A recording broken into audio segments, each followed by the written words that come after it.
Session resumes. Session suspended.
Session resume.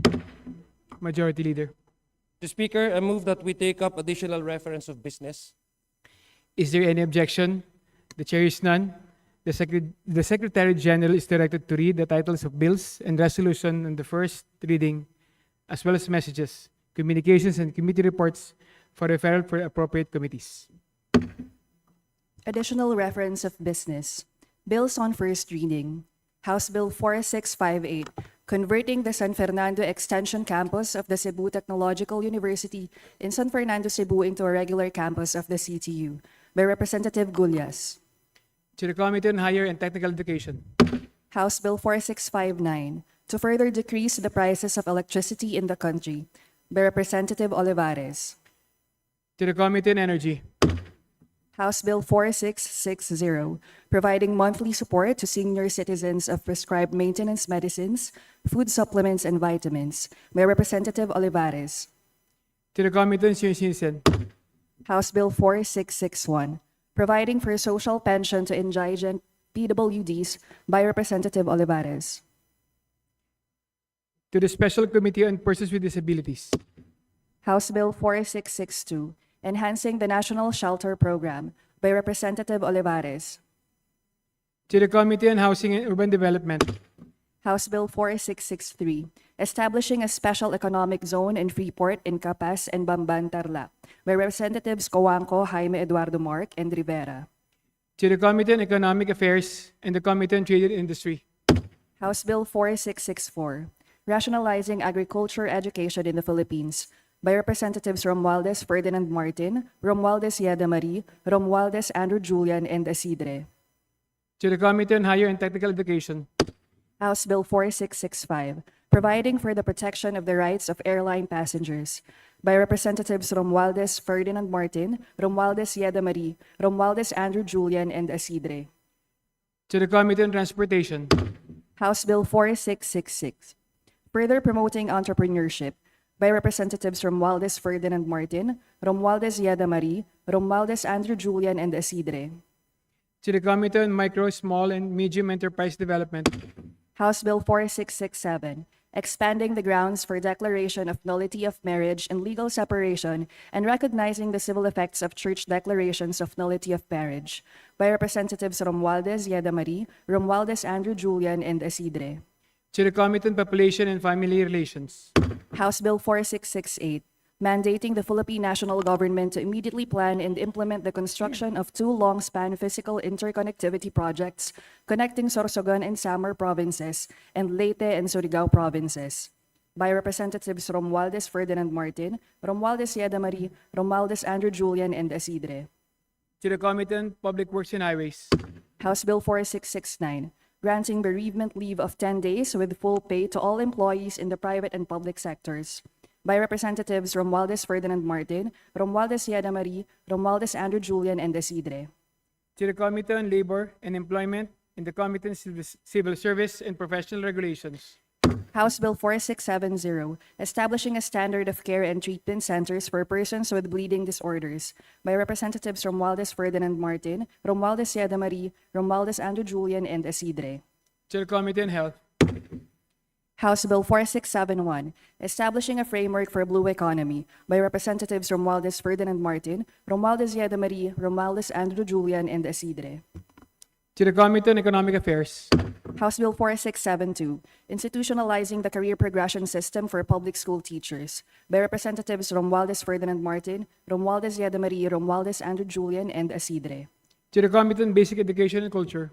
House Bill 4673, institutionalizing a comprehensive social benefits program for uniformed personnel and other qualified auxiliary service members who are killed, wounded, or rendered physically disabled in legitimate actions or operations, by Representatives Romualdez Ferdinand Martin, Romualdez Yeda Marie, Romualdez Andrew Julian, and Isidre. To the Committee on National Defense and Security and the Committee on Public Order and Safety. House Bill 4674, instituting a program for the mandatory continuing education of teachers in the primary and secondary levels in both public and private schools, by Representatives Romualdez Ferdinand Martin, Romualdez Yeda Marie, Romualdez Andrew Julian, and Isidre. To the Committee on Basic Education and Culture. House Bill 4675, creating the Department of Fisheries and Aquatic Resources, by Representatives Romualdez Ferdinand Martin, Romualdez Yeda Marie, Romualdez Andrew Julian, and Isidre. To the Committee on Aquaculture and Fisheries Resources and the Committee on Government Reorganization. House Bill 4676, requiring the establishment of dialysis clinics in all national, regional, and provincial hospitals and providing for free dialysis treatments to indigent patients, by Representatives Romualdez Ferdinand Martin, Romualdez Yeda Marie, Romualdez Andrew Julian, and Isidre. To the Committee on Health. House Bill 4677, expanding employment opportunities for senior citizens and providing additional incentives to private entities, by Representatives Romualdez Ferdinand Martin, Romualdez Yeda Marie, Romualdez Andrew Julian, and Isidre. To the Committee on Senior Citizens.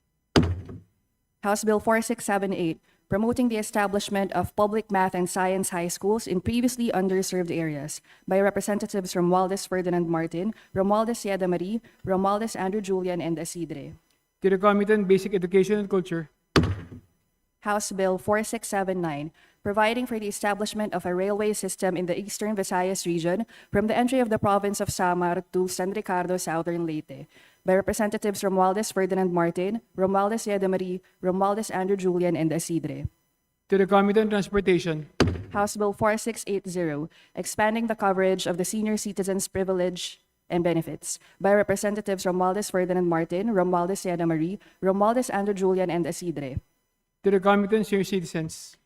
House Bill 4681, creating the National Council for Faith-Based and Community Partnerships by Representatives Romualdez Ferdinand Martin, Romualdez Yeda Marie, Romualdez Andrew Julian, and Isidre. To the Committee on People's Participation and the Committee on Government Reorganization. House Bill 4682, providing protection and incentives to freelance workers by Representatives Romualdez Ferdinand Martin, Romualdez Yeda Marie, Romualdez Andrew Julian, and Isidre. To the Committee on Labor and Employment. House Bill 4683, institutionalizing the implementation of the government internship program by Representatives Romualdez Ferdinand Martin, Romualdez Yeda Marie, Romualdez Andrew Julian, and Isidre. To the Committee on Civil Service and Professional Regulation.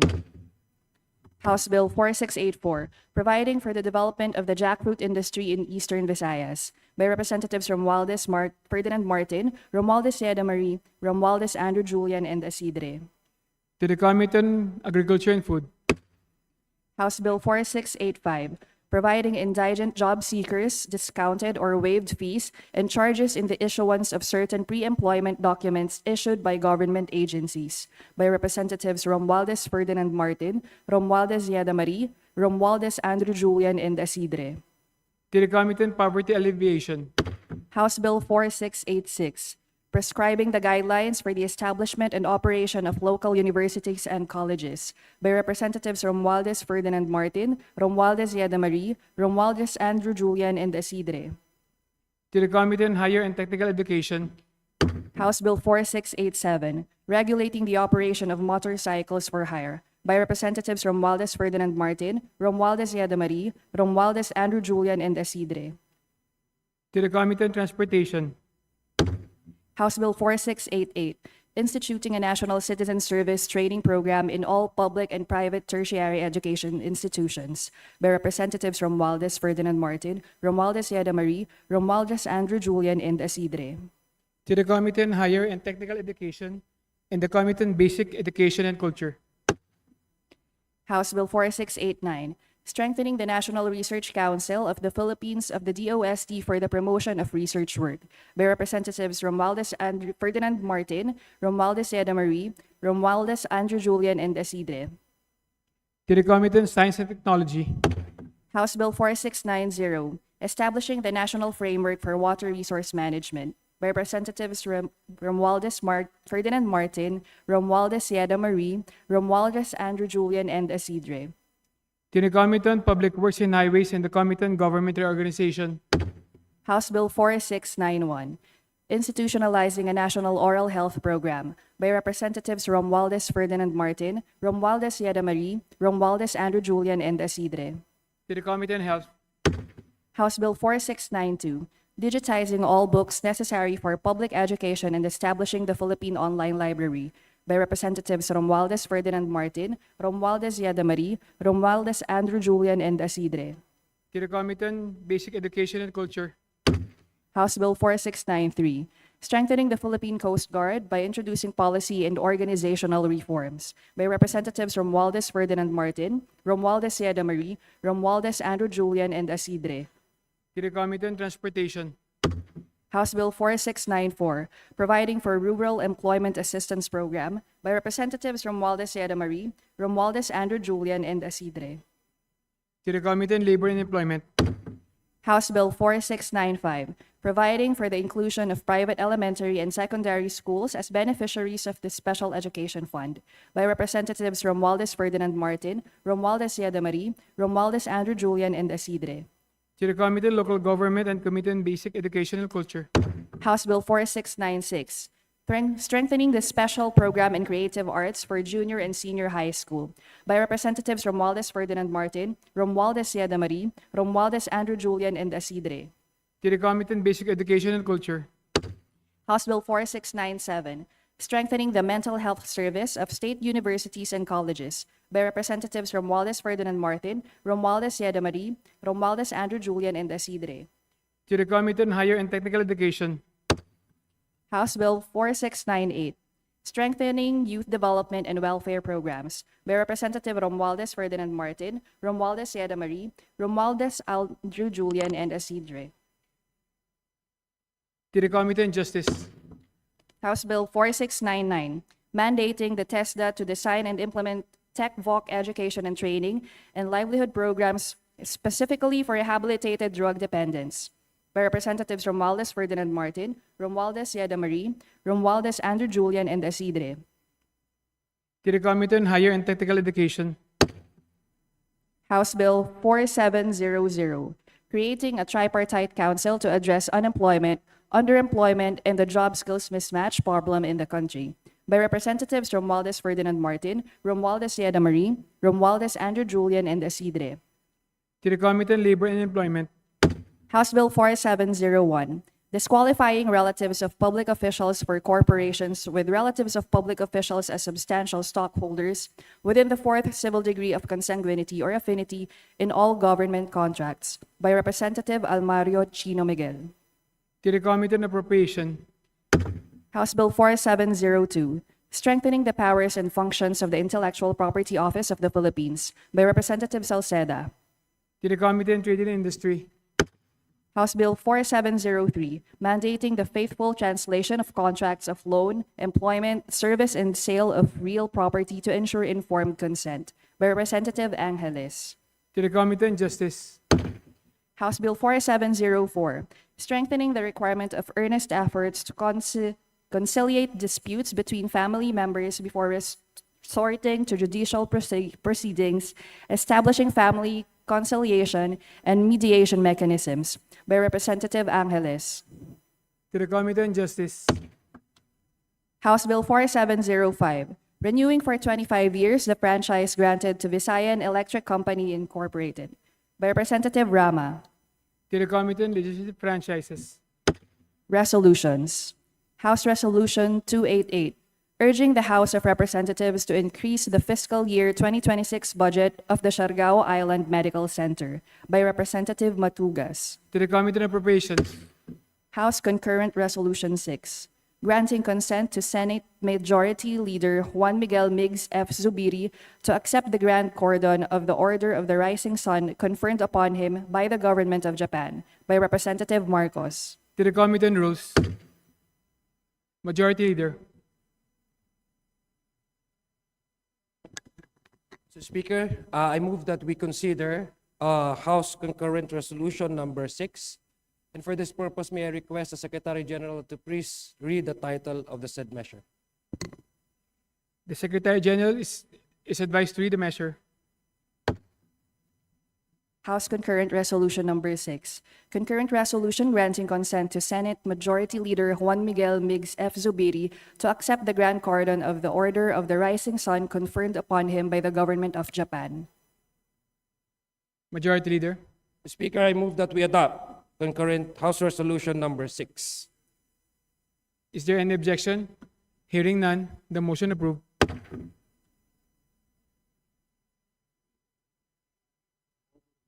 All those in favor, say aye. Aye.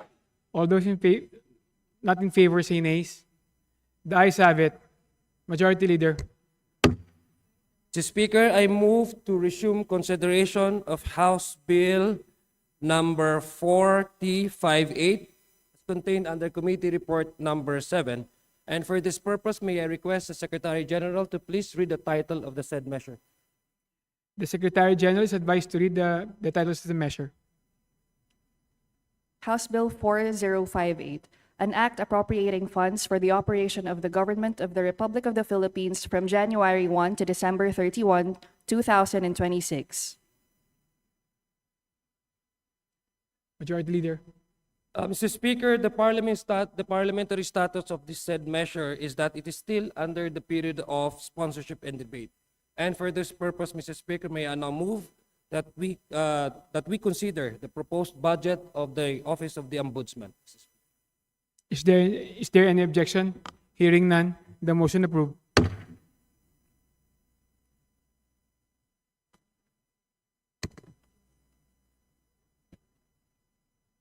Mr. Speaker, may we acknowledge the presence of the heads and officials from the Office of the Ombudsman? namely the Acting Ombudsman Dante F. Vargas, Deputy Ombudsman Jose M. Balmeo Jr., Deputy Ombudsman Cornelio L. Sumido, Deputy Ombudsman Anderson A. Law, Justice Mariflor P. Punzalan Castillo, and Assistant Ombudsman Adori T. Cornito. Mr. Speaker. We'd like to acknowledge our guest, Acting Ombudsman Dante F. Vargas, Deputy Ombudsman Jose M. Balmeo, Deputy Ombudsman Cornelio Sumido, Deputy Ombudsman Anderson Law, Deputy Ombudsman Justice Miraflor Punsalan Castillo, and Assistant Ombudsman Adori T. Cornito. Majority Leader. Mr. Speaker, I move to recognize Representative Attorney Mike Tan from the province of Quezon, Vice Person of the Committee on Appropriations, to deliver his sponsorship speech and to answer questions on the proposed budget of the Office of the Ombudsman. The Honorable Tan is recognized. Mr. Speaker, distinguished members of the House of Representatives, ladies and gentlemen, a pleasant morning to all of us. It is my privilege to sponsor the proposed budget of the Office of the Ombudsman for fiscal year 2026. The Office of the Ombudsman plays a crucial role in promoting integrity, efficiency, and high ethical standards in public service. Created under Article 11 of the 1987 Philippine Constitution and strengthened by Republic Act number 6770, the Office of the Ombudsman is endowed with broad investigatory, disciplinary, and prosecutorial powers. The framers of our Constitution envisioned the office to be truly independent, strong, and effective to enable it to carry out its mandate as protector of the people against inept, abusive, and corrupt officials in the government. Corruption erodes public trust, hinders development, slows economic growth, and delays the delivery of essential services that the Filipino people rightfully deserve. Given this huge role, the Office of the Ombudsman requires sufficient financial resources to effectively carry out its mandate. For fiscal year 2026, the proposed budget of the Office of the Ombudsman amounts to 6.67 billion pesos. This proposed budget is comprised of the DBM recommended 6.23 billion pesos new appropriations, its 159,158,000 pesos automatic appropriation, and the additional fund amounting to 280 million pesos as approved by the House Budget Amendments Review Subcommittee. The proposed budget will support the Office of the Ombudsman key programs, specifically its anti-corruption investigation program, anti-corruption enforcement program, public assistance program, and corruption prevention program. Probably now more than ever, we need a stronger, independent Office of the Ombudsman. The Filipino people expect results, demand action, full transparency, and genuine accountability. It is imperative that the government strengthens mechanisms for swift and impartial resolution of alleged corruption and other illegal, unjust, improper, or inefficient acts. This includes enhancing the capacity of the Office of the Ombudsman. In line with this, the proposed budget includes funding for casual positions for the implementation of digitalization of prior year's records to preserve essential documents from degradation and to allow easy access in the retrieval of records. Funding for additional office space. Funding to establish 6 additional Ombudsman Assistance Centers. These OACs are intended to process ombudsman clearances and cater to filing of SAL-Ns and formal complaints against public officials and employees. To this end, we are bringing the services of the Office of the Ombudsman closer and more accessible to our people. In these trying times, accessibility is crucial because increased access to services allows for greater oversight. The more accessible the services, the closer to accountability. I highly urge all my distinguished colleagues to support the budget of the Office of the Ombudsman for fiscal year 2026 as proposed. Mr. Speaker, Congress is vested with the power of the purse. As members of the House of Representatives, we have the authority to appropriate public funds. In considering the proposed budget of the Office of the Ombudsman, let us be guided with the core question. Will this effect real change in the lives of the Filipino people? I answer in the affirmative. With the indulgence of my distinguished colleagues, allow me to reiterate. The Filipino people expect results, demand action, full transparency, and genuine accountability. The Office of the Ombudsman as the watchdog, mobilizer, official critic, and dispenser of justice is key to enhancing and regaining the confidence of the general public. The office is committed to performing its constitutional mandate and fully exercise its investigatory, disciplinary, and prosecutorial powers. With sufficient resources, we can strengthen its anti-corruption reach. The people demand assurance that all those in public service thus serve with integrity, efficiency, and accountability, given that public office is a public trust. Thank you, Mr. Speaker. Majority Leader. Mr. Speaker, I move to recognize our distinguished colleague from ACT Teachers Party List, Representative Antonio El Tino, for his interpellation on the proposed budget of the Office of the Ombudsman. Representative Antonio El Tino is recognized.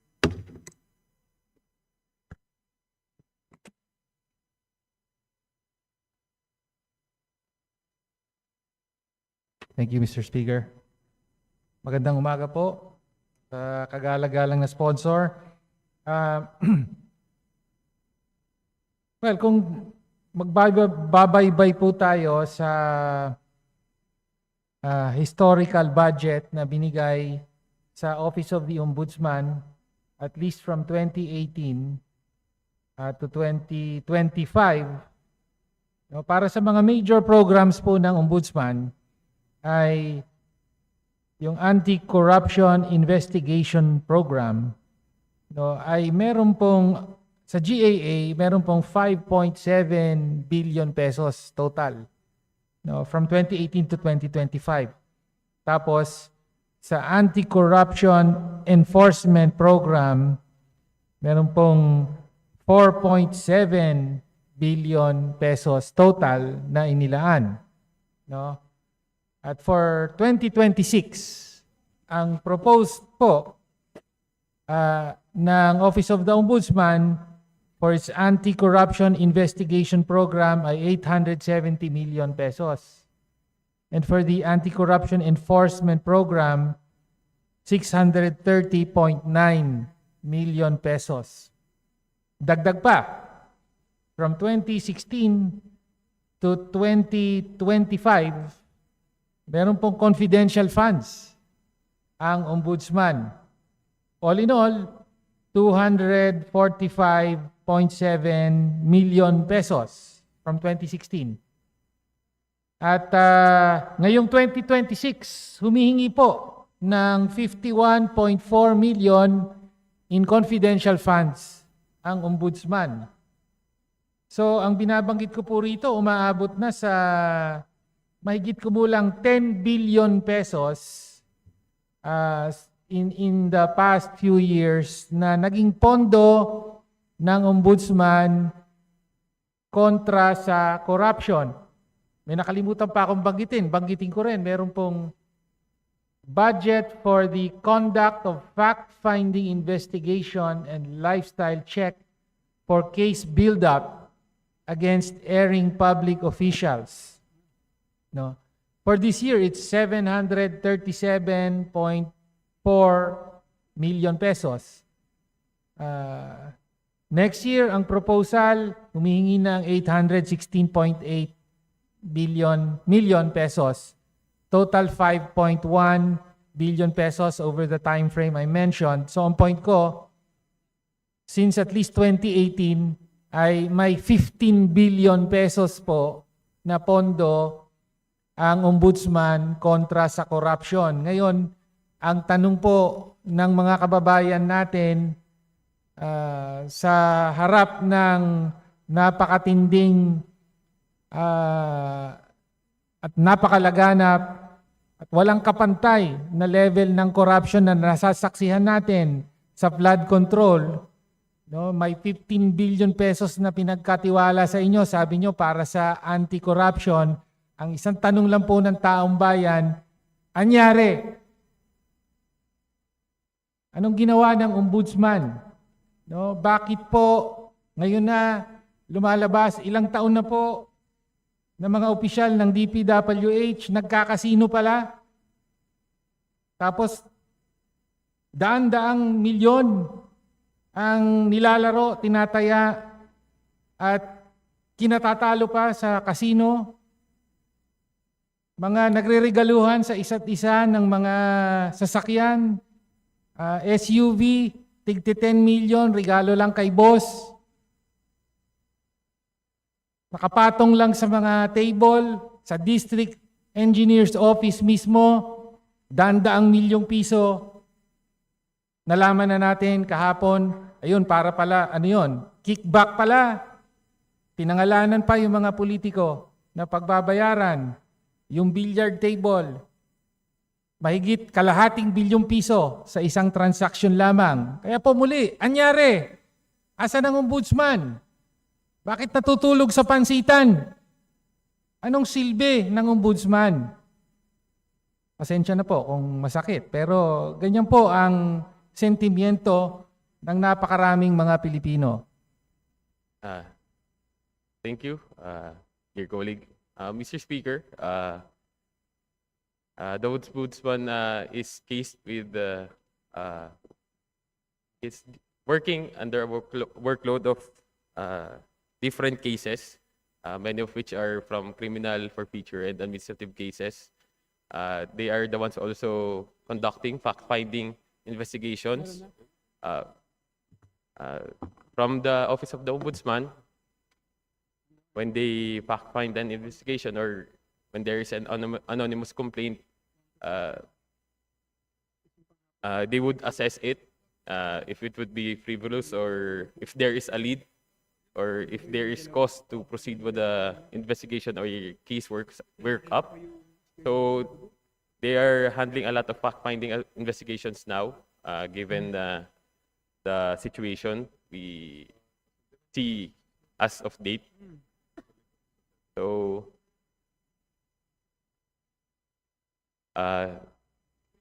they do fact-finding investigations also discreetly, so as not to interrupt with the ongoing proceedings which can be done here in the House and the Senate. So ang gusto po ng Ombudsman para po hindi po ma-preempt yung kanilang investigasyon, ay discreet po talaga ang kanilang pag-imbestiga para po hindi po ma-prejudge agad, maunahan po ng iniimbestigahan kung saan po di po maunahan yung iniimbestigahan, di po sila maunahan ng iniimbestigahan, Mr. Speaker, dear colleague. Wow, okay. So may mga discrete investigation pala ang ombudsman. Na sa sobrang discrete, parang wala yata nakakaalam. No?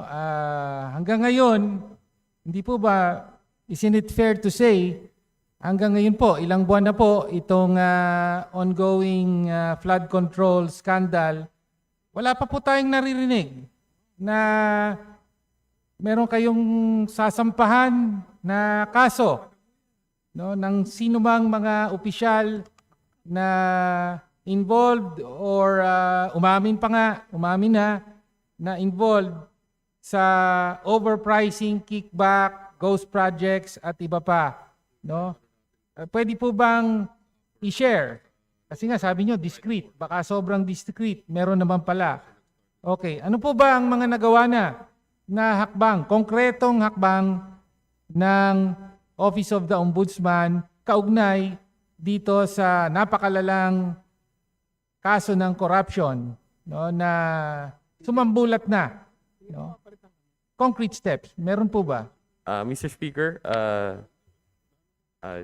in this yung mga panahon po ngayon, there was a special panel of investigators has been formed to investigate the anomalous government flood control projects.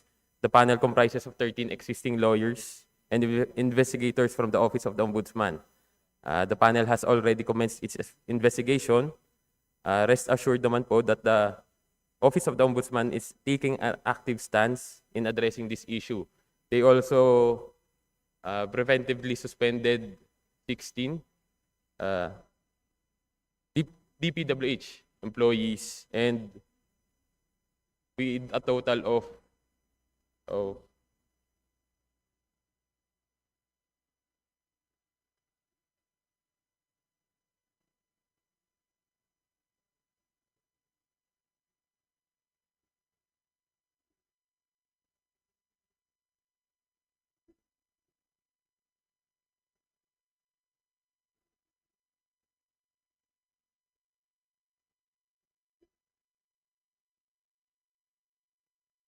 so, according to the Office of the Ombudsman, they created 9 panels, wherein 3 panels are focused here in Luzon, 3 panels focused here in Visayas, and 3 panels in Mindanao. So they are currently investigating the ongoing flood control issue. So may mga ang ginawa po so far, ang konkretong hakbang ng Ombudsman, may binuong 3 panel, Luzon, Visayas, Mindanao, at nag-iimbestiga.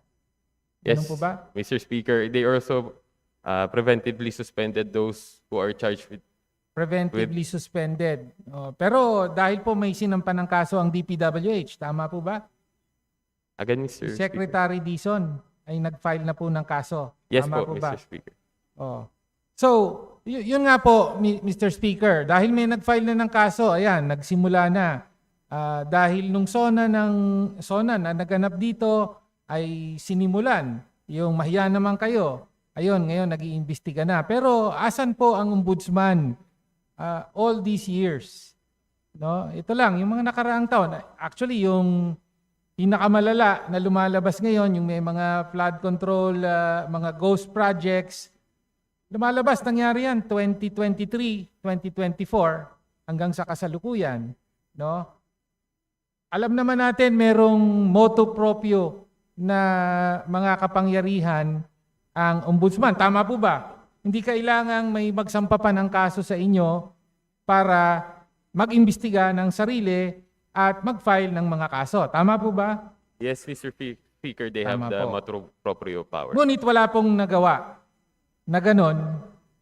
In the past 3 years, ang Ombudsman in relation to flood control projects or even other infrastructure projects.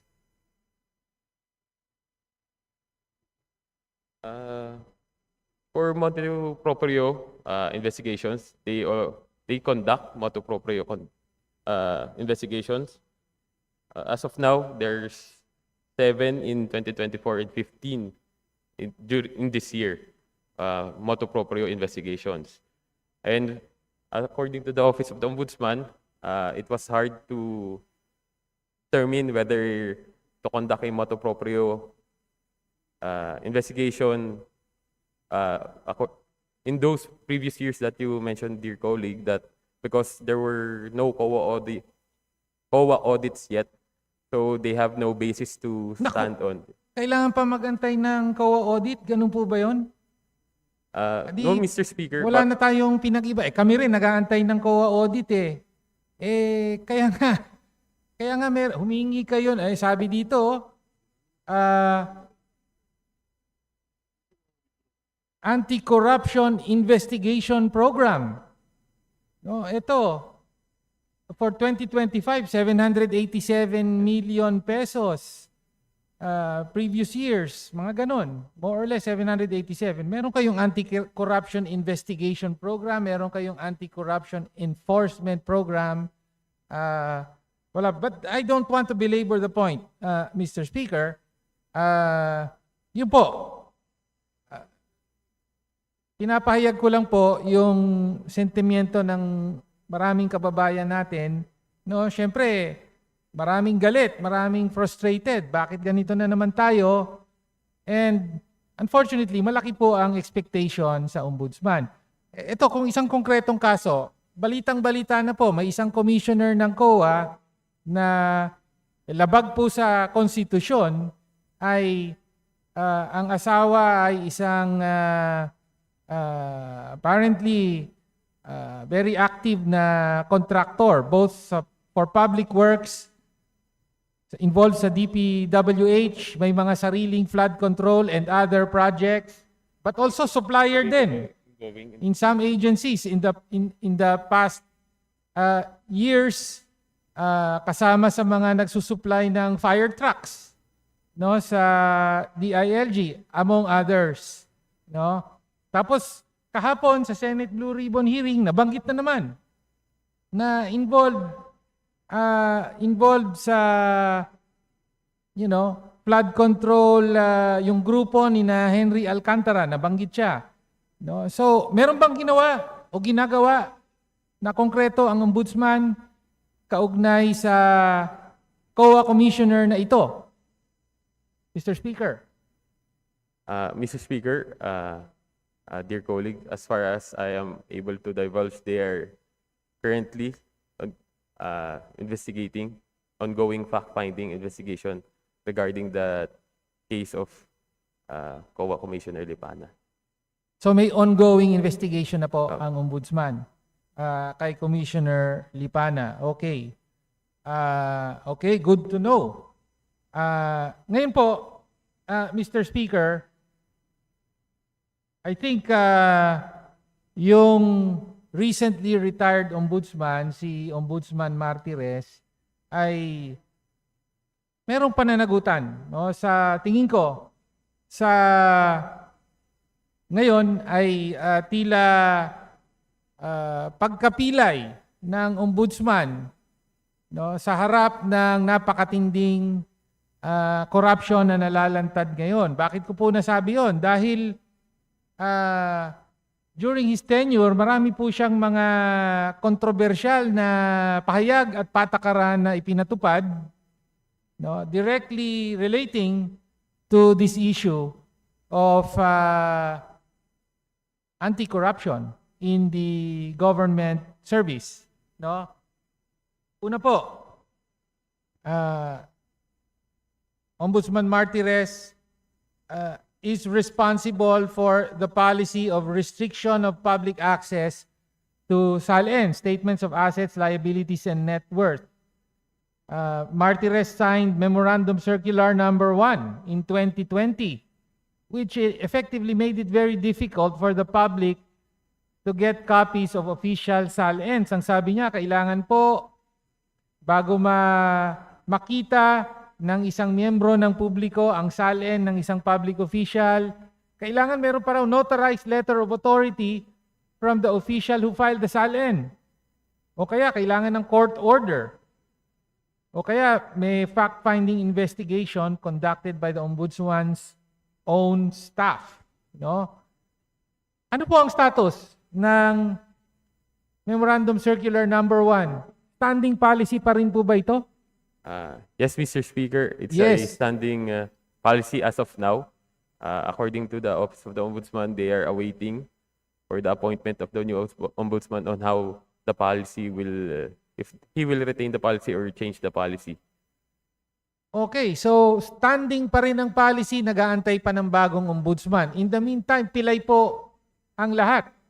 No? Whether it's an ordinary member of the public, member of the media, sabi sa Constitution at sa SALN law, pwede pong makita, dapat pwedeng makita ang kopya ng SALN ng sino mang opisyal during office hours. Yun po ang nakalagay.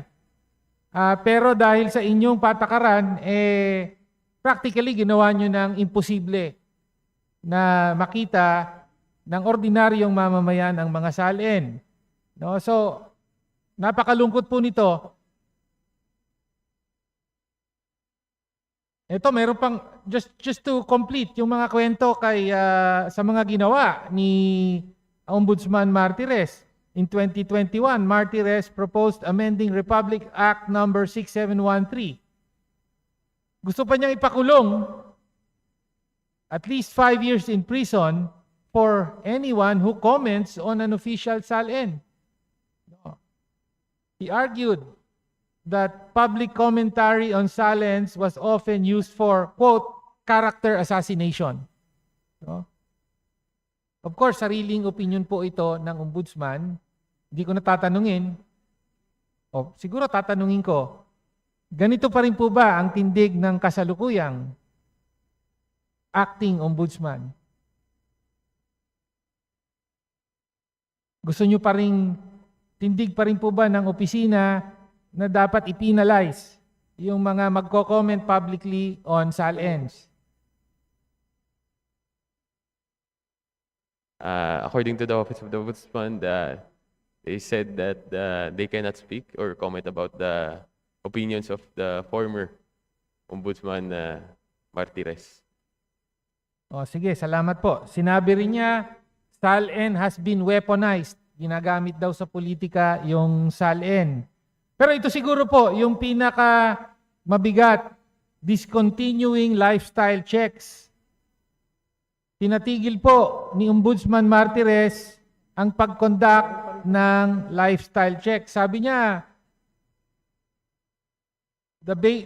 may mga question daw siya sa legal basis nung at logic nung pag-conduct ng lifestyle check. Is this still a standing policy with the Office of the Ombudsman? Hindi pa rin kayo nagla-lifestyle check? Mr. Speaker, dear colleague, they are conducting lifestyle checks. However, the conduct also is done discreetly. The lifestyle checks as of 2024, there were 82 per person, and as of July 2025, there were 40 per There person. were 40 lifestyle checks. Ginawan po ba ng lifestyle check yung DPWH District Engineer's Office? Yes, Yung kina Mr. Alcantara? Yes, Yes. Mr. Speaker, Kailan na they're- lang po yan?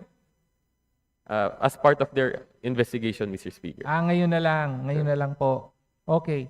Anyway, sige. So ngayon po, kaya po kine-question natin, bakit po humihingi ang Ombudsman ngayon ng confidential funds na 51.4 million pesos para sa susunod na taon? Para saan po yun? This is what I have said before, Mr. Speaker. They conduct fact-finding investigations and lifestyle checks discreetly. So Okay. it was recommended also by the DBM for them to have a confidential fund of amounting to 51 million to carry out their mandate of investigating alleged corrupt practices of different public officials or employees. Well, Mr. Speaker, pagpaumanhin na po, pero given yung naging record ng Ombudsman sa paggamit, katulad ng sinabi ko kanina, ng 15 billion pesos plus na regular budget nila, no?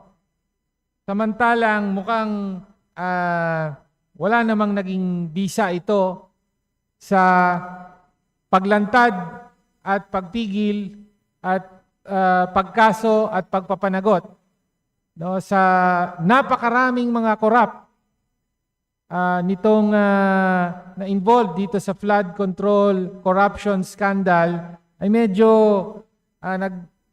pinag-iisipan po natin kung dapat nga ba ibigay ang confidential funds. Yung regular funds nga ng Ombudsman ay tila hindi epektibong nagagamit, no, para sa lifestyle check, para sa anti-corruption enforcement, no, ilan pala, wala pa, sa totoo lang, wala pang aktual na nakukulong, no, na involved sa corruption sa DPWH, no. Kaya po, Mr. Speaker, unfortunately, ang sagot po sa atin, yung mga standing policies ng Ombudsman, lalong-lalo na yung patakaran kaugnay sa pagpapahirap sa pag-access ng publiko sa SALN ng mga public officials under its Memorandum Circular Number 1 ng Ombudsman, nananatili pa rin po. No? At ang sagot po sa atin, hintay na lang daw yung bagong Ombudsman. Final question, wala po bang kapangyarihan ang kasalukuyang Tama po ba acting ang status ng ombudsman? Wala po bang kapangyarihan na bawiin na, ibasura na ang memorandum circular na ito?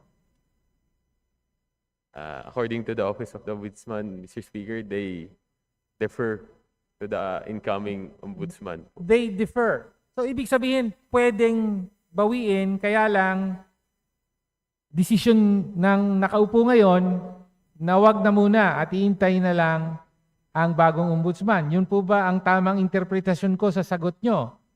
Yes, Mr. Speaker. Yes, Mr. Therefore, Speaker. So pwede naman pala. No, Mr. Speaker, Mr. Sponsor, ay mariing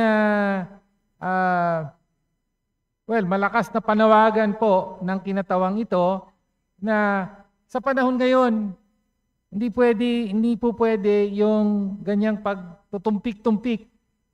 No? Let us not defer, no? And wait for a new ombudsman. Di pa nga natin alam kung kailan magkakaroon ng bagong ombudsman. No? Ito po ang isang malaking hadlang, no, sa publiko para ma-access, makita, no, kung ano ba talaga, saan nanggagaling ang kita ng mga opisyal natin. Ito ang unang-unang pinagbabatayan kahit ang Ombudsman at DOJ, ito ang unang-unang pinagbabatayan ng mga lifestyle check, di ba? Para makita, okay, sabi mo, ganito ang kinikita mo, bakit meron kang 10 SUV, no, sa garahe mo, no? So kaya po sana po ay sumama ang mayorya ng ating mga kasamahan sa aking maigpit na panawagan na ibasura na po ng ombudsman. Inamin naman po niya na meron siyang kapangyarihang gawin dito. Kaya lang, he defers until the appointment of the new ombudsman. Kailangan na pong ibasura yan ngayon na. No? Kailangang makita ng madla ang salin ng lahat. Unang-una na, ang salin ng mga pinakamataas na opisyal natin, presidente, vice-presidente, mga senador, mga kongresista, lahat yan nasa ombudsman po. With that, Mr. Speaker, I end my interpellation. Maraming salamat po. Thank you, Mr. Speaker. Thank you to our dear colleague.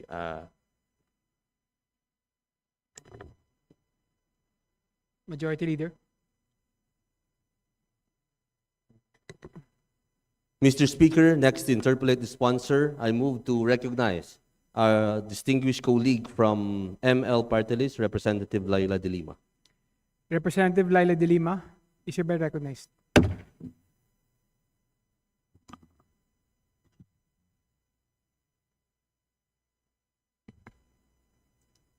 Thank you, Mr. Speaker, and to our distinguished sponsor.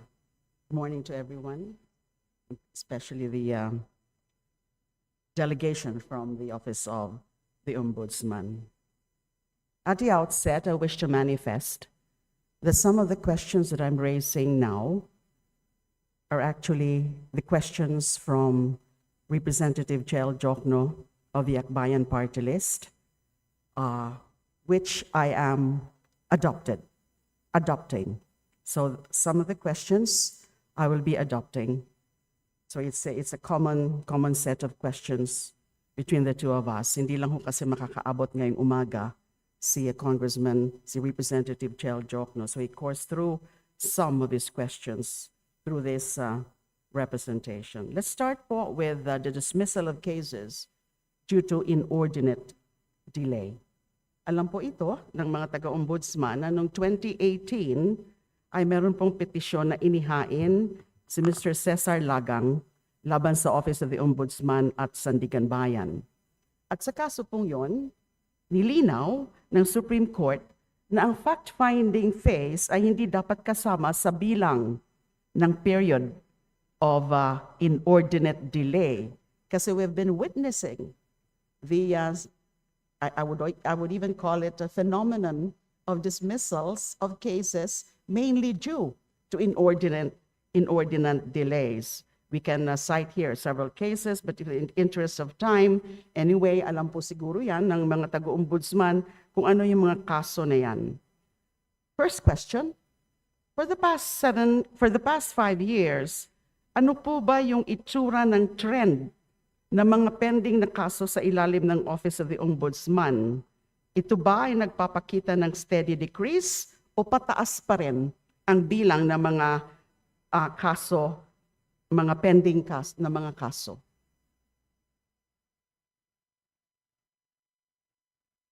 The current trend.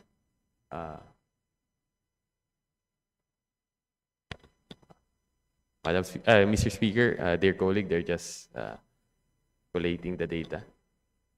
Please don't charge it to my time. Please hold the clock. Mr. Speaker, Oh, Mr. Speaker, 1 minute suspension po.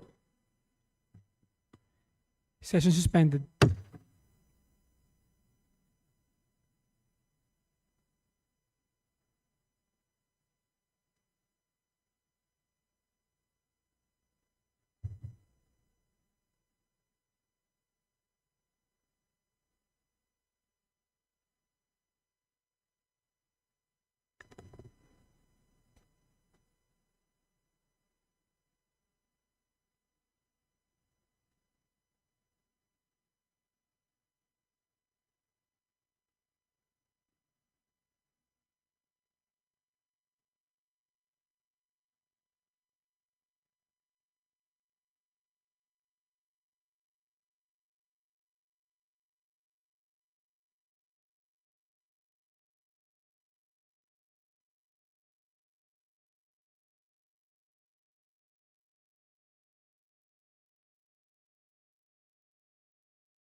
Resume din.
Mr. Speaker.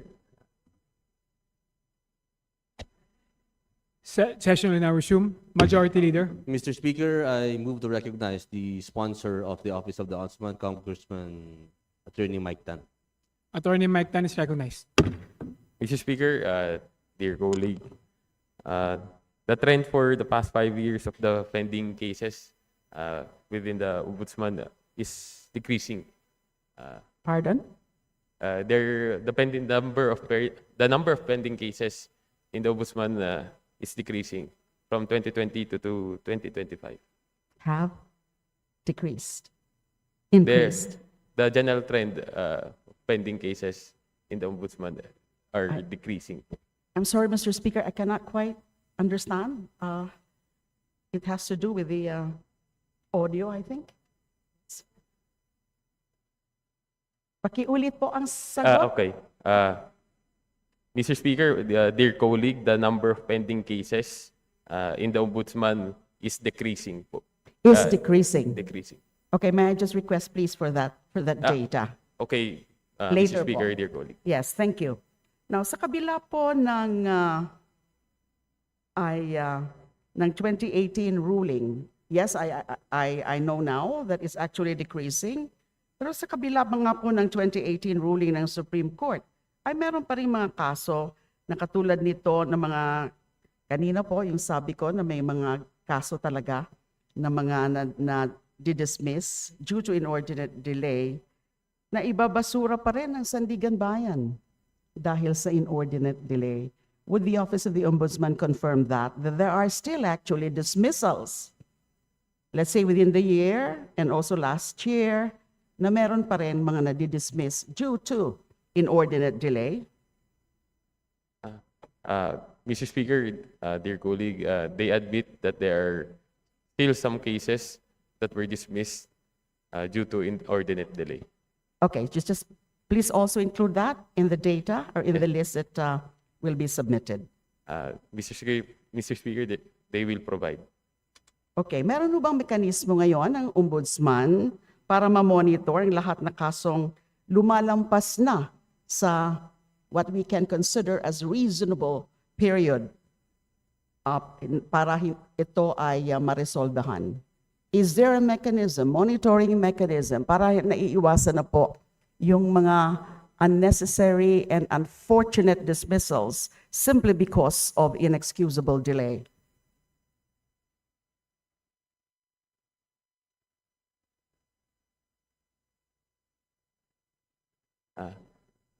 Mr. Speaker, dear colleague, according to the Office of the Ombudsman, they have mechanisms to monitor the status of cases of which when was it filed, and they keep a monthly inventory of the cases to track its record, whether in what stage the case is. Again, please include that in that paper. Also, the lifestyle check on public officials. I know this has been actually touched already by Representative Tinio. At alam po natin na noong August 27 lamang ng 2025, nag-utos ang Pangulong Marcos na magkaroon ng lifestyle checks sa lahat ng public officials, bunsod ng itong napakalaking controversya natin sa mga infrastructure, flood control project corruption. Ano po ang posisyon ng Office of the Ombudsman patungkol sa direktibang ito? At ito po ba ay inyong ginagawa na? At meron ho ba kayong pondo para dyan o limitado yung pondo at personnel ng Ombudsman to be able to do the lifestyle checks? In the first place, ay hindi ba? Can you just please educate us? Ito po bang policy and the program of lifestyle checks, kailan pa po ito nagsimula? Was there any period na the Ombudsman actually has stopped doing all this lifestyle checks? I remember in 2020, noong taong 2020 po, the former Ombudsman Samuel Martires, pinatigil po yung lifestyle checks sa mga opisyal ng gobyerno at kwestiyon ang logic ng paggawa nito. Is this still the policy or the position of the current leadership of the Ombudsman? Mr. Speaker, dear colleague, the conduct of lifestyle checks didn't stop. They didn't stop, notwithstanding that directive of the former Ombudsman Martires. Is that it? According to the Office of the Ombudsman, they still assess the conduct of lifestyle checks. If there's an anonymous tip, they validate the tip if there is a lead. But as much as possible, they don't want a fishing expedition to happen That's why there's a limited number of lifestyle checks done per each year, Madam Speaker, Mr. Speaker, dear colleague. So, lifestyle check was still being conducted in spite of that 2020 directive of the former ombudsman. Is that correct? So are we to understand that the rest of the ombudsman Yes, Mr. defied that directive of the former ombudsman? Yes, Mr. Speaker, they just stopped the fishing expeditions, those which are trivial in nature, those that come from anonymous tips that have no leads. Kasi yun ata yung naging isa sa mga so-called rational ng dating ombudsman. Although he considers the lifestyle check as something illogical, and I don't also understand that explanation. How can a lifestyle check be considered as illogical? So at least I'm pleased to learn now that lifestyle checks are still being done. And there are, I think, parameters, guidelines, specific guidelines about the conduct of lifestyle checks, Yes, Mr. Speaker. I suppose. Meron po. Yes, Mr. Speaker, they just want verifiable or validated lead on whether to conduct the lifestyle check. According to the Office of the Ombudsman, some of them files anonymous tips, but they have no lead, so they don't have anything to base on to conduct the lifestyle check. As So long only, as there is a only lead, in those cases, but as a matter of general policy, lifestyle check.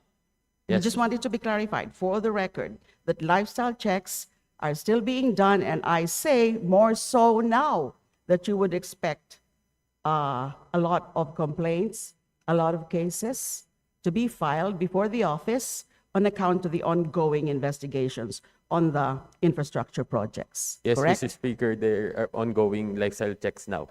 But I do wish we can have in black and white the guidelines on the conduct of lifestyle checks of the Office of the Ombudsman, if there is such guidelines. Yes, Mr. Speaker, they will provide them. Okay. I noticed po sa BARC report, the BARC, as you know, is the Budget Amendment Revision Subcommittee. And they came out with a list of agencies to which additional funds were provided. And these funds were taken from the 255.5 billion previously granted to the DPWH. And these were the allocations for this questionable, anomalous flood control projects. At isa po sa mga beneficiaries of that reallocation of the DPWH flood control projects is the Ombudsman. And correct me if I'm wrong, Mr. Speaker and the distinguished sponsor, that actually the total amount augmented or added to the budget of the Ombudsman from the NEP and the GAA after the BARC is 280 million pesos. That is correct, Mr. Speaker. That is correct. And one of the items funded being funded from that additional budget is the creation of Ombudsman Assistance Centers. Would you confirm that? Yes, Mr. Speaker. And we note that the Office of the Ombudsman has been active in the creation of Ombudsman Assistance Centers, which are physical locations established by the Office of the Ombudsman to bring frontline services closer to the public by allowing clients to file complaints, submit SAL-N, and process Ombudsman clearances. Now, these offices are located in Pasay City, Rojas City, Zamboanga City, Tuguegarao City, and in Paticul, Sulu. The Office of the Ombudsman also has offices in the cities of Davao, Cebu, Iloilo, Cagayan de Oro, Calbayog City, and Tacloban. Question: does the Ombudsman think the Ombudsman Assistance Centers and other Ombudsman offices constructed so far have been sufficient? And have the performance indicators of the Ombudsman improved with the construction of these Ombudsman Assistance Centers? Because we want to know whether really justified po yung pagdagdag ng pondo para sa Ombudsman Assistance Centers, and perhaps if you would be needing more funds for that.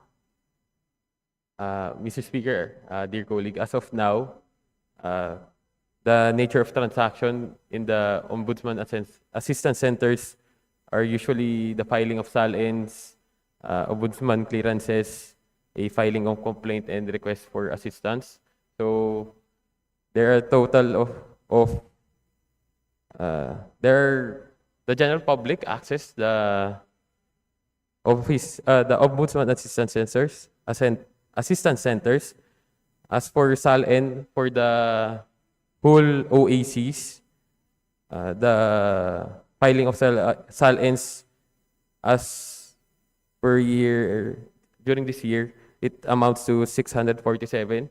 The Ombudsman clearances, 747. The filing of complaints, 56. And request for assistance, 323. But the purpose of the OAC is to speed up the investigation. As of now, there are no lawyers in the Ombudsman Assistance Centers. The Office of the Ombudsman wants to designate a lawyer to speed up the investigation. They will be the ones to initially investigate And that was part of the budget.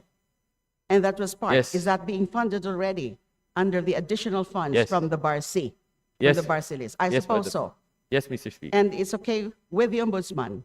These are sufficient enough for this Ombudsman Assistance Centers. And a corollary question would be, does the Office of the Ombudsman plan to construct more of such Ombudsman Assistance Centers? Well, Mr. Speaker, dear colleague, ideally, they want to have one for each province. How many?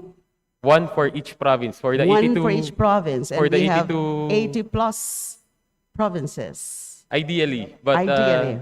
Hindi kaya ng budget pa. hindi pa po, Mr. Speaker. I don't dear think colleague. it can be accommodated at this point. I don't think it can be considered within the fiscal space Yes, of the government. So perhaps next year you can again propose for additional Ombudsman Assistance Centers. Now you mentioned about the SALN, and that was touched also by Representative Tino. I just want really to be clarified. So did I hear it right? That there is an ongoing review of that order of the former Ombudsman Martires, of Ombudsman Martires, restricting the disclosure or release of SALNs under restrictive requirements? Mr. That's under Speaker, review. Mr. Speaker, dear colleague, according to the Office of the Ombudsman, they are still deferring the direction of the policy to the next ombudsman, the one to be appointed. Yes. So It's still standing as of now. So it's Mr. status Speaker. quo, meaning the Martires directive on the restrictions about the release of SALNs is still at play. It's still effective. Yes, Mr. Speaker, dear colleague. May I know the position of the acting ombudsman? I know that it will be done by the decision whether or not to take it back, to recall, or to reverse that highly questionable directive would fall into the next regular ombudsman. But I think the acting ombudsman would have a position on the matter. As for the position of the acting ombudsman, Mr. Speaker, they maintain the position of the It former. maintains. So I would take it that the ombudsman as an institution, the rest of the offices of the Office of the Ombudsman, the directors there, the lawyers there, they are also one in their position, that the Martires directive on the SALNs deserve to be maintained at this point? Mr. Mr. Speaker, dear colleague, they still maintain that position. Ano po? They still maintain that position of the Memorandum Circular number 1. They maintain that position. Okay. I still have enough time, but I will just be touching on just one matter. I have come across reports, recent reports, saying that the Office of the Ombudsman issued an order which gives evaluators or investigators a wider latitude to recommend the outright dismissal of the criminal and administrative aspects of a particular case.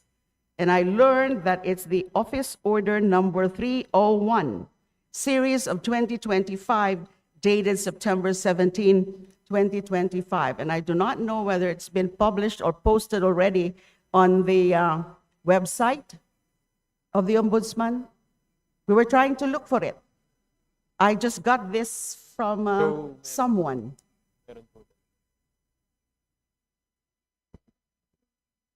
Does the distinguished sponsor confirm the existence of this recent Office Order number 301, series of 2025, dated September 17, 2025?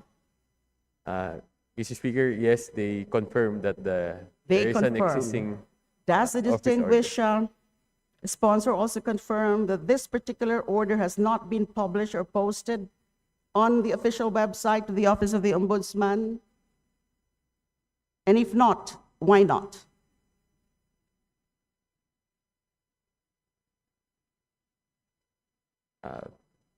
Mr. Speaker, intranet po. And who issued Uh, who issued that office order? Okay, first, the pending question, na-publish na ho ba? Mr. Speaker, dear colleague, they published it within their organization daw po, intranet.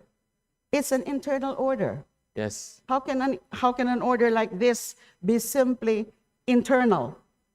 It has to do about disposition of cases. Because as I said, it granted evaluators or investigators greater discretion to recommend the outright dismissal of both the criminal and administrative aspects of cases. So this has something to do also with the disposition of cases. It's just like also the dismissal of cases under preliminary investigation. So bakit mo kailangang internal ito? And when you say internal, confidential? Is there such a thing within the Office of the Ombudsman? Who authorized the order? Who issued the order? And what was the justification for this significant policy shift? Mr. Speaker, dear colleague, it was the acting ombudsman who issued the office order. I understand the predicament of the distinguished sponsor, because I think it's the very first time that he's heard of this. Di ho ba? First time. Kasi nga, mukhang internal lang. So kaya nagtataka po ako dito sa order na ito. How does this new policy align with the constitutional mandate of the Ombudsman to act promptly on complaints of graft and corruption, especially in the light of massive issues of corruption our country faces today? Hindi ba ngayon mas mas open tayo, mas transparent tayo, mas maging receptive tayo sa mga sari-saring complaints, including anonymous complaints, kasi meron namang particular office in the Office of the Ombudsman who can verify the allegations in this anonymous complaint. So bakit parang contrary, misaligned sa current situation natin ngayon? Mr. Speaker, dear colleague, according to the Office of the Ombudsman, nawala daw po kasi yung evaluation stage ng Ano po? nawala daw po yung evaluation stage before, binalik lang daw po nila ngayon. So there used to be an evaluation stage and you are just reviving the same. Yes, Mr. Speaker, dear colleague. Is that correct? Walang evaluation stage dati? In any administrative, adjudicatory, or quasi-judicial bodies, there's always an evaluation stage. So, Mr. Speaker, dear colleague, according to the Office of the Ombudsman, there was a time when a memorandum circular was issued that removed the evaluation stage. It is only now that they reinstated that rule that that there should be an evaluation stage. Okay. So assuming na pinapatupad na talaga yan, although I'm still actually questioning the wisdom of that, in light of, it's rather bad timing. Meron ho bang safeguards in place to prevent abuse, such as requiring concurrence by higher officials or review by independent oversight bodies? Is there a mechanism, internal mechanism, para maiwasan yung abuses na first base pa lang dinidismiss na?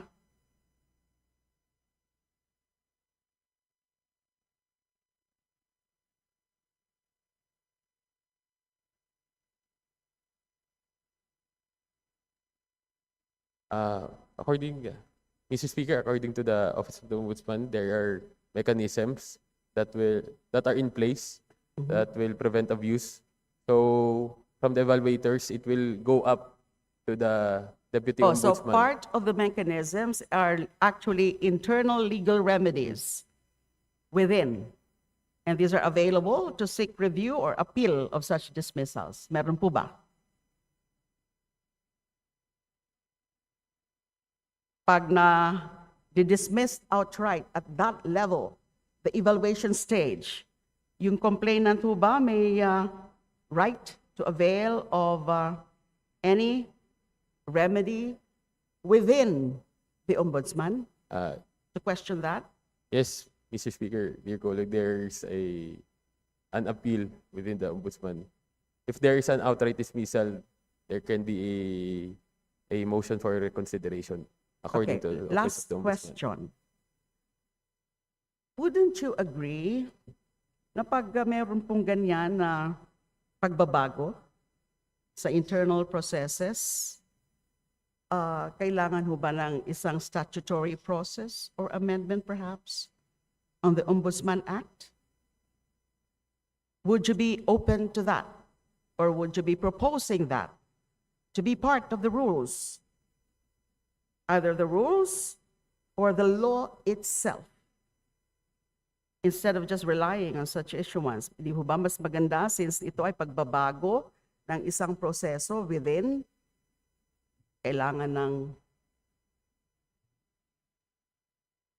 amendments on the rules or the law itself? Mr. Speaker, dear colleague, they maintain the position that they are allowed to maintain such rules. There is no need to amend the Ombudsman law or to institutionalize the rules. So they're amenable. Yes. You need not answer now. Maybe they need time to think about that. It's an unsolicited advice, actually. Di ho ba mas maganda? So again, you need not answer that, but I'd appreciate it if we can have some response from the Office of the Ombudsman in the next few days. Thank you very much. That's all for me. Oh, Thank you, Mr. Speaker. meron pa akong 26, 4 minutes. Isang pahabol pong tanong. How many preventive suspensions have been issued and how many have been implemented in the last 5 years? And we also notice a surge of preventive suspensions, especially in the period approaching elections. Nagtataka po kami doon. And then some of them are not implemented. So two-pronged questions, two questions with that on that regard. Number one, is that normal na during an election period, a few weeks or even days before election day, ay meron mga successive issuances of preventive suspensions? And we cannot deny that yung mga ganyan nakaka-apekto sa electoral chances of the public officials concerned who happen to be candidates during the election.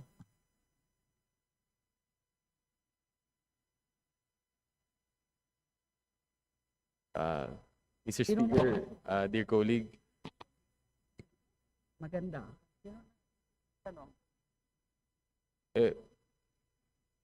Mr. Speaker, dear colleague, according to the Office of the Ombudsman, they are not covered by the election ban.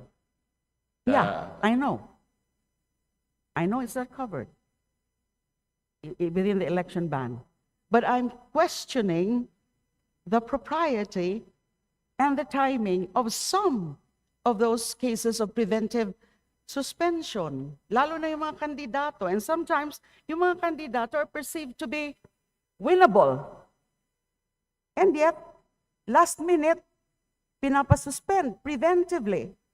So isn't there some political motivations? On certain cases, hindi ko po sinasabi lahat yan, politically motivated. Nakakaduda lang po. Yung mga ganyan na mga, bakit not months earlier than the start of the election period? Bakit bigla na maiisipan na mag-i-issue ng preventive suspensions?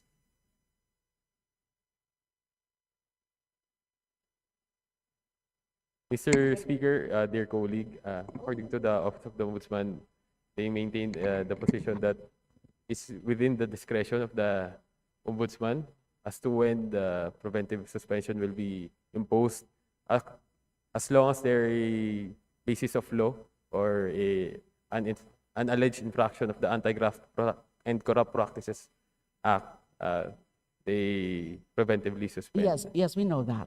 Okay, so unsolicited advice, kung pwede po sana internally you re-examine that kind of policy. Baka naman yung ibang mga kaso dyan, matagal na mga final. Tapos biglang binubuhay dahil election period na at biglang isi-suspend preventively. I'm not talking about any particular candidate here. It's just really top of mind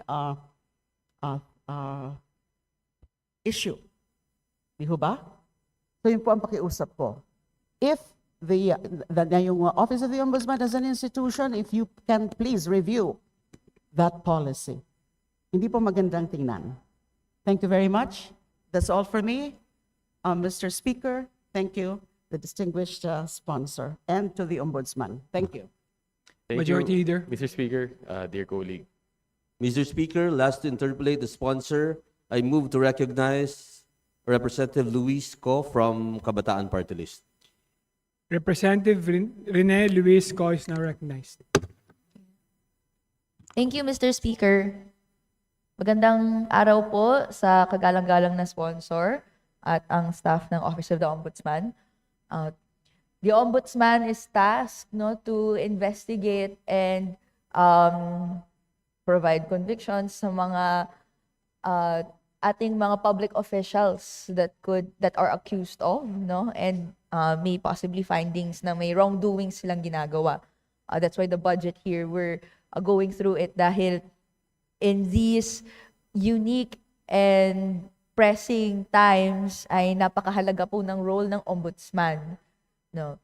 We'd just like to highlight, similarly sa bahagi po ng kabataan, kung gaano po tinitignan yung kahalagahan ng ginagawa ng Ombudsman. Ang unang tanong ko po is, how many administrative or criminal cases are currently pending at the Office of the Ombudsman? I'm sure over the years, marami pong nag-file, maraming naghihintay, may mga pending na mga complaints. Ilan na po ba ang pending sa Office of the Ombudsman as we speak po, Mr. Speaker? Mr. Speaker, dear colleague, as of July 2025, the number of pending cases in criminal cases is at 1,320. For forfeiture cases, it's at 4. And for administrative cases, it's at 1,578, totaling to 2,902. Sir, as of July, how many po? 1,000? For as of July 2025, totaling 2,902 for forfeiture, administrative, and criminal cases. Criminal cases, 1,320. Forfeiture cases, it's at 4. And administrative cases at 1,578. Of these cases po, Mr. Speaker, how many have been pending for a period of 5 years?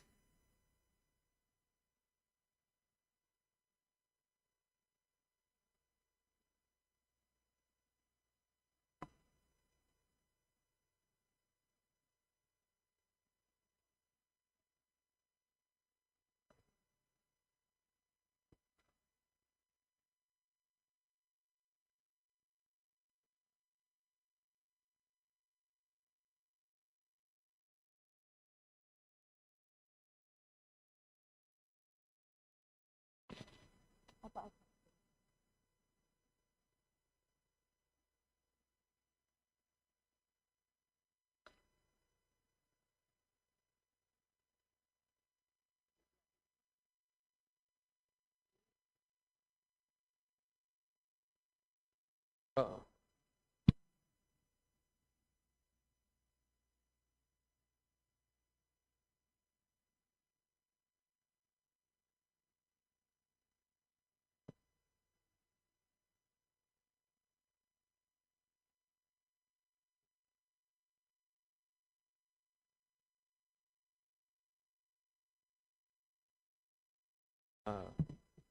Mr. Speaker, dear colleague, for criminal cases that is pending for more than 5 years, it's at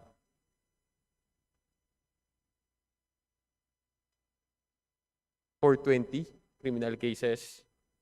For forfeiture, there's no, at least one. One. One po. One, dear colleague, Mr. Speaker.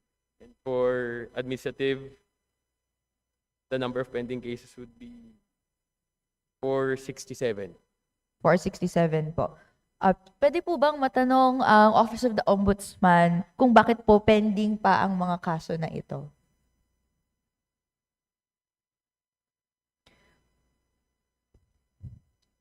In total, this is around 489 cases in the docket of the Office of the Ombudsman waiting to be resolved, no?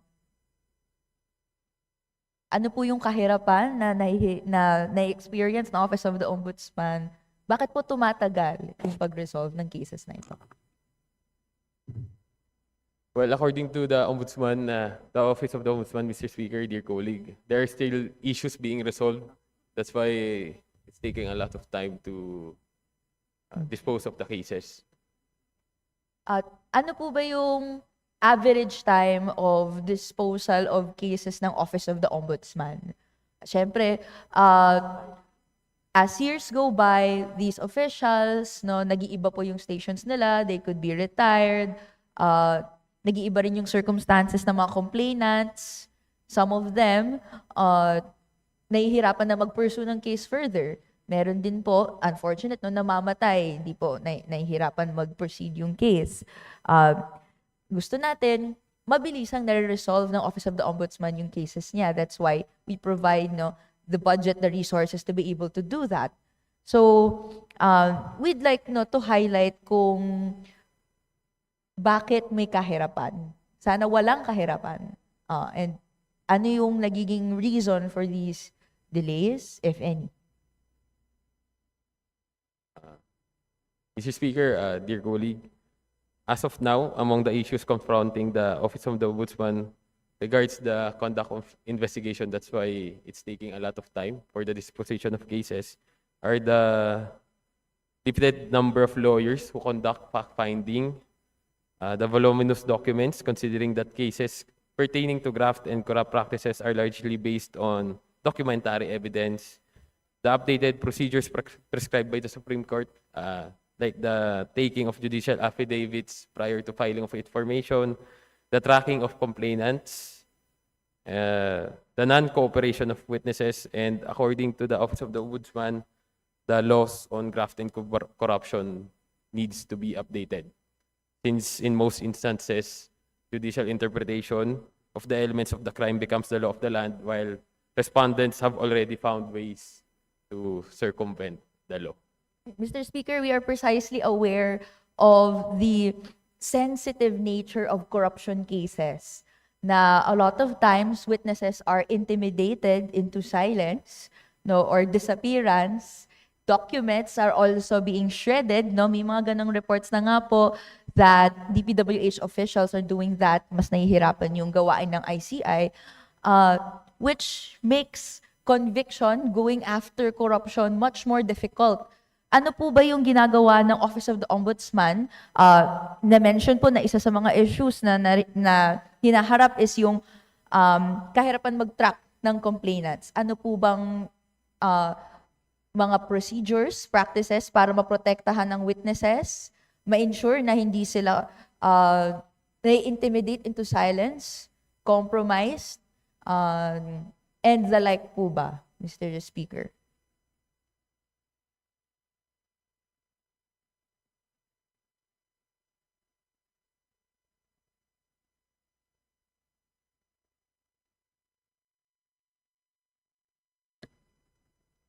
So, Mr. Speaker, dear colleague, according to the Office of the Ombudsman, that's why they impose preventive suspensions to secure the evidence and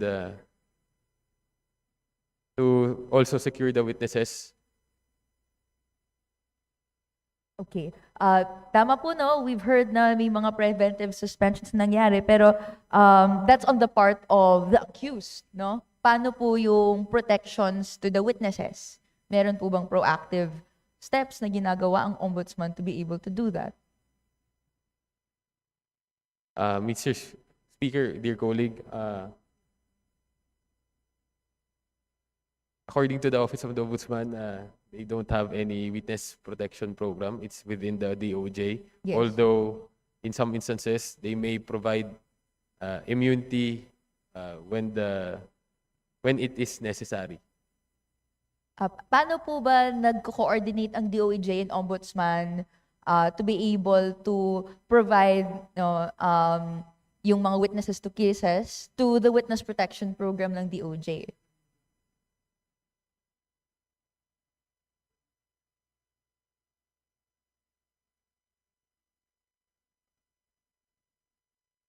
So, Mr. Speaker, dear colleague, according to the Office of the Ombudsman, they have a standing memorandum of agreement with the DOJ regarding these matters or procedures. So they're closely working with the DOJ in these cases wherein the witnesses, wherein they think the witnesses are qualified to be under the witness protection program. Mr. Speaker, Mr. Sponsor, we'd like to request copies po of the data that has been provided in this line of questioning, no, yung mga cases that have been pending, no, yung criminal administrative in total, then yung for the past 5 years, and a copy of the memorandum as well. No, gusto po natin strong, robust yung capabilities na makapag provide ng protections to these witnesses so as to ensure that the case, no, may integrity siya, it can go moving forward despite, no, yung napakaraming alam natin ability ng mga nasa in positions of power to be able to intimidate these witnesses into silence. Is that possible po ba, Mr. Speaker, Mr. Sponsor? Mr. Speaker, according to the Office of the Ombudsman, they will provide, Your Honor. Thank you, Mr. Speaker, Mr. Sponsor. My next question po is in relation po sa mga napaabot to this representation ng mga cases, no, violations on due process rights, human rights, na naranasan ng kabataan by police, military officials that they want to pursue further action with the Ombudsman. Some of them have filed cases already with the Office of the Ombudsman. So, ang gusto ko pong tanong din, kasi this representation is only aware of so much, how many cases involving military and police personnel in relation to atrocities committed by civilians are pending with the Office of the Ombudsman? How many po dito ang dismissed na? And how many are resolved, recommending the filing of criminal charges? And ilan po din dito yung na-resolve by imposing administrative sanctions?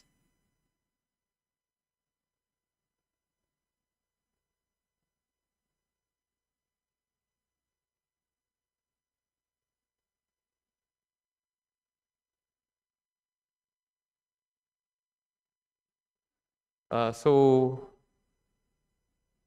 for cases, Mr. Speaker, for cases under the division of the Moleo, cases which may be considered as violation of human rights, the number of pending cases as of date is at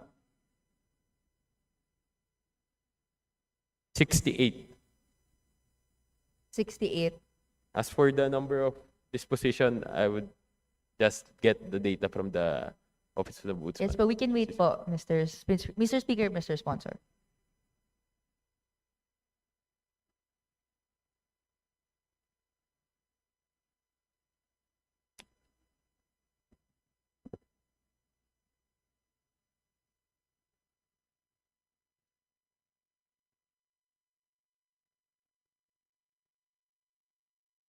So, Mr. Speaker, dear colleague, there are different administrative sanctions imposed. So, dismissal from service, there are 9. Those who are suspended for more than 1 month, there are 20. Those who are suspended for 1 month or less, there are 5. Demoted, there are none. Fined, 7. And those who are reprimanded, there are 2. Case dismissed. Admonished, there are 15. And as for the case dismissed in the Moleo, it's at 145. 45. So if I'm correct, Mr. Speaker, for these trends, sa variations ng mga resolutions, mas marami ang dismissed. Based on the numbers, that is the case, Mr. Speaker, dear colleague. This representation would also like to and to clarify po, these are cases involving military and police personnel in relation to violations of human rights. Yes, Mr. Speaker, dear colleague. It Okay. is. This representation would also like to request the copy of this data. Pero further than that, we'd like to request specific updates to cases that are involving youth po, no? And meron pong, we are aware of a case filed against members of the 4th and SP 4th Infantry Battalion because meron pong hanunuo, Mangyan resident of Oriental Mindoro, which filed a complaint with the Office of the Ombudsman against several officials therein. One of the respondents includes Major General Roberto Capulong, Lieutenant Colonel Yago, and more, because they are implicated in the tragic killing of 21-year-old J.L. Maligday during a military operation in Sitio Suryawon, Barangay Nasukob, Bulalakaw, Oriental Mindoro last April 7, 2024. Kiniklaim nila that this 21-year-old, this youth, member daw po siya ng NPA, but the Maligday family and their community leaders strongly dispute this narrative. Ano pong update sa, that's one that we'd like to ask for an update. The second one po, on July 29, there is a case filed with the Office of the Ombudsman, na-dismiss po from the Office of the Ombudsman ang case filed by Haley Pecayo and JP Garcia against 59th IB officers. That is because these officers filed a fabricated case using the Anti-Terrorism Act to then 19-year-old Haley Pecayo, which was later dismissed by the courts. Right now, as I understand, the case that has been dismissed by the Office of the Ombudsman is under appeal. Pwede po bang makahingi ng updates with these two cases po? Mr. Speaker, dear colleague, they're just taking the status of the case. We will provide your office of the status of the cases, Mr. Speaker. Would it be possible if the update can be provided by this week po ba? To my good sponsor? They are confirming that they can provide for this week, dear colleague, Mr. Sponsor. Thank you very much. We look forward to this update because it is alarming to me that the youth, ang kabataan, they're under attack by police, military personnel. They're going to the Office of the Ombudsman with these grievances para po ma-ensure na protected yung rights nila. They see accountability from what they see, and they have full legal arguments na unfounded po yung claims na to, and these are violations ng kanilang mga karapatan. And with na-share nga na trend that there are more cases dismissed than kahit i-total po to lahat, yung dismissal from service, suspended, mas marami pa rin po ang nadidismiss. So, we look forward to that report this week to Mr. Speaker, my good sponsor, in relation po this. My next question po is in relation po doon sa complaints two complaints filed by Nympha Lanzanas against Colonel Lito Patay and Colonel Marcos for what we call, this representation calls the Bloody Sunday massacre, kung saan may maraming na aresto, may maraming namatay.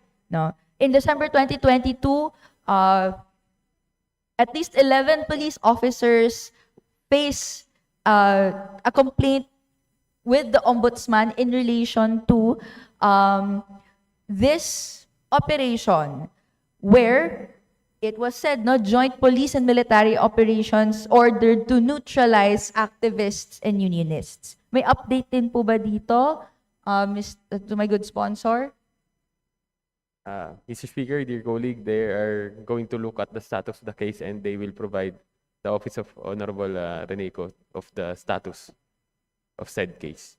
Okay. Thank you. We will look forward to that as well. Matagal na rin po na pinagpapanawagan namin yung hustisya with what happened with the Bloody Sunday massacre. Marami pong mga aktivista, meron din pong mga civilian caught in the crossfire na namatay, na aresto in relation to what is supposedly yung constitutional exercise of rights and freedoms, pero ito po yung treatment pabalik sa kanila. My last question po to the good sponsor ay a pronouncement by the ex-ombudsman Samuel Martirez. He said po that he said there are certain cases that are dismissed due to the reason that there is no law that prohibits red tagging. The recent development last year po is now there is a Supreme Court case ruling that in the Duyo versus Vinoya that red tagging, which is what we call when individuals are labeled as communists or terrorists without basis by state forces, that is a threat po to a person's right to life, liberty, or security, thus making it a valid ground for the issuance of a writ of amparo.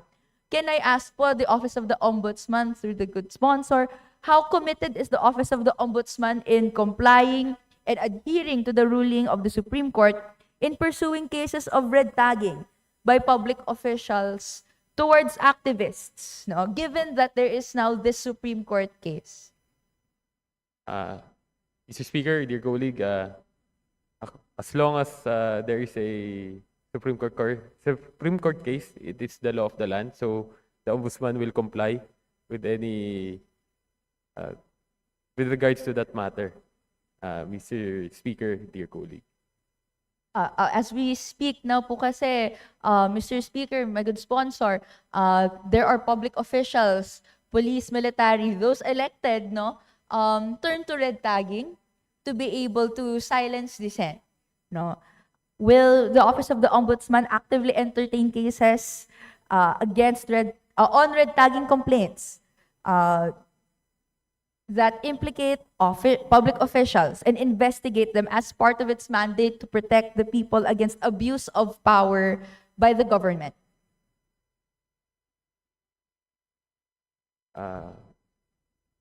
According to the Office of the Ombudsman, Mr. Speaker, dear colleague, as they're going to actively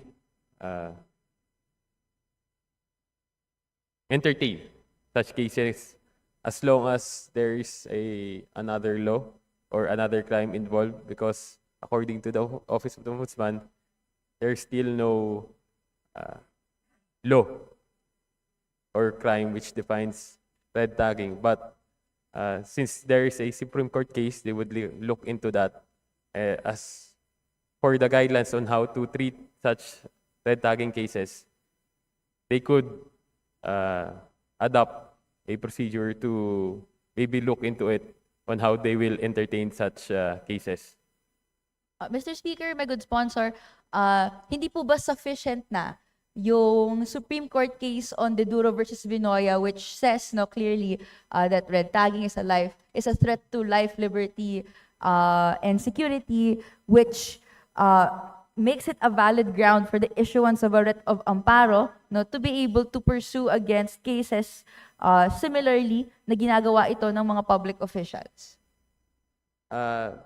Mr. Speaker, dear colleague, it is enough, but since the Supreme Court said it is a threat, so they can consider it as a crime of threat, not red tagging per se, since there is no red tagging crime, but for threat, they can entertain such cases. Thank you very much for that commitment. No, we will look forward to it and maasahan sana natin na ang bawat piso na binibigay po sa Office of the Ombudsman ay magamit para maprotektahan ang mga mamamayan sa mga abuso ng mga pampublikong opisyal na ginagamit yung kanilang kapangyarihan para sa sariling ganansya. To that end, Mr. Speaker, my good sponsor, I no longer have any other questions. And as we are aware na wala na pong iba pang interpellators, I would like to move to terminate the interpellation of the Office of the Ombudsman. No? And syempre gusto din natin receive yung data that is requested by my colleagues at the soonest time, no, para po ma-maintain yung gantong motion. So moved po, Mr. Speaker. There was a motion to terminate the budget of the Office of the Ombudsman. Majority Leader. Mr. Speaker, on the part of the majority, we join the minority in the motion to terminate the interpellations on the proposed budget of the Office of the Ombudsman, Mr. Speaker. There being no objection, said motion is now approved. I move to Majority suspend Leader. session for a few minutes, Mr. Speaker. Session suspended.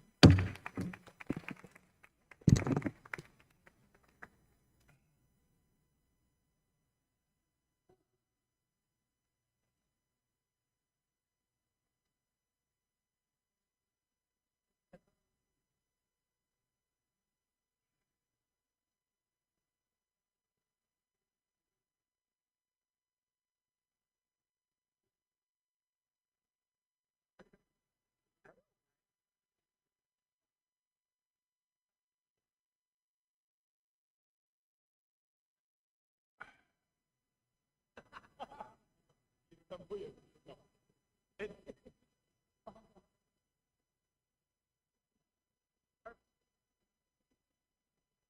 boss Mike.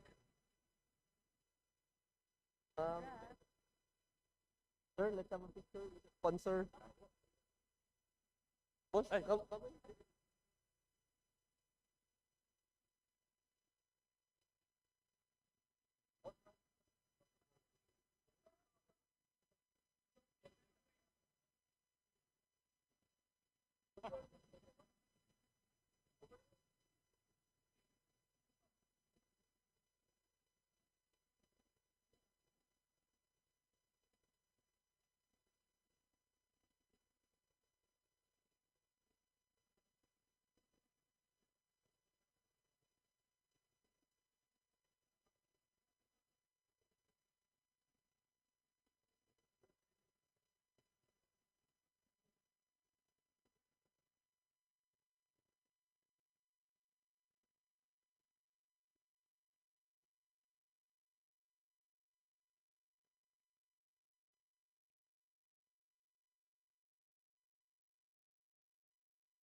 Pero sila mag-acknowledge ng case pa to. Dodge, ikaw? Wala eh. 20 minutes na umiihi si Jay eh. Umiihi. 20 minutes na umiihi.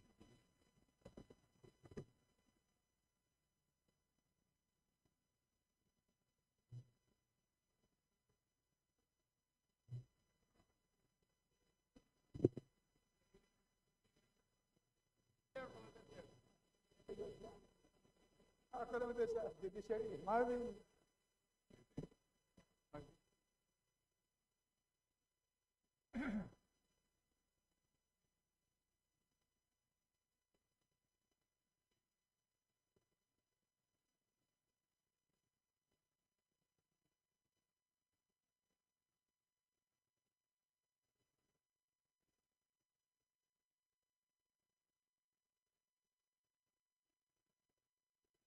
Kita, kami pa mga justice.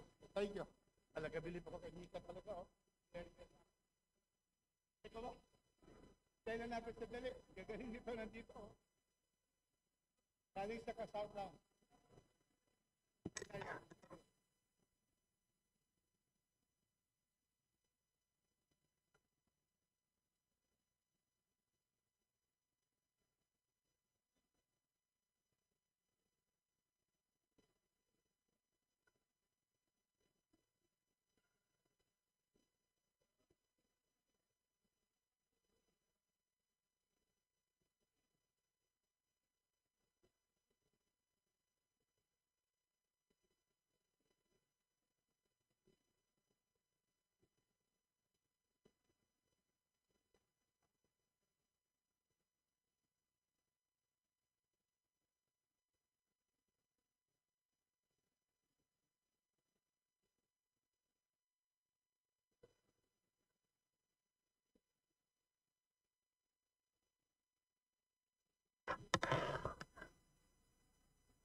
Kursi dyan ka.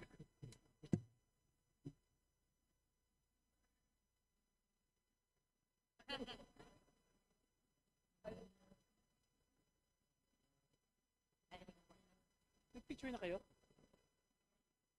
Ombudsman? May picture ba? Wala na.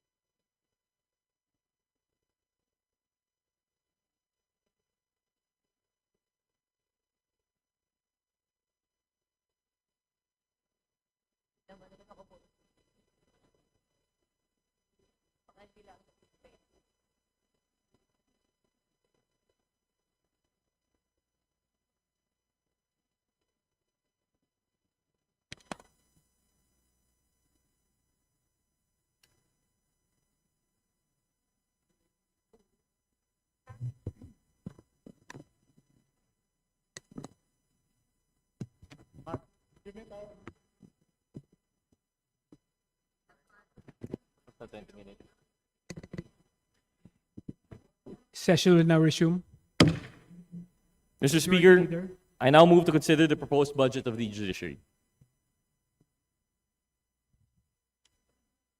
Is there any objection? Hearing none. Motion approved. Majority Leader. Mr. Speaker, may we acknowledge the presence of the justices, heads, and officials from the Judiciary. Namely, we have with us today, from the Supreme Court, Associate Justice Joseph Lopez, Associate Justice Raul Villanueva, Court Administrator Maria Teresa Dolores Gomez Estoesta, Assistant Court Administrator Lilian Baribalco. From the Sandigan Bayan, we have Presiding Justice Geraldine Faith Ekong, Associate Justice Bayani Jacinto, Associate Justice Hener Guito. From the Court of Appeals, we have Presiding Justice Fernanda Lampas Peralta, Associate Justice Florencio Mamauag Jr., and from the Court of Tax Appeals, we have Acting Presiding Justice Catherine Manahan and Associate Justice Corazon Ferrer Flores. Mr. Speaker. We'd like to welcome our guest from the Supreme Court, Associate Justice Joseph Lopez, Associate Justice Raul Villanueva, Court Administrator Maria Teresa Dolores C. Gomez Estoesta, Assistant Court Administrator Lilian C. Baribalco. From the Sandigan Bayan, Presiding Justice Geraldine Faith Ekong, Associate Justice Bayani H. Jacinto, Associate Justice Hener M. Guito. From the Court of Appeals, Presiding Justice Fernanda Lampas Peralta, Associate Justice Florencio Mamawag Jr. From the Court of Tax Appeals, Acting Presiding Justice Catherine T. Manahan and Associate Justice Corazon Ferrer Flores. Majority Leader. Mr. Speaker, for the purpose of answering questions and defending the proposed budget of the Judiciary, I move to recognize the distinguished gentleman from the 2nd District of Cagayan de Oro City, the City of Golden Friendship, the eloquent, the prolific, the Representative Rufus Bautista Rodriguez, Mr. Speaker. We'd like to recognize. Thank you, Majority Leader. We'd like to recognize the prolific gentleman from Cagayan, Honorable Rufus Rodriguez. Thank you, Mr. Chairman. Mr. Speaker, distinguished colleagues, our justices of the judiciary, officials of the judiciary. It is my honor today to sponsor the budget of the judiciary for fiscal year 2026, amounting to originally 67.94 billion, inclusive of the automatic appropriations. In terms of new appropriations, which is subject to congressional approval, the total budget of the judiciary amounts to 67.77 billion, which represents an increase of 5.88 or 3.65 billion higher than fiscal year 2025 budget of 62.12. And The judiciary thanks our Committee on Appropriations because it has increased this budget by the amount of 1.317 billion yesterday. And now the new total for the judiciary is 69.27 billion.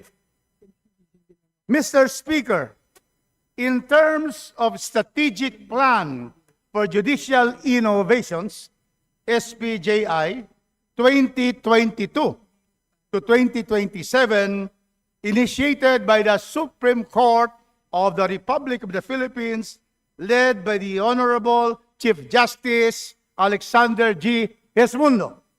And now on its third year, the judiciary is implementing concrete, measurable reforms.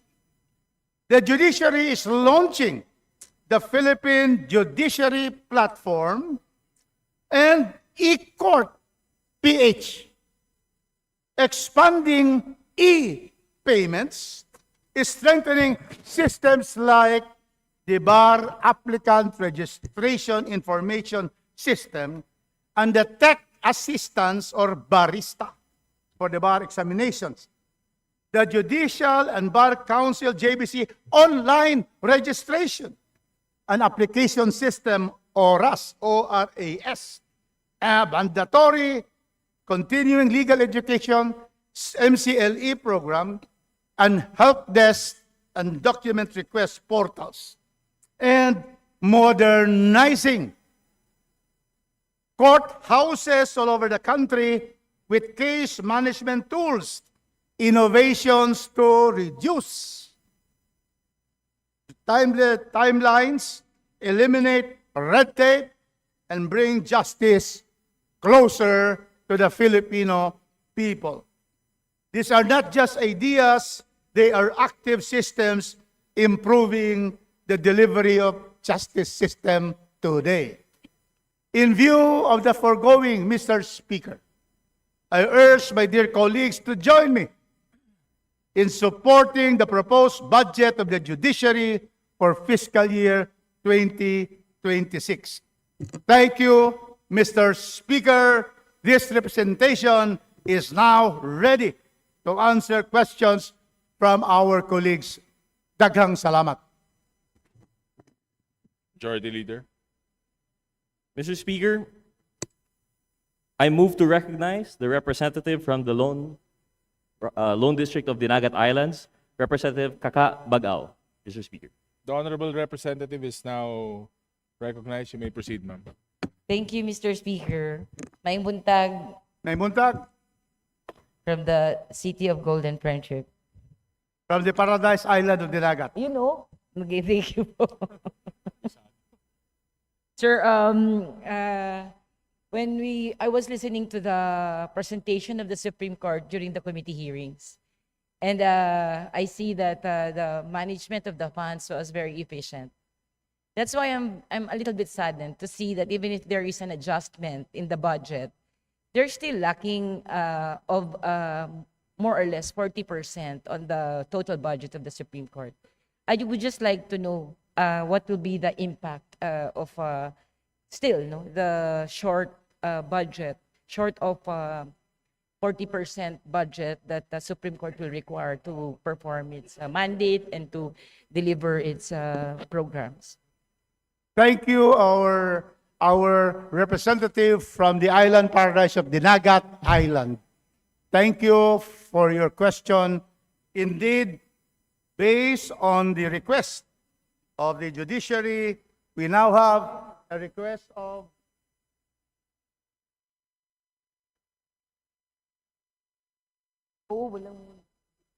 the total request for the judiciary for all the courts amounts to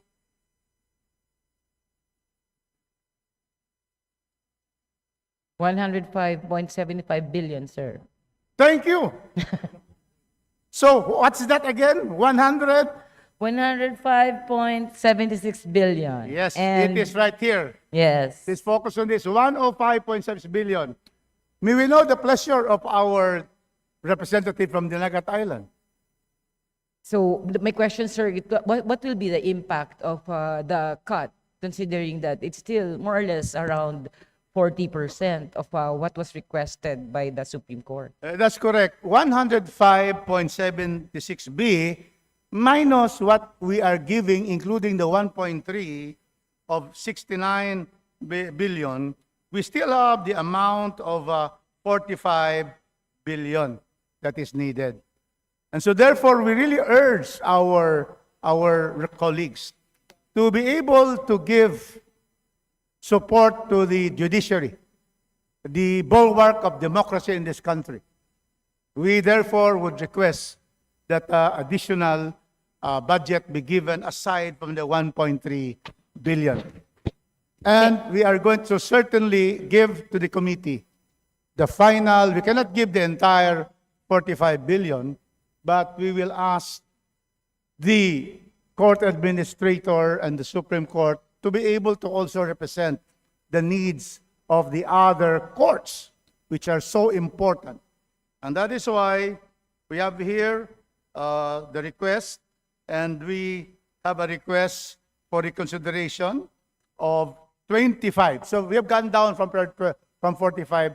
We are requesting an addition of total of 37.81 billion, meaning we are asking for reconsideration of this honorable body of 21.76 billion for the Supreme Court and other Supreme Court of the Philippines and lower courts. It's called SCP, LC, Supreme Court of the Philippines and lower court, is for consideration 21 billion.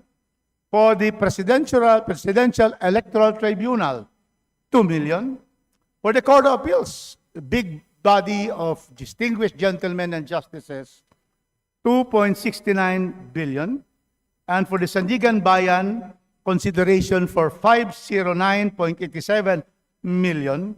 And the Court of Tax Appeal with 365.53 million, or a total request, Your Honor, of 25.33 billion. That is the current request of our judiciary. Thank you, Mr. Sponsor, Mr. Speaker. My next line of questionings, I would just like to emphasize the areas where the budget will be needed, and if there are already allocations for this. Nung September 17 po kasi 2025 at around 8:15 p.m.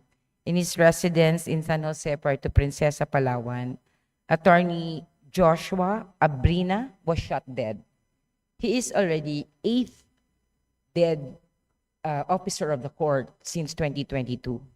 And some of them, aside from Attorney Joshua, is Bai Maceda Lidasan Abo in 2025, Junisa Kimamao, March 17, 2025, Ibrahim Pendato in March 17, 2025, Prosecutor Eleanor de la Peña in June 10, 2024, Maria Saniata Alzabe, September 14, 2023, Elmer Mape, August 22, 2023, Alberto Magulta in June 15, 2025.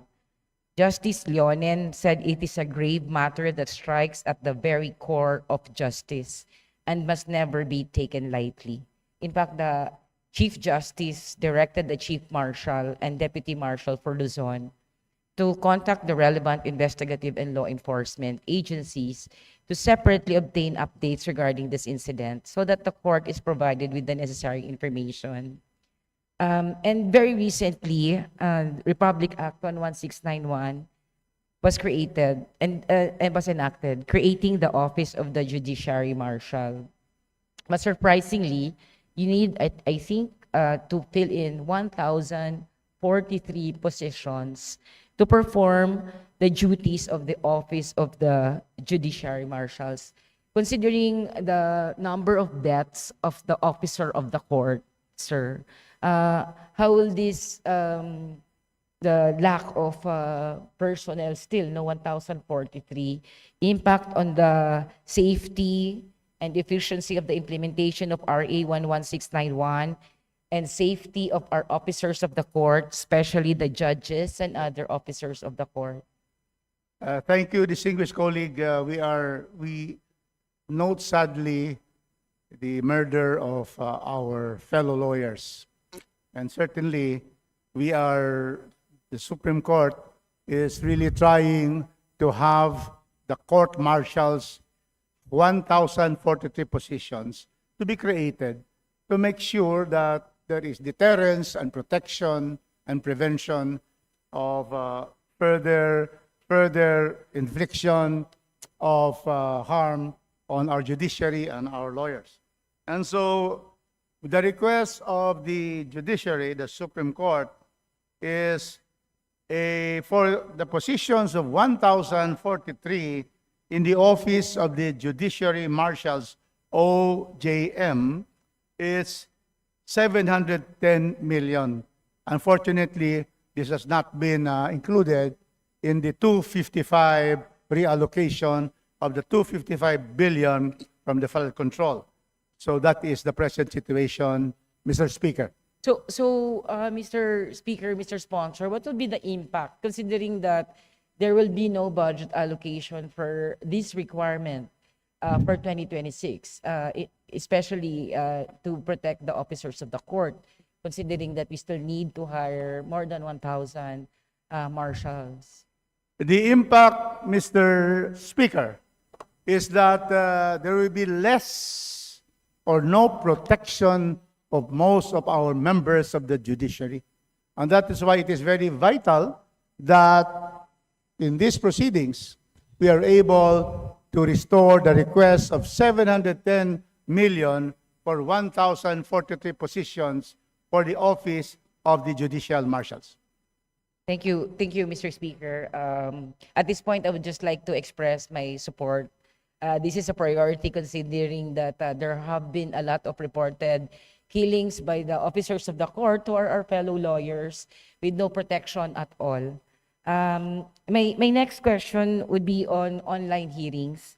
I would just like to know, sir, if in the conduct of online hearings, which is very important, no, it expedites proceedings, and it makes sure that postponement of hearings or resetting of hearings are avoided. Is there enough budget for this item? And do you have the data, sir, on the efficiency of the conduct of online hearings, especially on the first and second level courts? Yes, precisely. The Supreme Court has been doing its best with a limited budget to be able to have video conferencing or trials so that this will be able to have our hearings on video conferencing. This is good for the witnesses, good for the lawyers, and really excellent for our judiciary. And that is why on our video conference hearing reports, VCH reporting period May 20 to September 8, 2025, the total video conference hearings conducted from 2022 to September of this year, we had 1,644,209 video conference hearings. Of this, total criminal case hearing through video conference is 1.5 million. Total civil case hearing by video conference is 103,000. Successful hearings that we had on this is 1,488,000. There was a failed hearing for 130,000. There were interruptions of 17,335. The success rate, Mr. Speaker and distinguished colleague, the success rate of video conferencing in this country so far is 90.50% successful in proceeding with hearings under the scheme of video conferencing.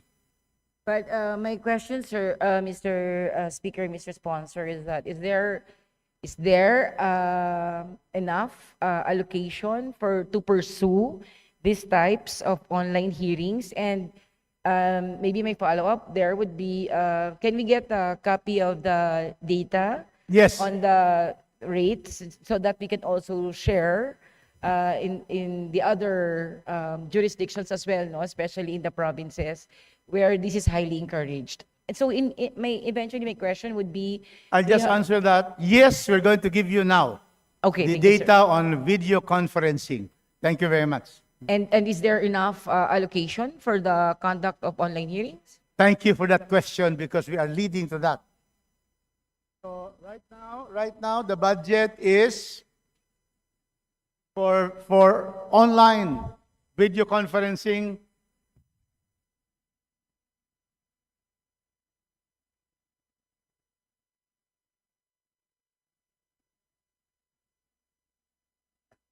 In the NEP, National Expenditure Program, we only have 450 million.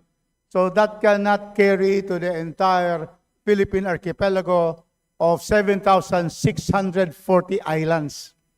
And that is why we want our courts, even the far-flung courts, to be having already video conferencing, and this will entail the purchase of equipment, the Wi-Fi, and everything. So the request, distinguished colleague, Mr. Speaker, is an additional 450 million. And that will be a total of 900 million that can push this implementation to the other courts which are not yet reached by video conferencing procedure.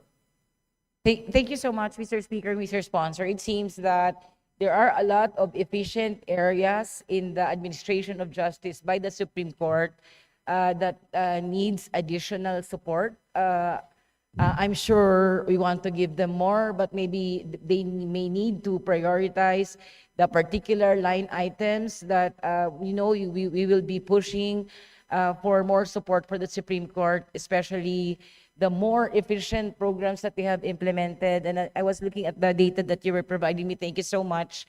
The impact of the efficiency of online hearings that will seek to avoid a lot of postponements and postponement of hearings, of courts, sir. Thank you, my distinguished colleague. Yes, in fact, while the BARCIS and the Committee on Appropriations had not included this, but we gave additional 1.3 billion, but more is needed. Precisely, we will have a period of institutional and personal amendments of the period of amendments to be done in this plenary. And in that proper time, I am now requesting the Judiciary with the Court Administrator, Justice Estuesta, to give us what are still lacking in terms of priority. We have to prioritize the needs of the Supreme Court of the Philippines and lower courts, the Sandigan Bayan, the Court of Appeals, the Court of Tax Appeals, and then also the PAT. So, yes.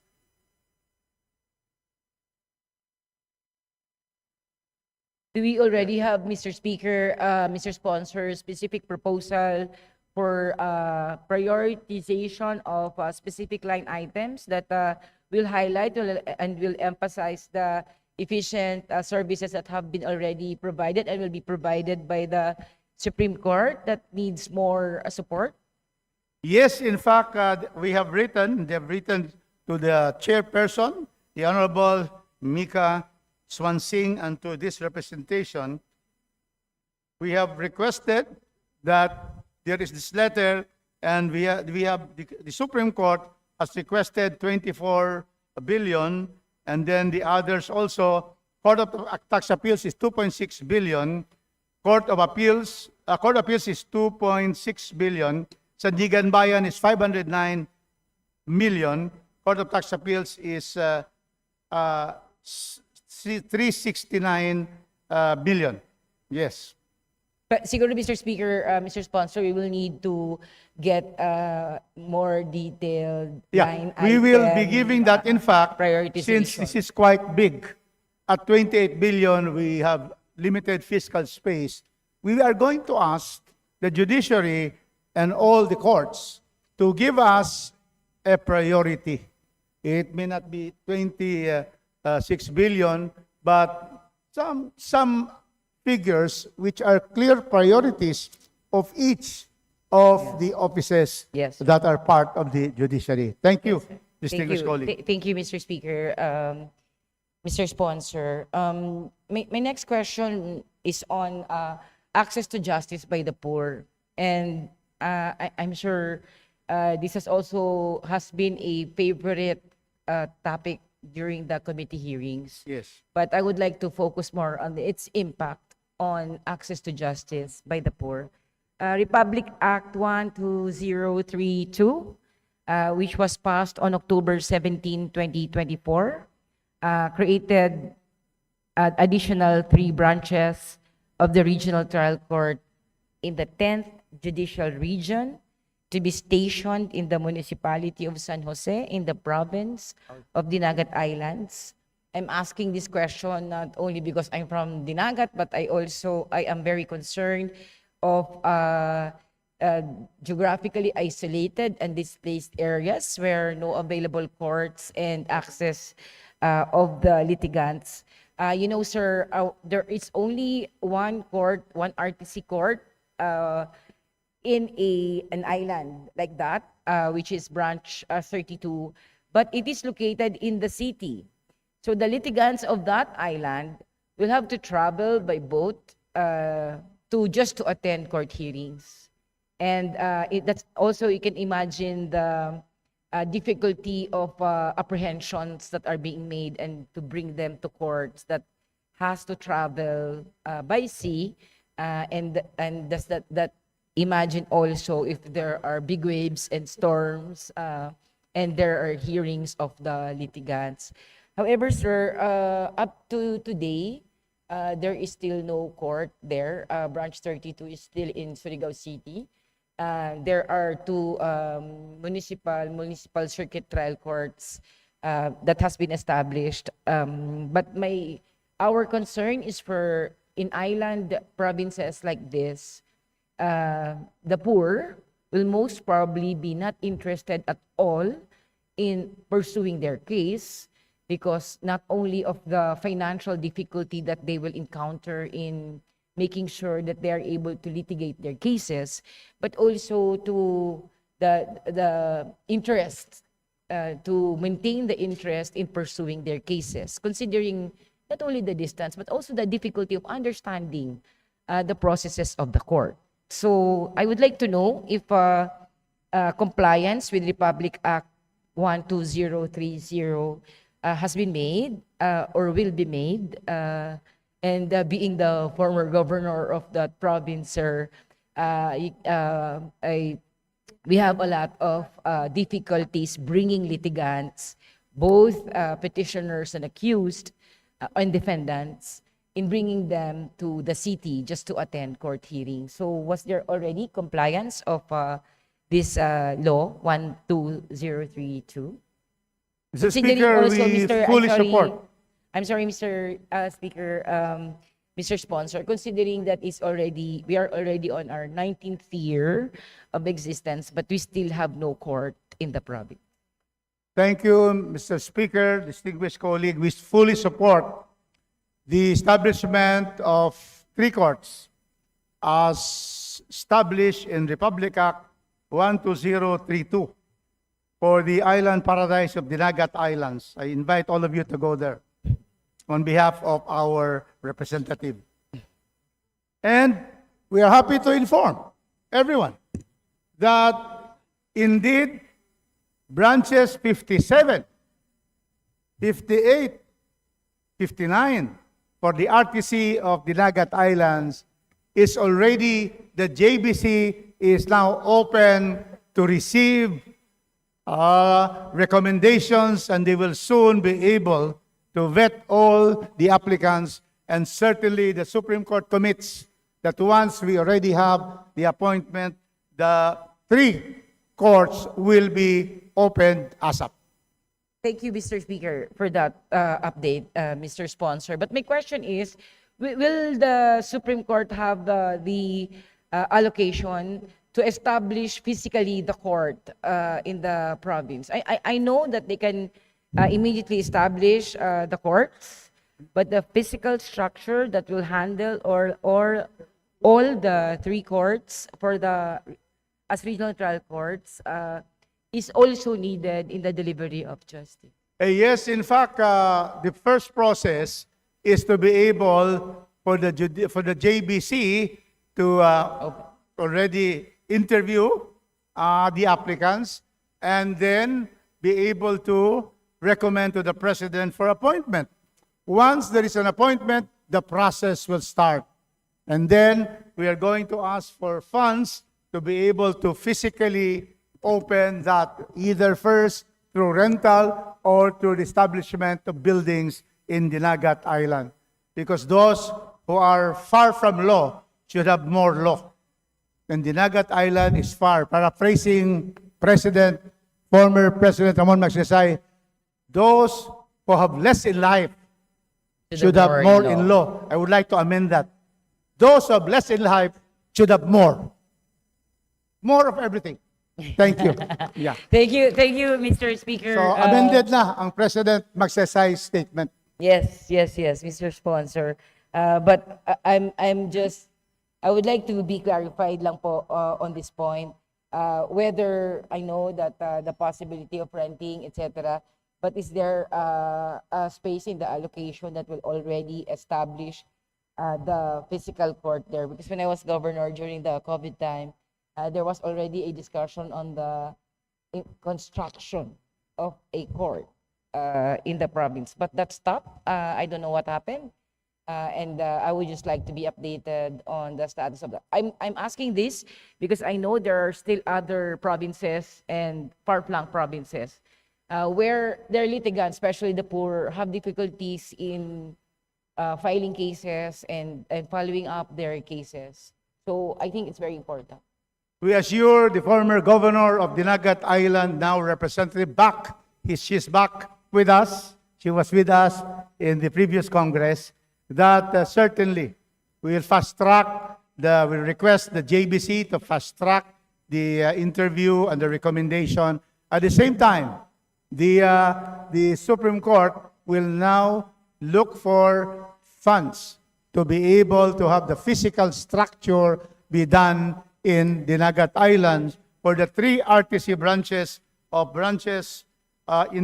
in our Dinagat Island, three of them. Yes, thank you, Mr. Speaker, Mr. Sponsor, and I would like also for the judiciary to be mindful of other islands and other far-flung provinces who are similarly situated. However, I am very confident that our sponsor, our idol, Congressman Rodriguez, will definitely be able to defend the budget. And I would like to join as an officer also of the court in supporting the budget that will be required by the Supreme Court. Most of my questions are actually priority programs of the Supreme Court that needs support. So I am one with the Supreme Court in making sure, and you are very efficient in using your budget. So I support the budget of the Supreme Court. That will be all. Mr. Speaker, Mr. Sponsor. Thank you, Mr. Speaker. On behalf of the Judiciary, we would like to thank the Honorable Representative Kaka Bagao of the Dinagat Islands Island Paradise for your support for the budget, support not only of the present budget, but to increase the budget so that we can be able to implement the request, the dispensation of justice to the entire country. Thank you very much, distinguished colleague. Thank you very much, Mr. Chairman. Majority Leader. Mr. Speaker, next to interpolate the sponsor, I move to recognize from Party List Akbayan, Representative Jose Manuel Tadeo Chel Jokno. The representative from Akbayan, Representative Chel Jokno, is recognized. Thank you, Mr. Speaker. Good morning, Honorable Sponsor. It's always a pleasure to have a conversation with you. Good morning as well to the Judiciary and the members of the Judiciary family. I believe the Honorable Sponsor would recall that in the hearing that we had on September 16, I had requested for the list of aging cases that have been pending in the Sandigan Bayan, some for 20 years, some for over 30 years, including a summary of what cases are involved, the amount of government funds involved, and the reasons for delay. May I know, Your Honor, if the list is available?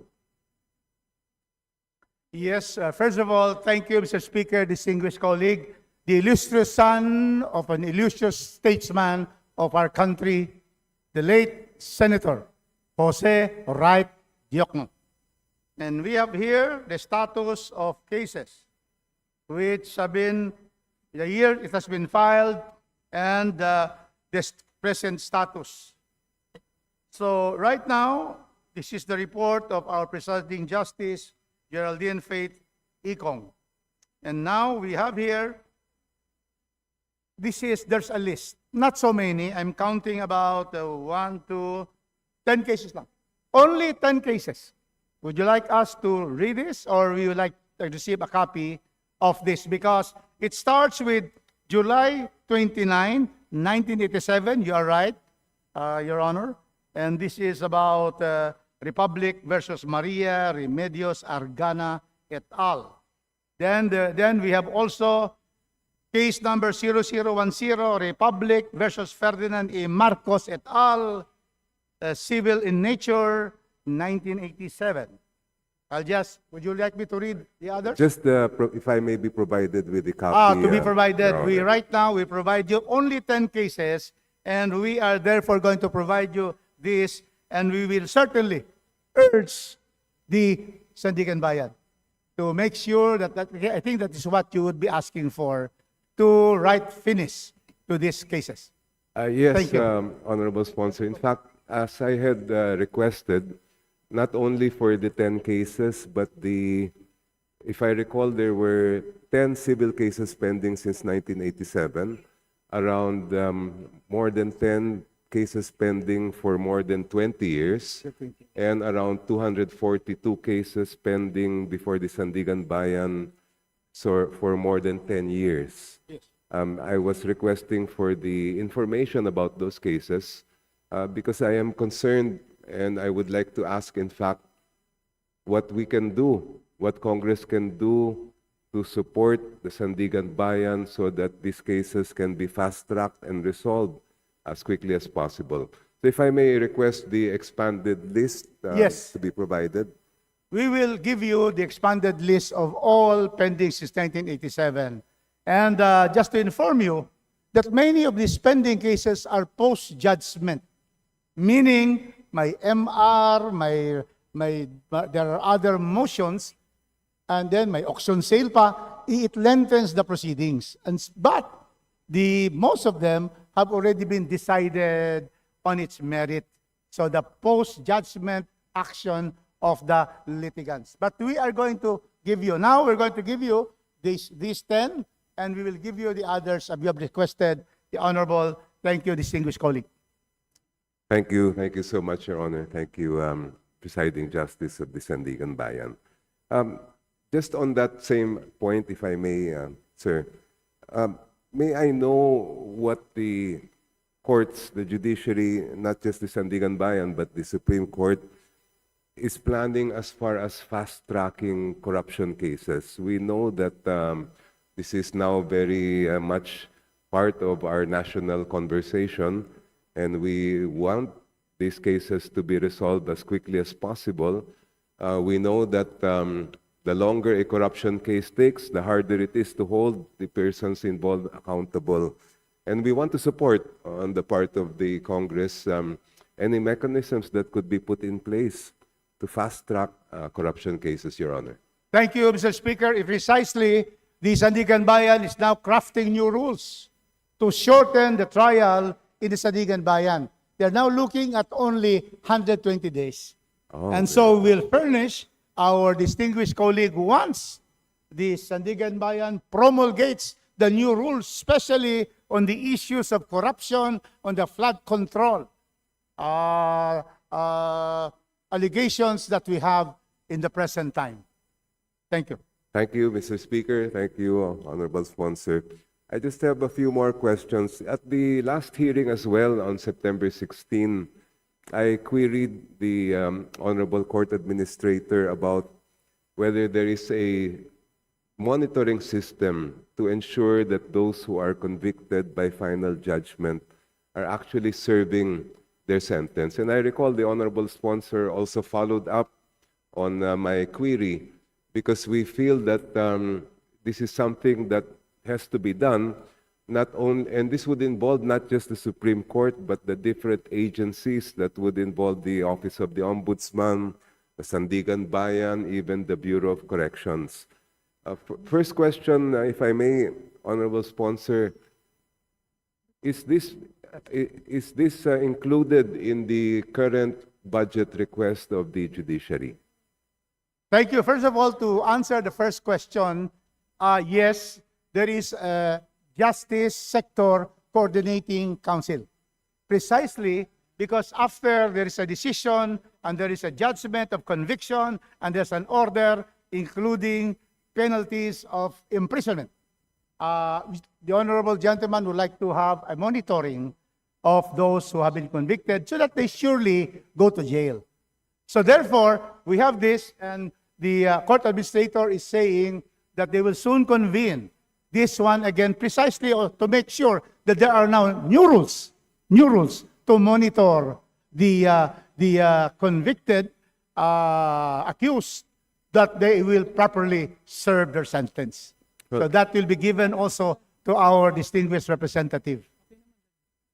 Thank you for that. I am aware of the Justice Sector Coordinating Council. Perhaps I know this may not be able to be done within this budget cycle, but I believe that perhaps in the coming budget cycles next year, we could establish a permanent database, a permanent monitoring system involving the different agencies that would ensure that those who are convicted by final judgment actually serve their sentences. I am particularly concerned about corruption cases, again, because this involved the people's money, and we want to make sure that there is real accountability and punishment for those involved, Mr. Sponsor. Thank you once again. We appreciate that suggestion, and we are of notice that precisely there has to be a report on the status of the implementation. But let me just inform this honorable august body that we indeed have a budget for 2026 for the Justice Sector Convergence Program. But the problem is that they were reduced from the proposal of 475 million, they were only given 175 million. And so they are requesting for the balance of 157 million to be restored, so that there will be full monitoring and full reports of those who are convicted, especially in corruption cases, to be published and to be seen that they are indeed implemented. So we thank you, and we ask the sponsor to help us, our distinguished colleague to help us restore this budget for the Justice Sector Convergence Program. Thank you. Definitely, Mr. Speaker, definitely, Mr. Sponsor. Thank you. I have no more questions.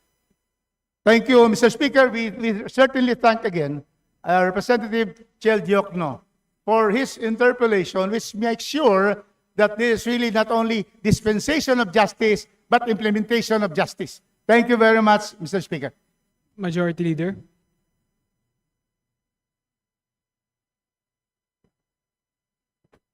Minute suspension, Mr. Speaker. Session suspended.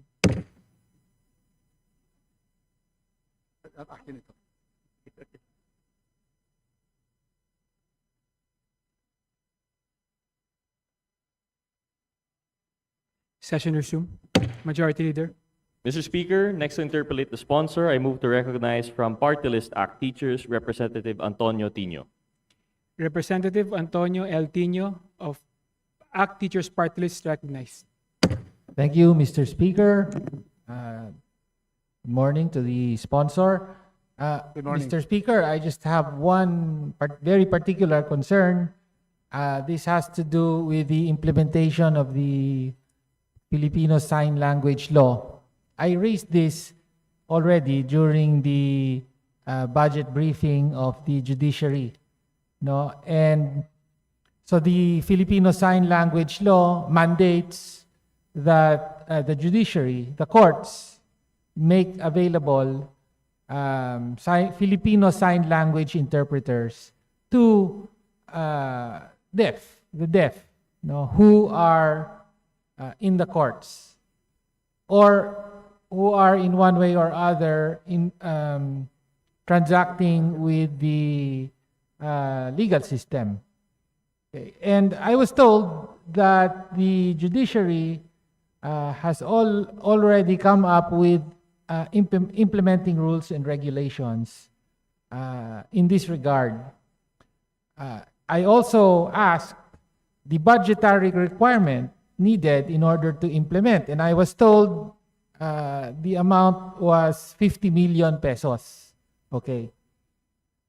Unfortunately, Mr. Speaker, I am part of the Committee on Appropriations, the deliberations on the budget amendments, and looking at the amendments, the additional budget that the committee has included in the current General Appropriations Bill, hindi po kasama yung 50 million. No? So, Mr. Speaker, pwede po bang habulin natin, no? Or makuha ang suporta ng sponsor, no? Para sa dagdag na amyenda na ito? 50 million pesos lang po ang pinag-uusapan natin. In the grand scheme of things, this is literally a rounding error. No? So, can we get the commitment of the sponsor that these 50 million pesos will be included in the budget of the Judiciary? Para naman po, finally, ilang taon na po nag-iintay ang ating Filipino deaf community, that at least the justice system will in this way ensure accessibility and inclusiveness for the Filipino deaf. Mr. Speaker, we thank the honorable representative from ACT Teachers, the Representative Tony Tino. Certainly, this representation, together with the Judiciary, intends to really secure this small amount of 50 million so that the law that implements and mandates the Filipino Sign Language in courts will be implemented with the budget to hire interpreters for the Filipino language. And so therefore, in this open assembly, we would pledge that we are going to work. In fact, we will request that the Judiciary include this in this priority, and this representation will write a separate letter for 50 million inclusion to the Honorable Mika Sonsing and Majority Leader Sandro Marcos. Thank you, distinguished colleague. Thank you very much, Mr. Speaker. With that very firm commitment from our distinguished sponsor, I end my interpellation. Thank you po. Majority Leader. Thank you. Before our dear friend goes, our thanks. The Judiciary is thanking Congressman Tino because of his support and his request, a very valid one. This is an implementation of law, and we don't want another law without funds to implement. And so thank you very much, Representative Tino, for your intervention. Thank you, Mr. Speaker. Majority Leader. Mr. Speaker, next to interpolate, I move to recognize from party list APEC, the Honorable Sergio Dagoc. Representative Sergio C. Dagoc of APEC Party List is now recognized. Thank you, Mr. Speaker. Thank you, Majority Leader. I am not interpolating my fellow Mindanaoan, Mr. Speaker. Thank you. Mahirap interpolate tong tao na to kasi palaging pare-pareho kami ng idea. So I am just here, Mr. Speaker, distinguished sponsor, to manifest my support to the budget of the Judiciary, especially to the budget on utilities, which will settle the accounts of the courts, electricity account. Thank you, Mr. Speaker. Thank you, Majority Leader. Thank you, Judiciary family. Mr. Speaker, on behalf of the Judiciary, we thank the Honorable Sergio Dago from the island paradise of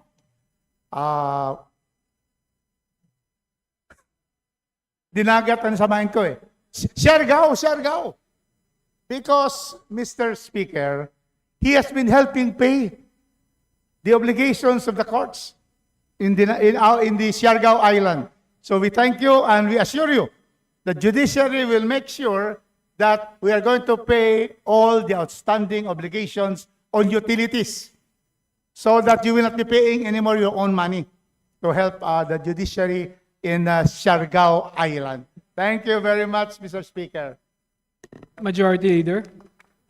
Mr. Speaker, next to interpret the sponsor, I move to recognize from party list ML, the Honorable Laila De Lima. The Honorable Laila De Lima of ML Party List is now recognized. Thank you, Mr. Speaker. Distinguished sponsor, I also rise today to manifest my full support for the proposed budget of the Judiciary for fiscal year 2026. I do not wish to add to more questions because I asked already certain questions during the committee hearing on the Judiciary budget. Let me just emphasize, the Judiciary is a co-equal branch of government and the final guardian of the rule of law. It safeguards the rights and liberties of our people and serves as a cornerstone of our democratic system. By supporting this budget, we are not simply allocating funds to a government branch, but making a vital investment in the credibility of our justice system, in the integrity of our democracy, and ensuring that justice will neither be delayed nor denied to our people. As mentioned earlier, NEP for the budget for the Judiciary, as indicated in the NEP for 2026, is 65.768 billion. The original agency proposal for 2026 was 105.76 billion, hence a huge cut of 37.81 billion. After the Bar C consideration, this was an additional amount was given to Judiciary. That's 1.317 billion, and this represents the creation of new positions in the offices of the regional court managers, the creation of new positions in the offices of the Chief Justice and Associate Justices, and the purchase of ICT equipment. If I have my way, Mr. Speaker, and the distinguished sponsor, and if it's still within the fiscal space, I would suggest that we take a look again at the list of the items that were part when the Judiciary sought reconsideration of a subtotal amount of 21.76 billion. From Barsi, it was increased, or it was added only 1.317 billion. So if we can ask the Judiciary and tell us the other prioritized items in their original proposed budget, which we can still add, subject, of course, to the feasibility within the fiscal space. So that's all, Mr. Speaker and distinguished sponsor. Again, I express my manifestation of support for the budget of the Judiciary for fiscal year 2026. Thank you. Good morning. Mr. Speaker, we would like to thank the former chairperson of the Commission on Human Rights, the former Secretary of Justice, the former Senator of the Republic of the Philippines, no less than our good friend, Laila De Lima. Thank you so much for your big support for the Judiciary. Majority Leader. Mr. Speaker, next to interpret the sponsor, I move to recognize from the 2nd District of Pangasinan, the Honorable Mark Cojuangco. Yes, The Honorable Mark Cojuangco is now recognized. Mr. Speaker, I have a question for the Court of Appeals and also the Supreme Court. Recently, a case involving the precautionary principle was lost by the government. And this had to do with the writ of kalikasan on golden rice and BT talong. Mr. Speaker, the golden rice was being planted in my district. A lot of golden rice. This was the rice that we were planting to gift. This representation was planting to gift to the people. So that was interrupted. BT talong was also a means to lessen flooding your fields with insecticides so that the talong could be harvested. BT talong would have gone a long way to reducing greatly, if not eliminating, all pesticides in the culture of talong. My question is, how do we make it so that the precautionary principle is not abused? Because it's very hard to win against the precautionary principle. It's all encompassing and it covers everything. Do we make a law, or do we make a law about the precautionary principle, or do we make a law that says BT talong and golden rice are legal? Mr. Speaker, Your Honor. Thank you, Mr. Chairman, to the distinguished representative of Tarlac, Marco. Pangasinan po. Pangasinan. Sorry, Pangasinan. The precautionary rule as promulgated by the Court of Appeals state that when there is no scientific certainty as to the safety of a product or activity, the same shall be prohibited. However, Mr. Speaker, our distinguished Chairman, Mark, they await Congress to be able to pass a law and then implementing rules so that this precautionary rule may be able to be given a second look. And because Congress has the plenary powers to make law, then they are able to implement what is the policy given by Congress. We indeed see the importance of the rice and the talong that is being planted in Pangasinan. However, according to the Court of Appeals, the precautionary rule states really there has to be a scientific basis to say that a product is safe. However, they are very much willing to be able to have the Congress come out, because Congress can also be able to be the one that will invite experts to assure everyone, as there are now many areas in the country that are also planting BT corn, also the modified rice. However, there has to be a policy from Congress. That is what the Court of Appeals would like to request. Mr. Speaker, Your Honor, this representation is aware of the voluminous amount of scientific work done to ensure the safety of these products. Furthermore, we are planting and importing BT corn regularly.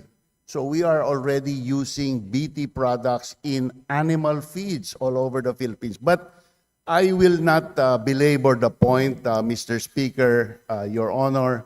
I would just like to invite the good sponsor to join me in authoring bills so that we could address this issue more properly, Mr. Speaker. Mr. Speaker, gladly, I always support our Chairman Mark and this bill to clarify the safeness of these modified agricultural products. will certainly be able to invite the scientific experts and all scientific papers so that we can craft a law. I will sign immediately the bill of Chairman Mark Juanco. Thank you, Mr. Speaker. Thank you, our distinguished I colleague. support the budget of the judiciary. The We more need- I'm going to sign the bill, Mr. We need Speaker. a strong judiciary for a first-rate country. Thank you po. Thank you, Chairman Mark Juanco. Thank you so much. Mr. Speaker, thank you. Majority Leader. Mr. Speaker, next to interpolate once again, may we move to recognize from Party List ML the Honorable Laila de Lima. Thank you, Mr. Speaker. Honorable Laila de Lima is now recognized. Thank you, Mr. Speaker. Thank you, the distinguished sponsor. Mr. Speaker, I move to terminate the interpellation on the budget of the judiciary. Majority Leader. Mr. Speaker, on the part of the majority, we join the minority in the motion to terminate the interpellations on the proposed budget of the judiciary. Mr. Speaker. Is there any objection? The proposed budget of the judiciary is now approved. Thank you, Majority Leader. Thank you, our dear Speaker. On behalf of the judiciary, the men and women dispensing justice in our country, we thank you so much for the termination of the plenary hearing of the budget of the judiciary with a prayer that we add to what our minority leaders have requested so that we can have more dispensation of faster justice to our country. Thank you very much, Mr. Speaker. Session suspended. Motion to suspend, Mr. Speaker. Session suspended.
Oh, ako kahapon.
Okay na, sir.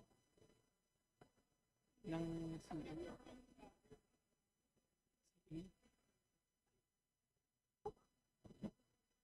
Pinapakuha niya yung case number ko sa CA at kung kanino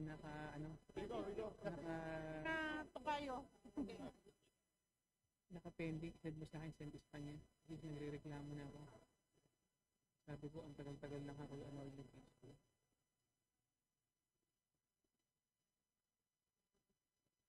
Sige na yan ang mga... Kung kanino naka-assign. All justices, pass here. Go to the...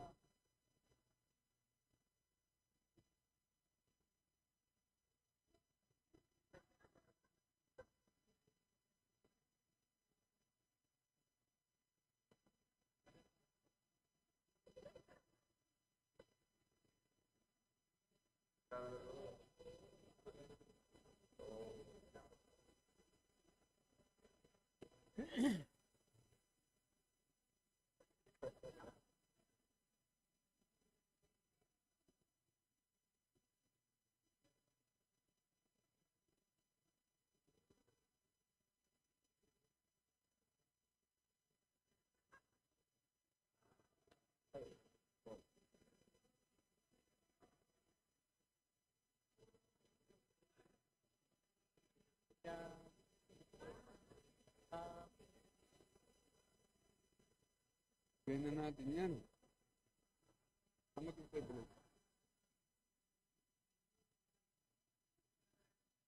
Alright.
AJ.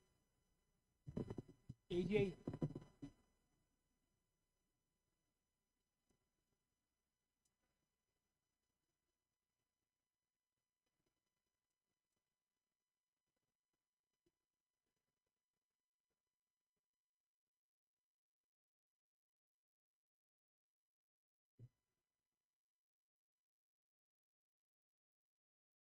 Norbs. May problema sa NBI.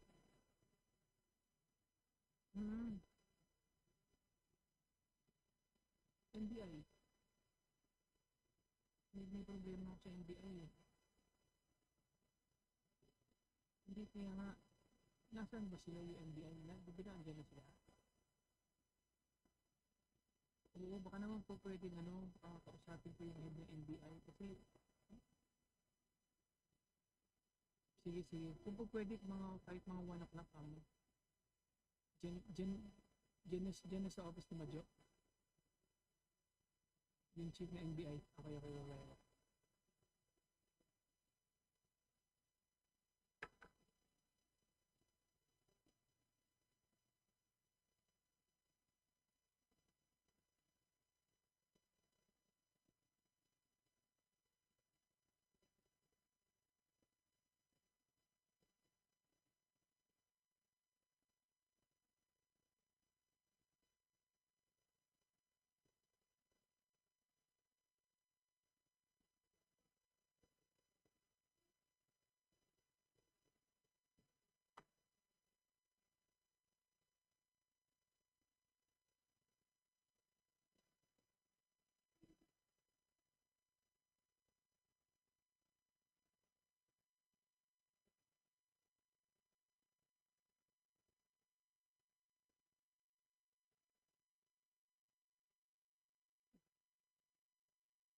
Okay.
Session will now resume. Majority Leader. Mr. Speaker, may we move to consider the proposed budget for our two agencies, the Dangerous Drugs Board and the Philippine Drug Enforcement Agency, Mr. Speaker. Is there any objection? Hearing none, motion approved. Majority Leader. Mr. Speaker, may we acknowledge the presence of the heads and officials of the Philippine Drug Enforcement Agencies, headed by Undersecretary Isagani R. Neres, Director General, and all the officials of PDEA. Likewise, Mr. Speaker, we would like to acknowledge also the officials from the Dangerous Drugs Board, headed by Secretary Oscar F. Valenzuela as Chairman, and all the officials and staff of DDB. Mr. Speaker. We'd like to welcome our guests from the Philippine Drug Enforcement Agency, headed by Yusek Isagani R. Neres, and from the Dangerous Drugs Board, headed by Secretary Oscar F. Valenzuela. Welcome to the House of Representatives. Majority Leader. Mr. Speaker, I move to recognize Representative Marcy Teodoro from the Lone District of Marikina City as to answer the questions on the proposed budget for the Philippine Drug Enforcement Agency and the Dangerous Drugs Board. So move, Mr. Speaker. The Honorable Marcy Teodoro of Marikina is now recognized. Mr. Speaker, distinguished members of the House of Representatives, magandang umaga po. On behalf of the Dangerous Drugs Board, DDB, and the Philippine Drug Enforcement Agency, PDEA, we are honored at this point to present and defend our proposed budgets for fiscal year 2026. The fight against illegal drugs remains one of the most pressing challenges confronting our nation. The DDB continues to serve as the policy-making and strategy-setting body, providing the roadmap for a balanced and humane anti-drug campaign. While the PDEA, as the lead implementing arm, ensures that these strategies are carried out through intelligence-driven operations, enforcement, and coordination with stakeholders nationwide. For 2026, our joint priorities are centered on 1. Sustaining demand reduction programs by scaling up prevention, education, and rehabilitation with greater focus on community-based treatment and reintegration of persons who use drugs. 2. Modernizing enforcement capacity, equipping our agents with the technology, training, and intelligence tools necessary to counter increasingly sophisticated drug syndicates. 3. Deepening interagency and local government unit partnerships to ensure a whole-of-government and a whole-of-nation approach that emphasizes prevention and rehabilitation alongside with enforcement. Lastly, strengthening international cooperation. This is to address the transnational drug trafficking while aligning with global best practices and our treaty obligations. Mr. Speaker, the budget we respectfully present today is an investment in both public safety and equally important in public health. It is an affirmation of our collective commitment to protect our communities, safeguard our youth, and pursue a drug-resilient Philippines founded on sound policy, effective enforcement, and respect for human rights. With your support, the DDB and PDEA will continue to work in unison to turn the tide against illegal drugs and build safer, healthier, and stronger communities for our people. Maraming salamat, and we are ready now to answer questions. Majority Leader.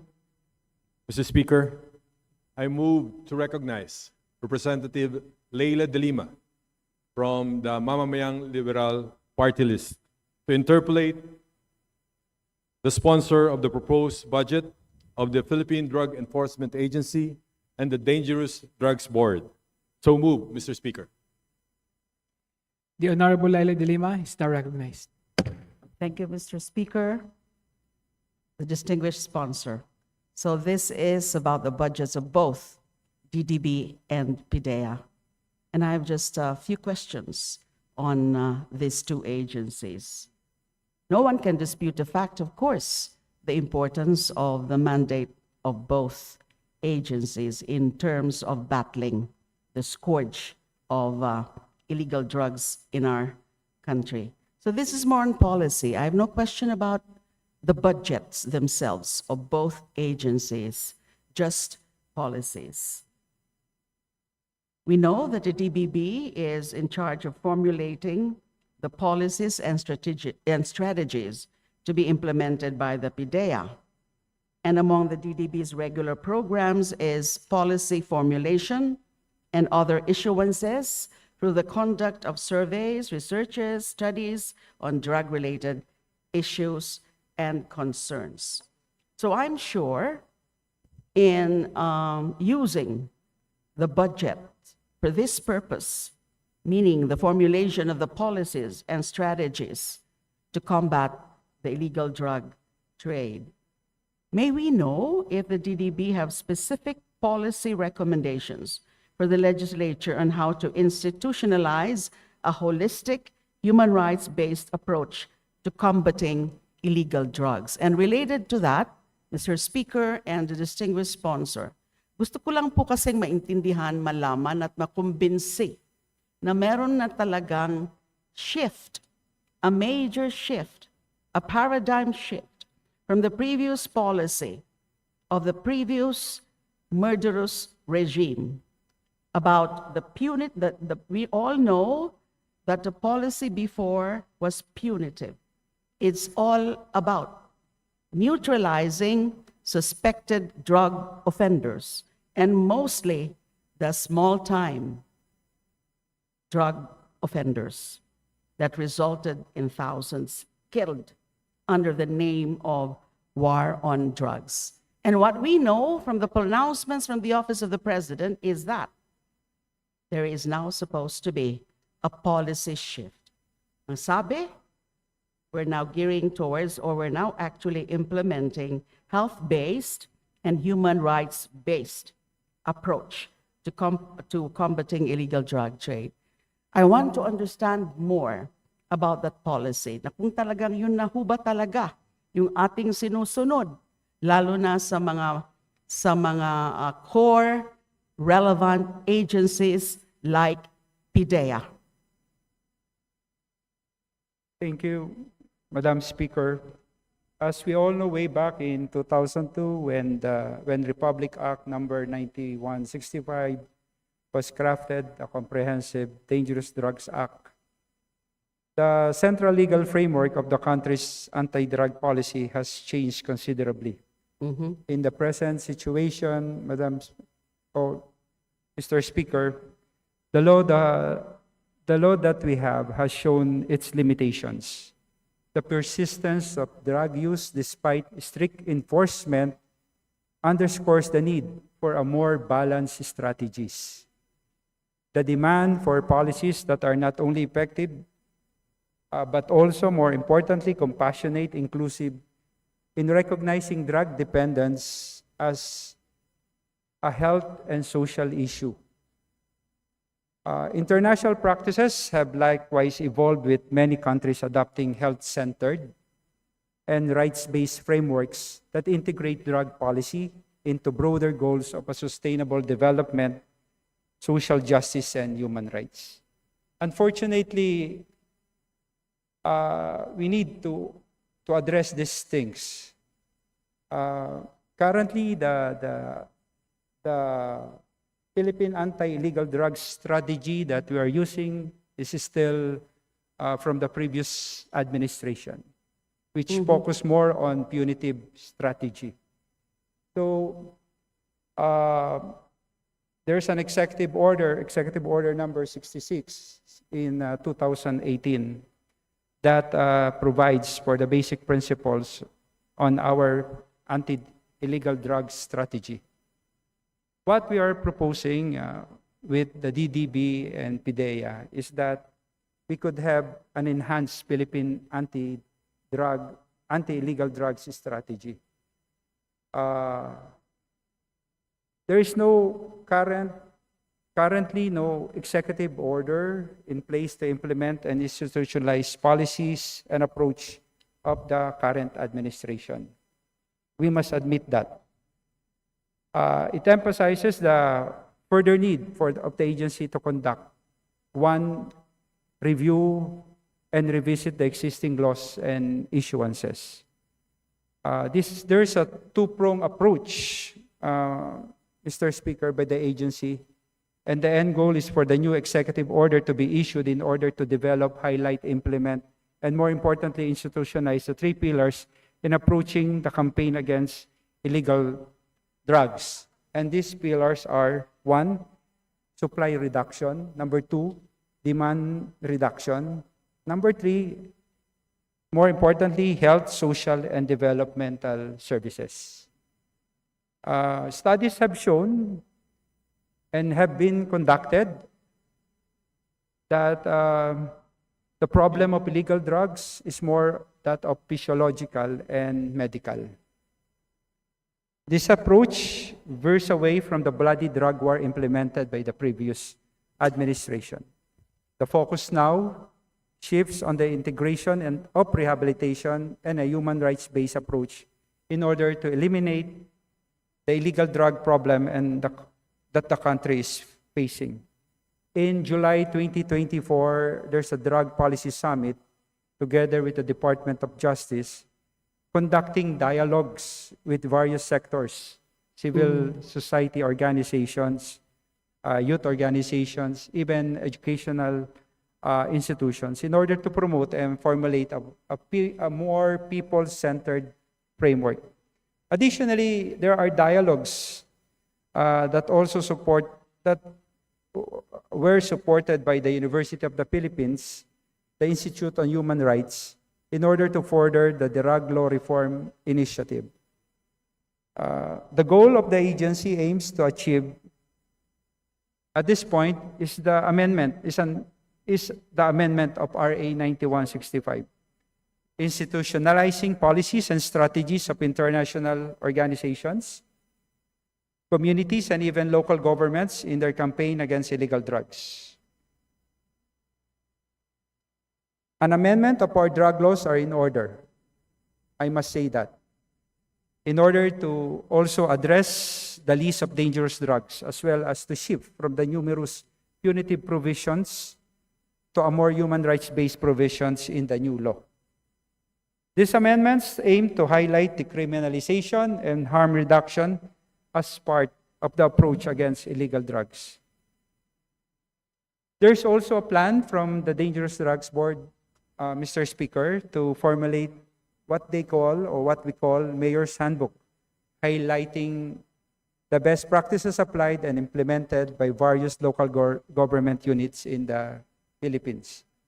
Meron din pong mga pagsisikap ngayon na matulungan at ibang mga probinsya, iba-ibang syudad na makapaggawa or to be able to expand what we call the community-based drug rehabilitation facilities. Yes, Mr. Speaker, a distinguished sponsor, it seems reassuring to hear from the distinguished sponsor about those policies and those activities, programs that DDB is currently implementing.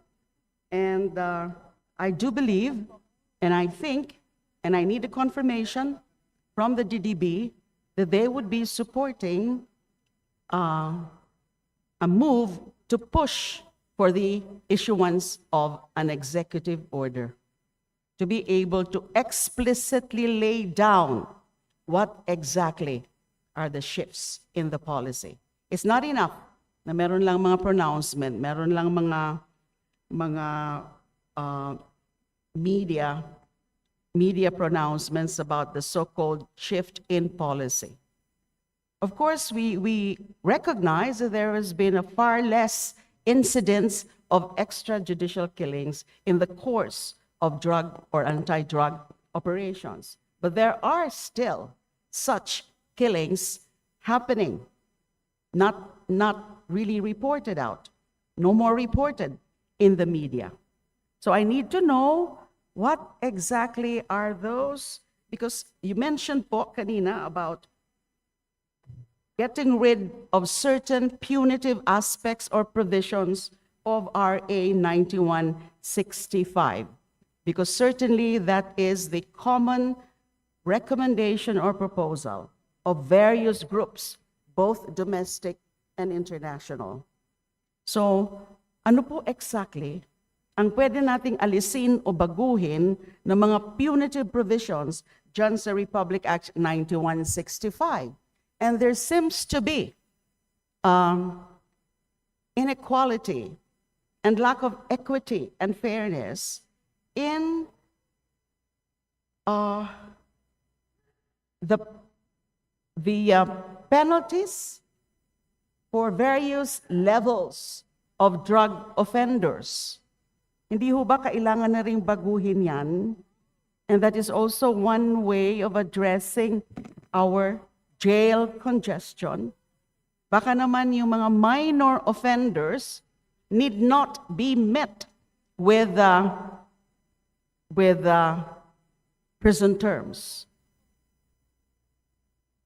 Is that being considered by DDB as among the possible amendatory provisions? And another question is, has DDB already submitted any legislative proposal in that regard, particularly amending in a comprehensive manner form or scope of our anti-drugs law, which is Republic Act 9165? By admission, Mr. Speaker, it's presently being discussed with the UP Human Rights Institute for Human Rights.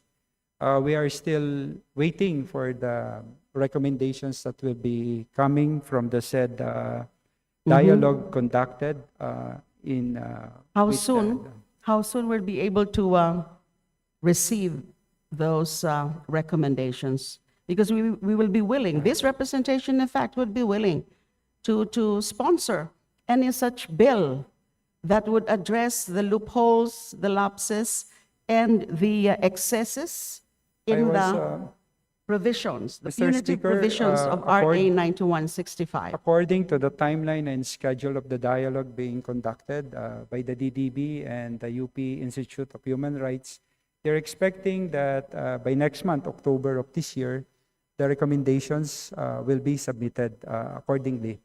And rest assured that the DDB will submit this to Congress for possible legislative measures in order to amend the current law that we are using. I have also here a copy, Mr. Speaker, of the executive order in order to revise or update That's for submission to the President. yes, I for suppose. signature of the President, Madam, Mr. Speaker. Thank you. Now, sa PDEA na lang po, just, of course, we have been seeing certain successful drug bust operations. In fact, I wish to commend the PDEA's performance in terms of the number of successful drug bust operations conducted, the significant amount of drugs confiscated, and number of high-profile drug traffickers arrested and convicted. Dapat noon pa po yan ginagawa, yung high-profile drug traffickers, and not yung dinidiskitahan lang, tinatarget lang yung mga maliliit. All of which I understand is already set to exceed the achievements of the previous administration in all its 6 years, in only 3 years of this administration. I hope this is true. Ito po kasi yung research ng staff ko. What I find even more commendable is the significant decrease in the number of deaths in these drug operations, a number less than 5% of the officially recorded number of 6,259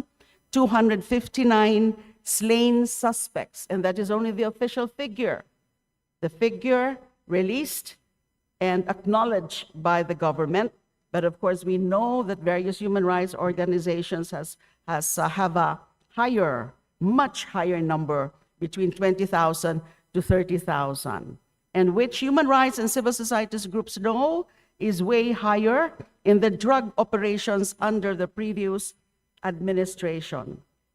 I'm talking about the number of deaths in these drug operations is actually less than those in the previous administration.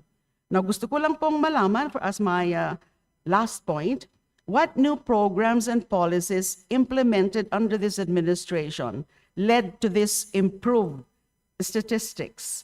What specific factors contributed to this improved statistics of PDEA?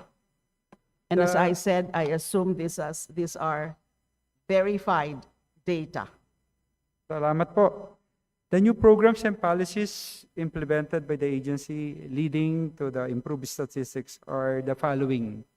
One, in full compliance with the directive of the President, the agency adheres to a human rights-based approach in all its anti-illegal drug operations. Based on their protocol, if there's debt that is initiated in the operation, a motu proprio investigation is mandatory in order to check on the protocol on if it's proper and and human rights are secured. Can this representation po just ask a list of those cases where debts occurred and are motu proprio investigated, particularly, of course, the specific incidents, the date, the place, and then the status of the investigation? We will submit that, If I Mr. can have Speaker, that, please. coming from the agency as verified also. Okay, that's all thank for you. me. Thank you very much. Thank you, Mr. Speaker. Thank you, distinguished sponsor, and also from the DDB and PDEA families. Mr. Speaker, there being no other members of the minority to interpolate the sponsor, I move to terminate the interpellations on the proposed respective budgets of the Dangerous Drugs Board and the Philippine Drug Enforcement Agency. Majority Leader.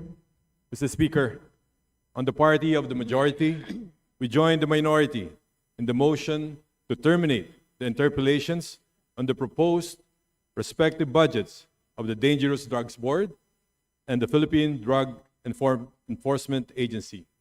So moved, Mr. Speaker. There is a joint motion to terminate the interpellation on the proposed respective budgets of the Dangerous Drugs Board and the Philippine Drug Enforcement Agency. Is there any objection? Hearing none, the interpellation of the proposed respective budget of the Dangerous Drugs Board and the Philippine Drug Enforcement Agency is terminated. Majority Leader. Mr. Speaker, move to suspend. Mr. Speaker. Session suspended.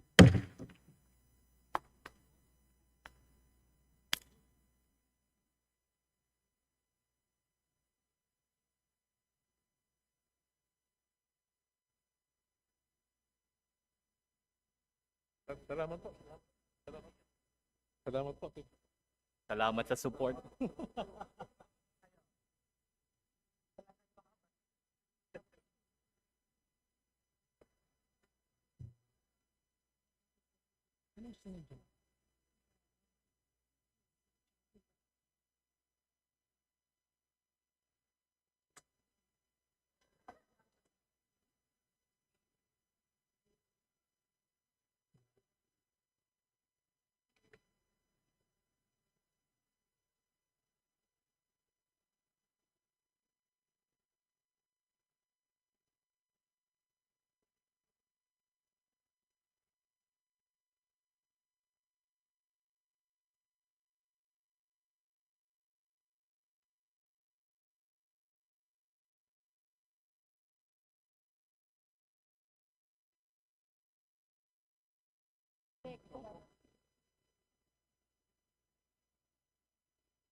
Mag-binayaran kita sa Ompo.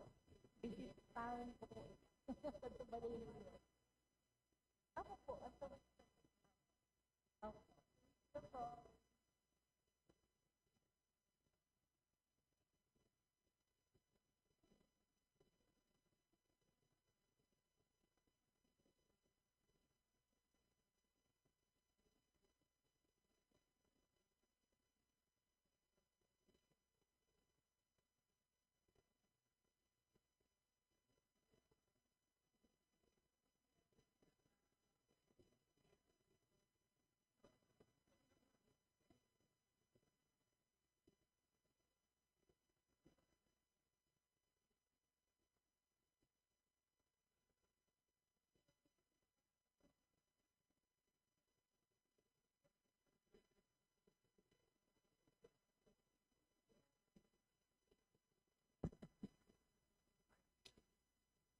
Sia.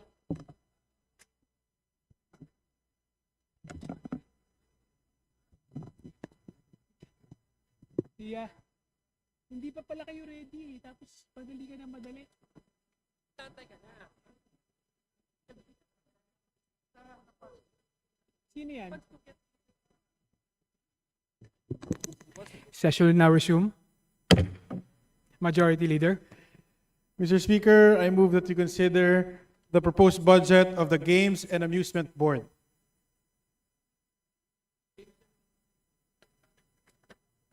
Games and Amusement Board, Mr. Speaker.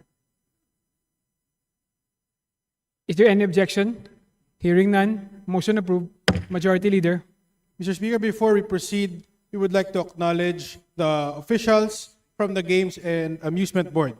We have Chairman Francisco J. Rivera, Commissioner Manuel S. Plaza III, Commissioner Angel P. Bautista, Chief Legal Division Attorney Eros Marlo Laeno, Chief Boxing and Other Contact Sports Division Mr. Rodil Manawag, Chief Horse Racing Betting Supervision Division Ms. Virginia Bacasero, OIC Professional Sports and Games Division Mr. Oliver Evangelista, Chief Administrative Officer Mr. Romel Gutierrez, Supervising Administrative Officer Ms. Maria Elvira Petalcorin, and Budget Officer Ms. Josephine A. Coronel. We'd like to acknowledge our guests from the Games and Amusement Board, headed by their chairman, Attorney Francisco J. Rivera. Welcome to the House of the People. Majority Leader. Mr. Speaker, I move that we recognize the Honorable Espina to answer questions on behalf of the budget of the Games and Amusement Board. The Honorable Representative Espina is now recognized.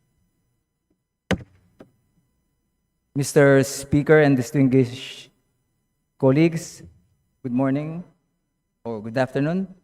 I am pleased to sponsor the proposed 2026 budget of the Games and Amusement Board, amounting to 151,292,000 pesos. And I'm ready now to answer questions from our colleagues. Majority Leader.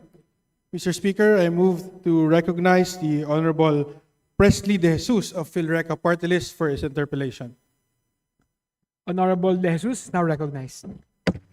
Thank you, Mr. Speaker, and to the good sponsor, will yield some questions from this representation.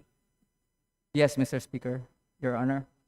Thank you, Mr. Speaker, Mr. Sponsor. My first question is about your budget performance. To begin, for the record, how much was the total budget of the Games and Amusement Board for fiscal year 2025, and how much of this was obligated and disbursed as of June 30, 2025, or mid-year? And in relation to this, what percentage of the 2025 budget went to regulatory and enforcement functions versus administrative overhead? If a large portion is going to be overhead, perhaps we in Congress need to revisit how your budget is structured so more funds directly serve your mandate of regulating professional games. Mr. Speaker, Your Honor, the GAB's budget utilization rate as of June 2025 is 38.1 with total allotment of 164.6 million and total obligations incurred of 62.552 million. The underspending is primarily attributed to the deferral of ICT projects, which were originally scheduled for implementation in the first semester of 2025, but have been moved to the second semester.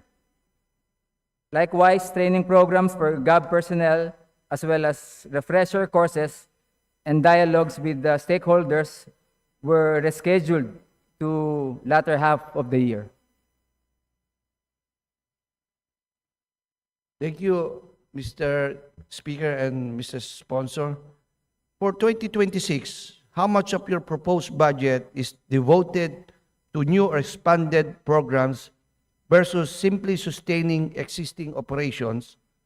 Is the board focusing on forward-looking and adapting to new challenges, such as the emerging esports industry, or are we doing the same thing again for next year?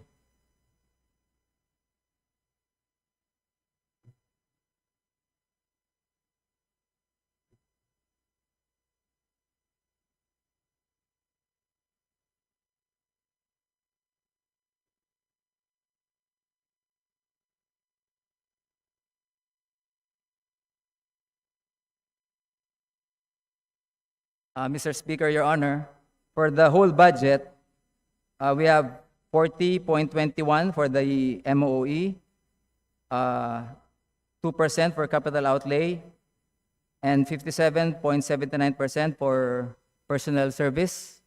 And regarding your question about the esports, can you repeat it, Your Honor? Thank you, Mr. Speaker, Mr. Sponsor. As you know, during pandemic, dito po lumabas yung mga esports na yan, lalo na yung sa esports. Can you define what esports is all about?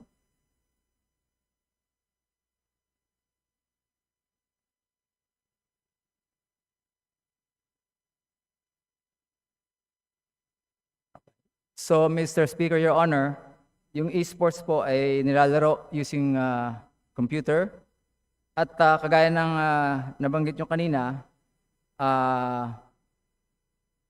GAB regulates esports, no? And number one is licensing of players and issuing permits for tournaments. So GAB is regulating the esports. So, in short, Mr. Speaker, Mr. Sponsor, kayo po ang nagre-regulate nito to esports. You know how many kinds of esports we have? Especially sa computer games. Mr. Speaker, Your Honor, marami pong klase, no? Ang yes, around 6 to 7 kinds of Can you names them? At least we have the idea, because for the longest time we never asked the esports since pandemic. So we just want to know, what kind of sports are they, or whatever, what kind of computer games? Mr. Speaker, Your Honor, for example, we have Mobile Legend, Honor of Kings,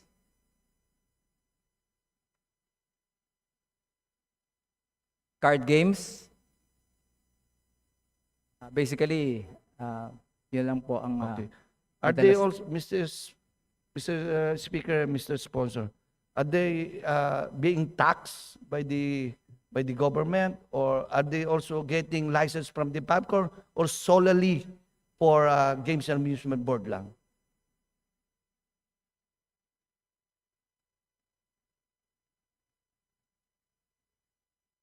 Solely po, GAB lang po, sapagkat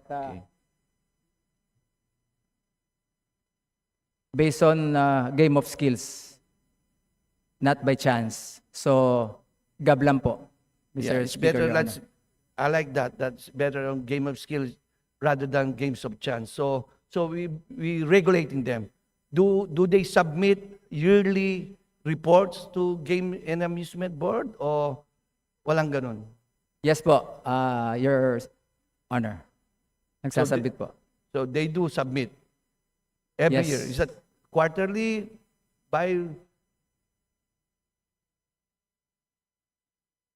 Every time they have games, they submit records. Okay, so every event that they held, they have to submit kung ano nangyari doon. Yes, Mr. Thank Speaker. you, Your Honor. Mr. Speaker, Mr. Sponsor. Again, let me move to next topic. As far as the professional licensing and supervision, Mr. Speaker, and of course, Mr. Sponsor, at the core of the board's mandate is its licensing function. So with this mandate, how many professional athletes and other professionals are currently licensed, broken down by sports, as of the latest available data? Ito yung mga professional natin, no? Sports. Basketball, volleyball, soccer. Mr. Speaker, Your Honor, we have around 10,527 licenses and permits to professional athletes and professional sports events. Okay. 10,527. So out of that, how many sports are they belong?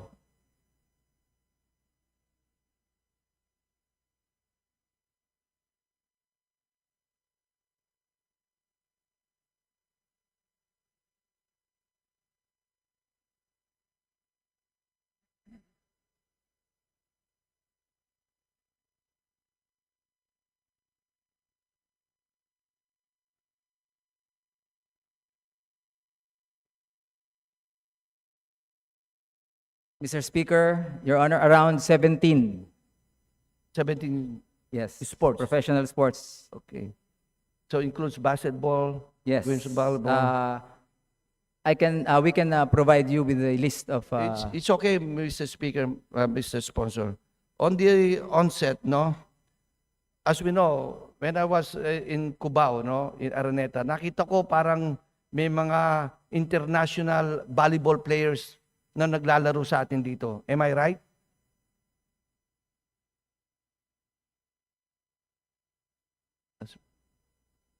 Yes, Your Honor, but they're considered as amateurs. So, is that amateurs or professionals?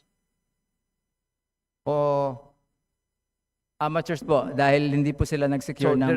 so it's a national teams, right? By different countries representing their countries. Is that correct? Yes, Your Honor. When they come here, are they being sanctioned by the GAB or by the Sports Commission? Sino ang pagpupunta rito sila? Siyempre, they have to reach someone. They have to reach someone from the agency, either the Games Amusement Board, is it the PAGCOR, or just the Philippine Sports Commission? Dahil po hindi sila kumuha ng... they are considered as amateurs at dahil hindi sila kumuha ng license sa GAB, so they fall under the Philippine Sports Commission. So, under what? Philippine Sports Commission. So, wala akong kinalaman ng Games Amusement doon. Yes, Your Okay. Honor. Just to be cleared, Mr. Speaker, and of course, Mr. Sponsor. Let me move back to my other question. The reason why I asked that question, all the professional athletes, this number shows us the actual reach of the board's regulatory oversight. If the figure is declining, then perhaps you need stronger outreach or enforcement, which goes into your needed resources from the national government. The reason why I asked this, Mr. Speaker and Mr. Sponsor, gusto namin makita yung budget nyo talaga. I know you have only a meager budget. That's why I want to ask you more questions so everybody knows that the games and amusement is not about just regulating. No, ang dami yung hawak na sports. And when it comes to that, for example, the professional basketball or volleyball players, kapag sila ba ay na-suspend or something na layoff, ano ba ang GAB? May sila po yung nag-a-appeal sa inyo o is within their body lang po, for example, yung PBA?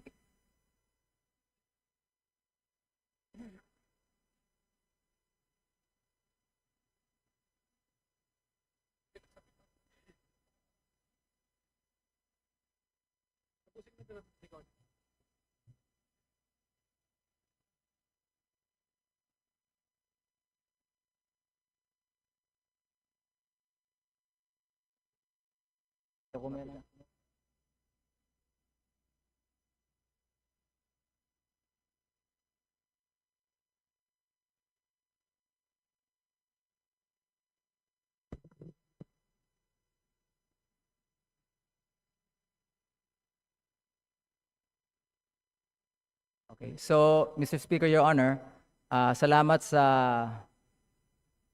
tanong mo, no, na makakapabor sa GAB. Pero regarding dun sa concern mo, pag nagkaroon ng problema sa liga, yung liga mismo ang unang dapat mag-ayos. And then pag hindi naayos, tsaka lang ipapanik sa GAB. Okay, thank you. I'm satisfied with that question, with that answer. Again, I'll move up to my next question, which is also related, no? Mr. Speaker, distinguished sponsor, how many professional leagues or tournaments were sanctioned in 2024 and 2025? And how many violations or complaints were filed against promoters, managers, or leagues? If complaints are rising, we also need to inquire with the board if it has the tools to enforce accountability. Ito po yung sinasabi ko na some of the athletes are being exploited, you know? Hindi ho natin maiwasan yan.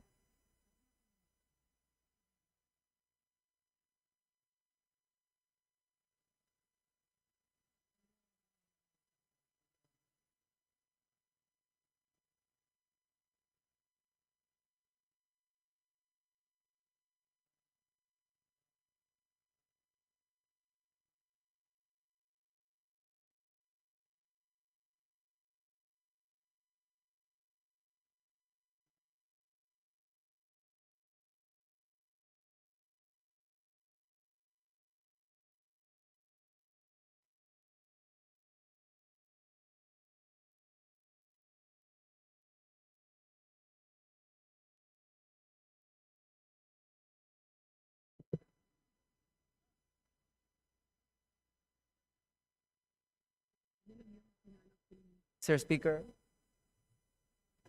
can I ask for suspension, please? Session suspended.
Majority Leader. Session will now resume. Majority Leader. Mr. Speaker, I move to once again recognize the Honorable Jerry Boy Espina of Biliran to answer questions on behalf of the proposed budget of the Games and Amusement Board. The Honorable Espina is now recognized.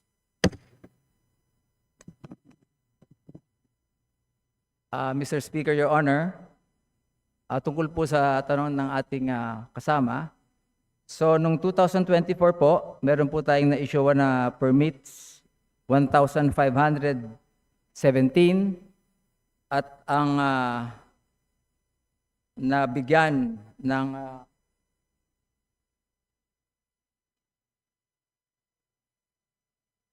ang mga kaso na na-file sa GAB, no, sa 2024 is 29. At sa 2025, ang nabigyan ng permit is 557 as of June 30 at meron naman pong 13 na complaints. Ito pong nabanggit ko, mga resolved cases na po itong mga complaints. Yung iba po ay na-resolve na at yung iba po ay pending pa. Okay. So, usually, when you receive a complaint, how long it takes bago nyo ma-resolve? O is case-to-case basis ba? Target po at least 90 days ma-resolve po ang complaint. Thank you, Mr. Speaker, distinguished sponsor. Now, let me move to my next question. As far ito naman, regulatory function natin, no? On the regulatory side, Mr. Speaker, Mr. Sponsor, how much revenue did the board collect from licenses and regulatory fees in 2024 and in 2025 so far? Congress wants to ensure that the board is maximizing its revenue generating capacity, which can lessen dependence on the national budget. So, that's why we are here, Mr. Speaker, Mr. Sponsor, para malaman natin kung sapat ba sa inyo yung nire-regulate yung income o do you need more budget from the national government? Mr. Speaker, Your Honor, ito po ang detalye ng mga nakolekta natin at na-remit na sa Bureau of Treasury. In 2023, 10,988,117 pesos. In 2024, 12,925,781 pesos. And January to June of this year, 6,706,479, Your Honor. Okay. Thank you, Mr. Speaker, the sponsor. When it comes po sa mga live professional games or even in television, may share ho ba doon ng games and amusement? O wala ho kayong share doon? Mr. Speaker, Your Honor, meron po 3% of gate receipts. 3% po saan yun? Sa live basketball or any sports? Tickets po. Tickets, Your Honor. Ticket sales? Yes. And how about in television? Or in social media? Included na po. Included na. Tickets and live. So when you compare your budget that asking in Congress, compare to what you make, no, yung income nyo for the whole year, sino ang mas malaki?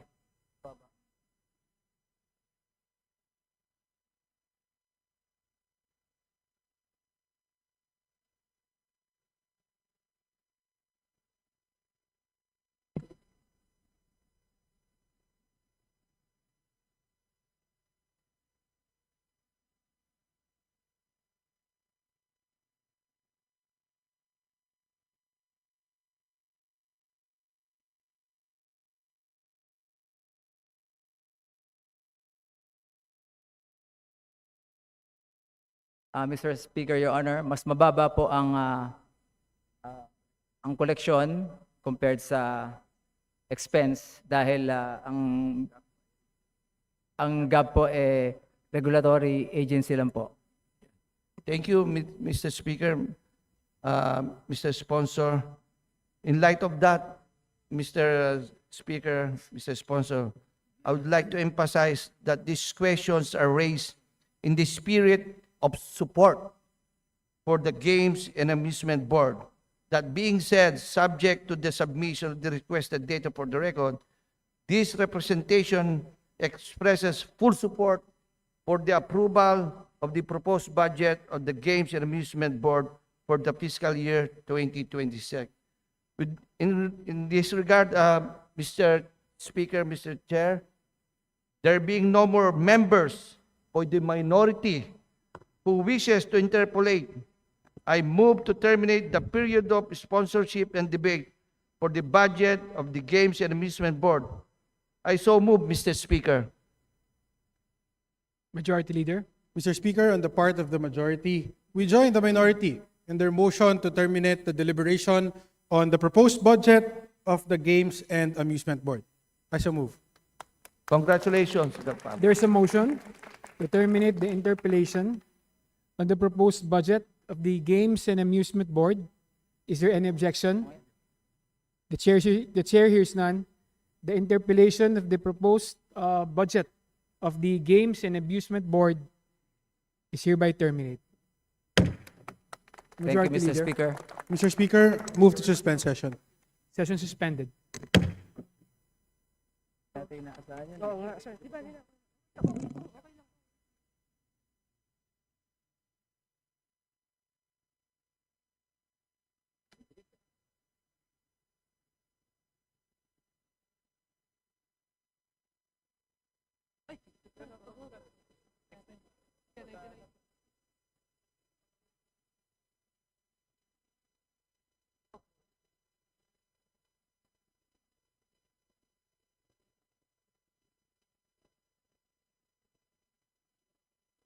Game na.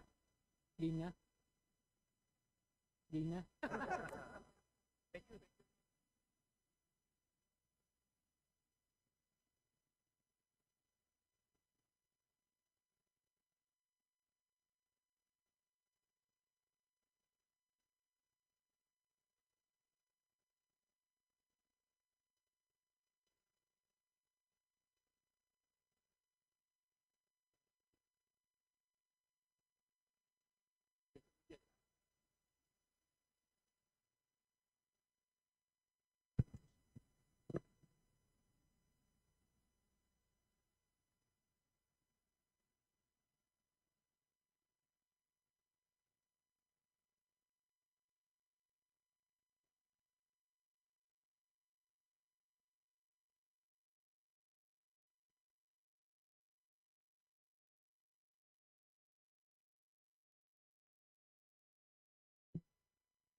Session will now resume. Majority Leader. Mr. Speaker, I move that you consider the proposed budget of the Philippine Sports Commission. Any objection? Hearing none. Motion approved. Majority Leader. Mr. Speaker, before we proceed, we would like to acknowledge the officials from the Philippine Sports Commission, headed by Chairperson John Patrick Gregorio, Commissioner Matthew Gaston, Commissioner Edward Haico, and Commissioner Walter Torre. We'd like to acknowledge our guest from the Philippine Sports Commission, headed by their chairperson, John Patrick Gregorio. Welcome to the House of the People. Majority Leader. Mr. Speaker, I move that we recognize the Honorable Jerry Boy Espina from the Lone District of Biliran to answer questions on behalf of the budget of the Philippine Sports Commission. The representative from Biliran is now recognized. Mr. Speaker, honorable members of this August Chamber, good day. It is my honor and privilege to sponsor the proposed budget of the Philippine Sports Commission for the fiscal year 2026, amounting to 1,001,808,000 pesos. But for the information of this August Chamber, there was a recent change in the chairmanship of the PSC as of July 1, 2025, when Patrick Pato Gregorio was appointed to replace Richard Dicky Bachman. This redirected the priorities of the agency for 2026 and signals a significant difference in the budget management and utilization of the agency. As a matter of fact, a 5,000 monthly increase was implemented by the new chair across the board in July of 2025 to support athletes' welfare. Mr. Speaker, I'm ready to answer questions from our colleagues. Majority Leader. Mr. Speaker, I move to recognize the Honorable Journey Jet Nisay of Pusong Pinoy Party List for his interpellation. The Honorable Nisay is now recognized. Mr. Speaker, is our dear sponsor open to a few questions? Mr. Speaker and Mr. Sponsor, it is notable yung patuloy na pagtaas ng pondo ng PSC. May our dear sponsor explain kung namimit ba natin ang targets sa mga programa at kung sapat ba yung proposed 2026 budget?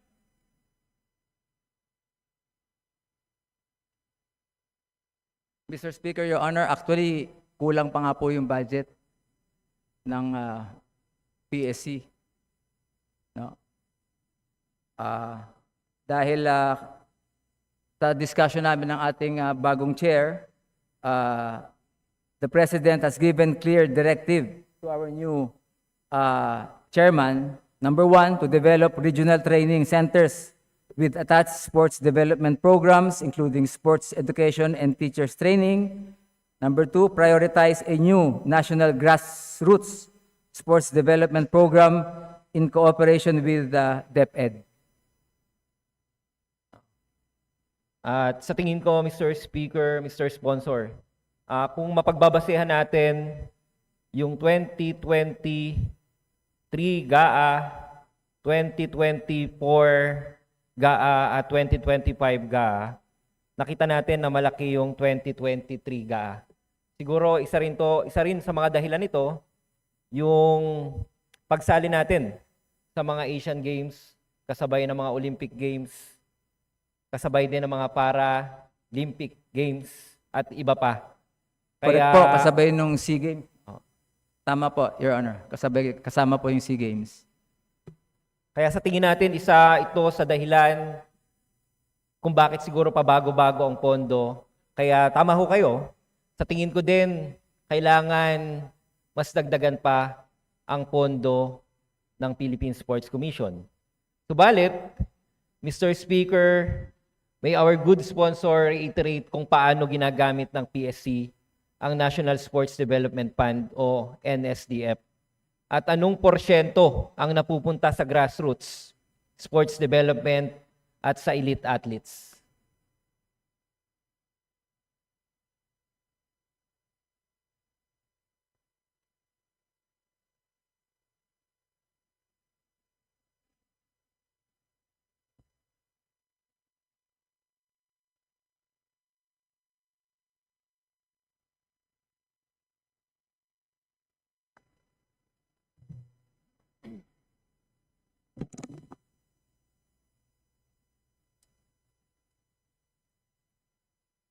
Mr. Speaker, Your Honor, ang 60% po ay napupunta sa elite athletes at yung 40% po sa operation, grassroots, operations,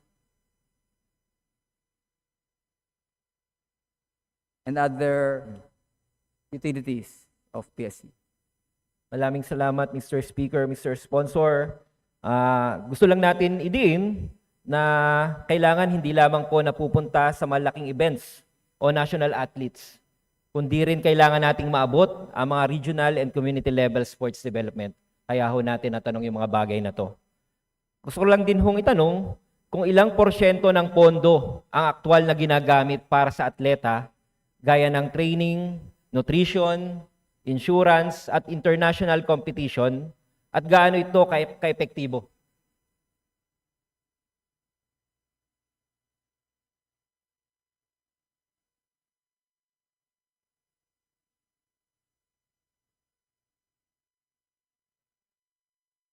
Para saan?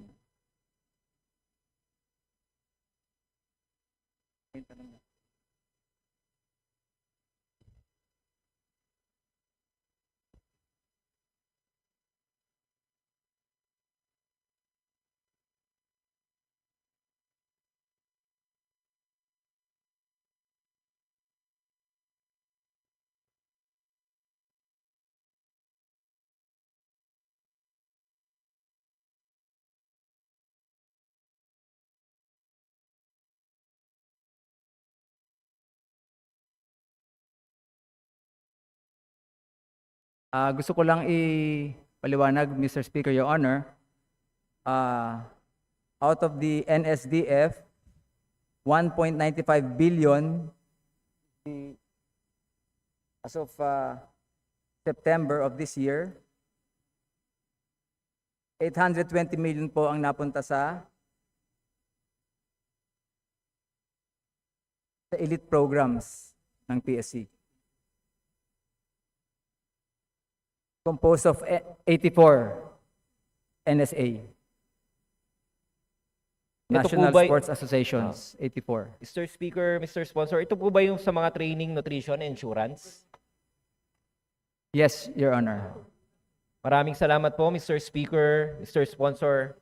Tama po yan. Dapat malinaw kung gaano karami sa pondo ang direktang napapakinabangan ng ating mga atleta. At kung ito po ay measurable impact sa performance o development po. At gusto ko lamang ding itanong, ano pong mga proseso o safeguards ang ipinatutupad ng PSC para tiyakin ang malinaw at maayos na auditing ng mga remittances mula sa PAGCOR, PCSO, at iba pang mandated sources at donation. Matatandaan po nung nakaraang budget briefing ng PAGCOR, sinaad po doon na nakapagbibigay sila ng monthly allocated budget na direct PAGCOR to Philippine Sports Commission na nakapagbibigay po sila ng 200 million o lagpas pa kada buwan.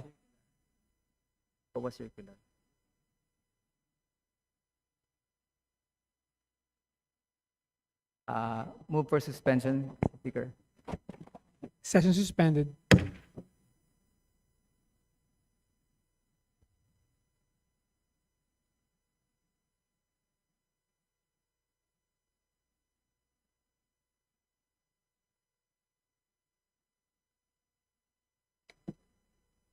Yan eh, di ba? Ito.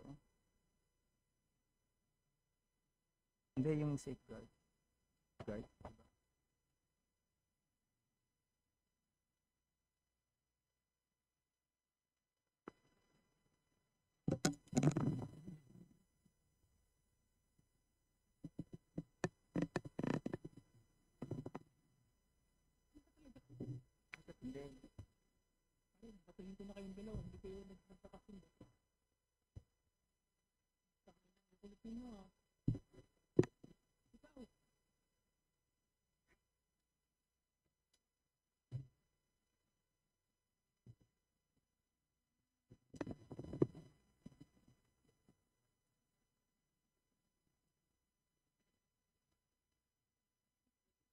Session will now resume.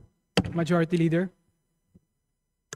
Mr. Speaker, I move to once again recognize the Honorable Jeriboy Espina of the Lone District of Biliran to once again sponsor and answer questions on behalf of the proposed budget of the Philippine Sports Commission.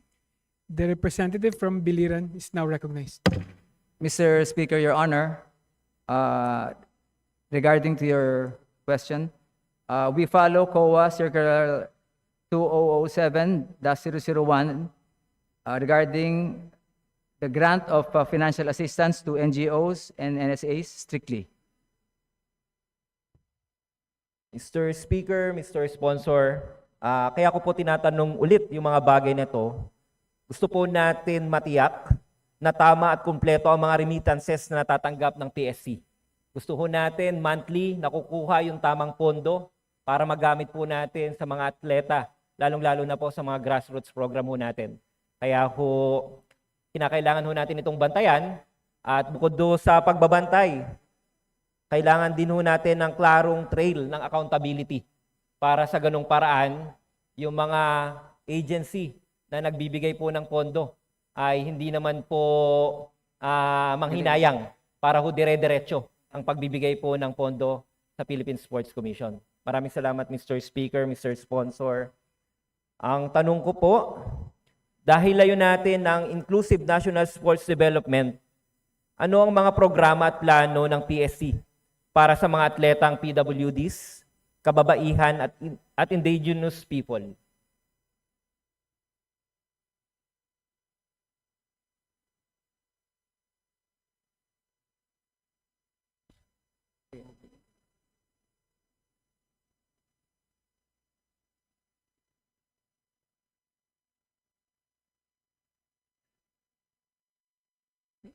Mr. Speaker, Your Honor, currently we have programs for GAD, for women, and also indigenous games is ongoing all over the country. And for the PWD also.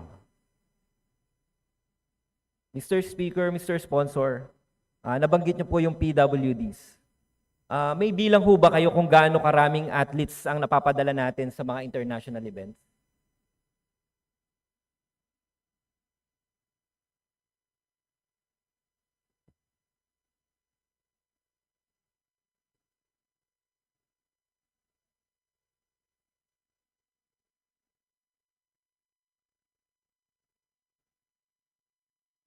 Mr. Speaker, Your Honor, nasa 375 po.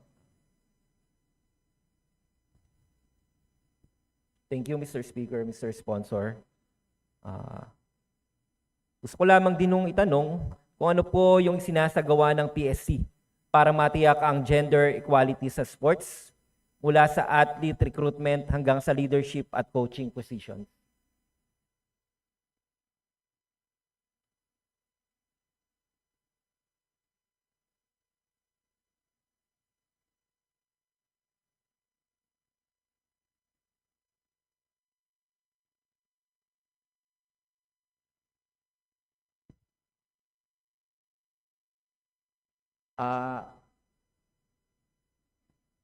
Mr. Speaker, Your Honor, we conduct safe sports for women,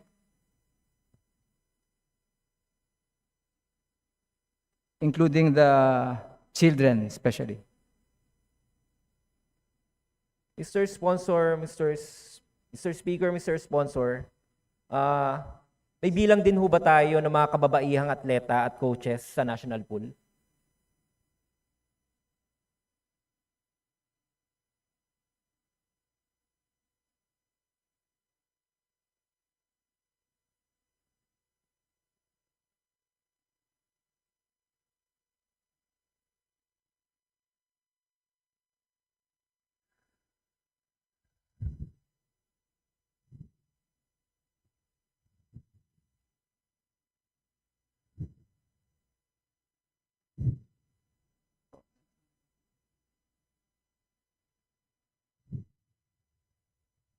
Mr. Speaker, Your Honor, sa ngayon po, meron po tayong 687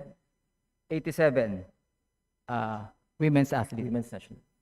At meron din po ba tong gender sensitivity training sa PSC at sa mga NSA o National Sports Associations?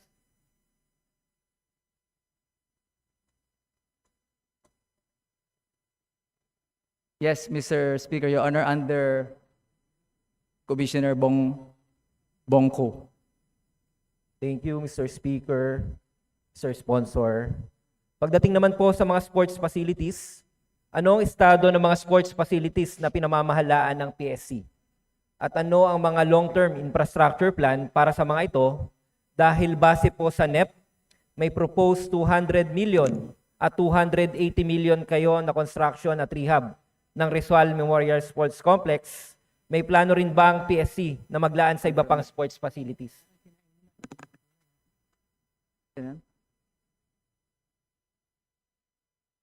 Meron po tayong, Mr. Speaker, Your Honor, meron po tayong creation of regional training centers.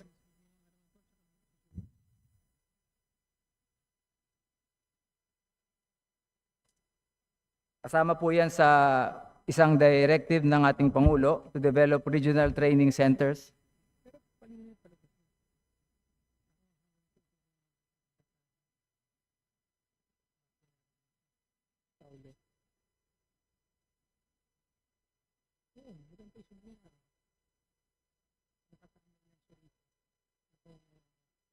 At ongoing din po yung mga rehabilitation ng ating mga current sports facilities. Thank you, Mr. Speaker, Mr. Sponsor. Tama po kayo. Ito po ay direktiba ng ating mahal na Pangulo. Kaya po kung mamarapatin po ninyo, baka naman po pwede pa nating dagdagan yung mga sports facilities sa ating bansa. Baka naman po pwedeng tingnan natin bawat region, tingnan po natin ang bilang, at tingnan po natin kung ano po yung sports development program na malakas sa bawat rehiyon. Baka naman po ito po yung pagtuunan natin ng pansin, lalong-lalo na po yung pagdagdag ng mga sports facilities. Salamat po, Your Honor, sa pagpapakita ng suporta. Actually, ang kailangan natin yung regional training centers po. Pero currently, ginagawa po ang Rizal Baseball Field at yung mga dormitories sa field sports. Mr. Speaker, Mr. Sponsor, may we also know kung ano po ang update sa Philippine Sports Training Center, pati na rin sa planong paglipat nito sa Clark, Pampanga, which was initially planned na mailagay sa Bagak, Bataan?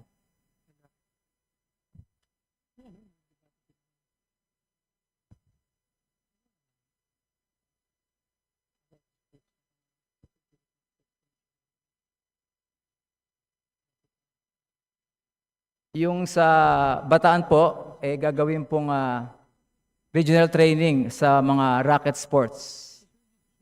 Yun po ang plano ng PSC. At sa Candon City sa Ilocos para sa archery. Sa Bukidnon po, boxing. Among others. Thank you, Mr. Speaker, Mr. Sponsor. Sa Bataan po, meron pa ho tayong allocated na 25 hectares na 25 hectares na pwede ho nating magamit. At gusto ko lamang din hong tanungin po sa PSC kung paano po nakakatulong tayo sa local government units, pati na rin sa DepEd at CHED, pagdating sa mga grassroots sports development at talent identification.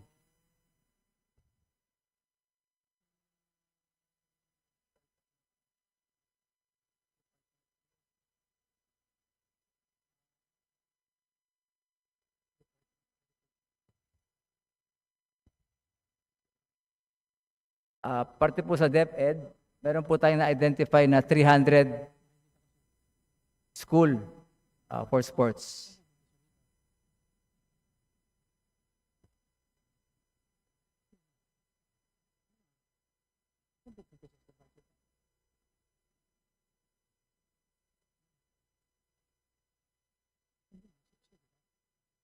Sa DLG naman po, yung mga Batang Pinoy, tsaka yung mga inter-barangay.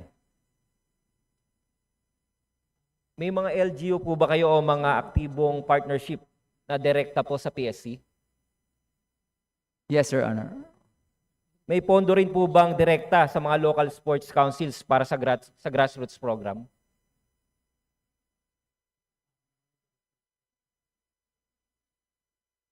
Yes, Mr. Honor, we provide financial assistance.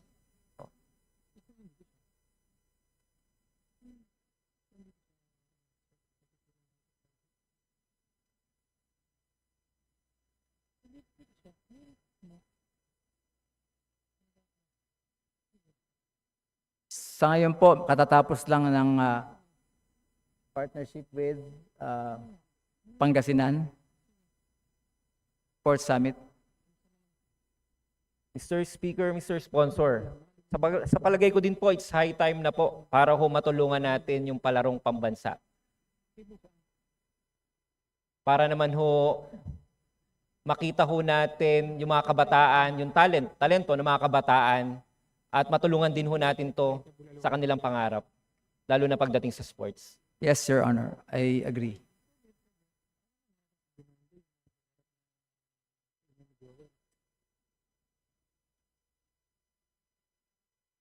Dapat po paigtingin natin yung collaboration ng PSC at DepEd para makamit po natin yung gusto nating mangyari.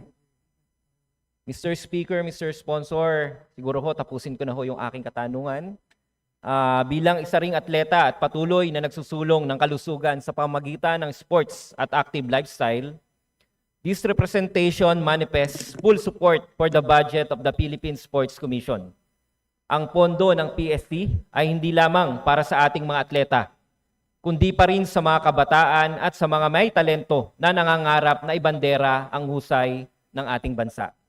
At para rin sa isang henerasyong malusog, masigla, at nagkakaisa sa pamamagitan ng sports. Maraming salamat po, Mr. Speaker, Mr. Sponsor.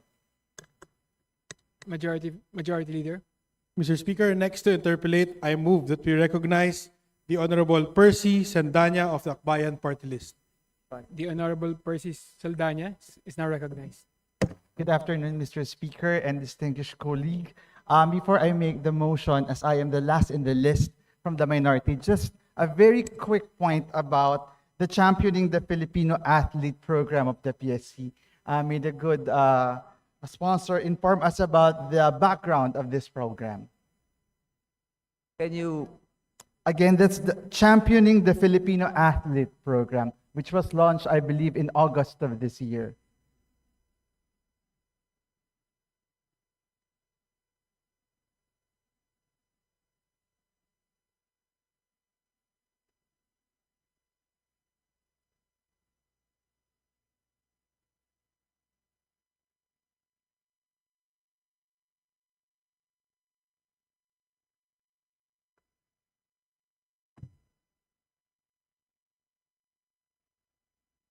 Ito po yung support ng mga korporasyon sa sport at yun po ang tawag nila doon. Championing the athlete.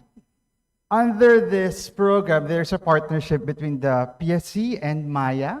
May we know about the arrangements made in this partnership between your agency and this private institution?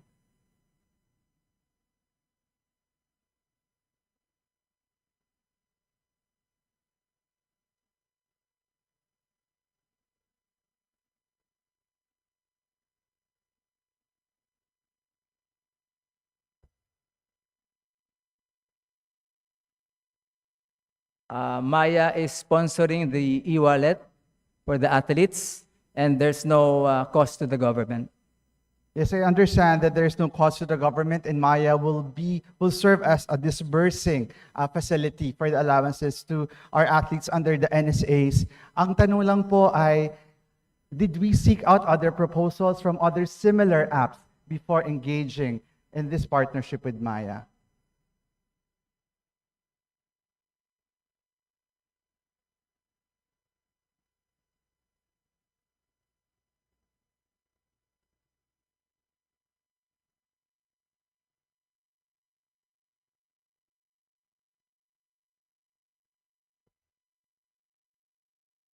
Mr. Speaker, Your Honor, actually, in-offer po natin ito, pero ang Maya lang ang nag-reply. So, just to make a very quick clarification, so nag-issue po tayo ng call to other similar facilities from the private sector. Maya lang po yung taker, ganun po ba?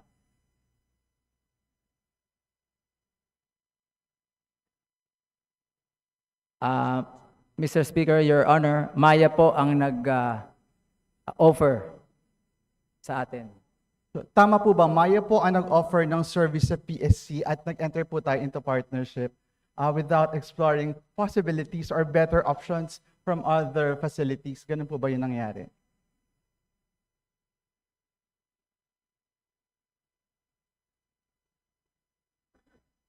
Lahat naman po ng gustong tumulong sa PSC ay welcome.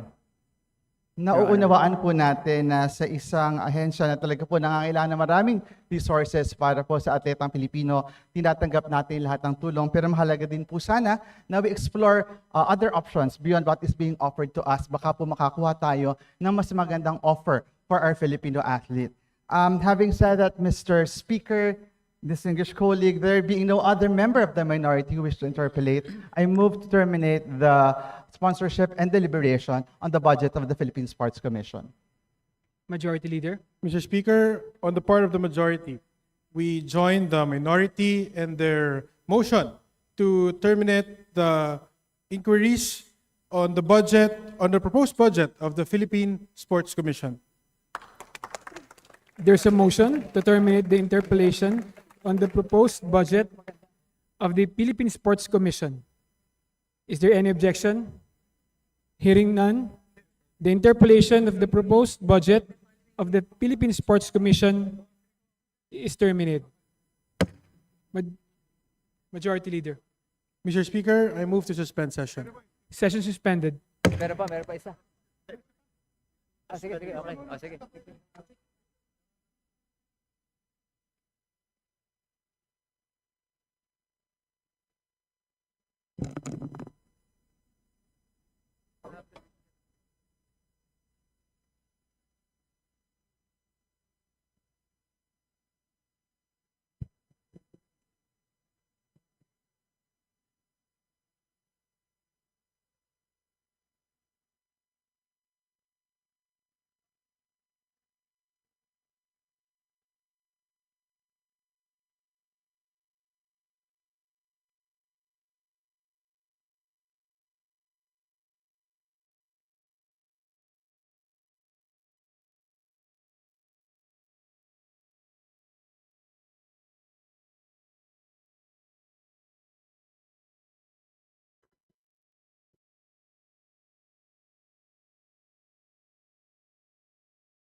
Isa na lang. Kaya na. Isa na ako. Percy.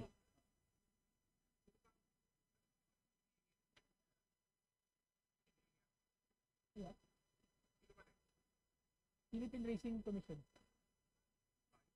Tapos na ako.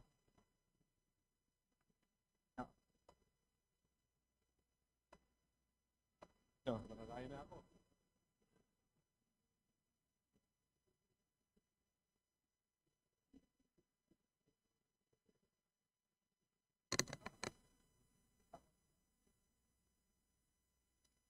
Session will now resume.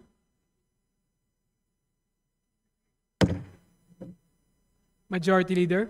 Mr. Speaker, I move that we consider the proposed budget of the Philippine Racing Commission.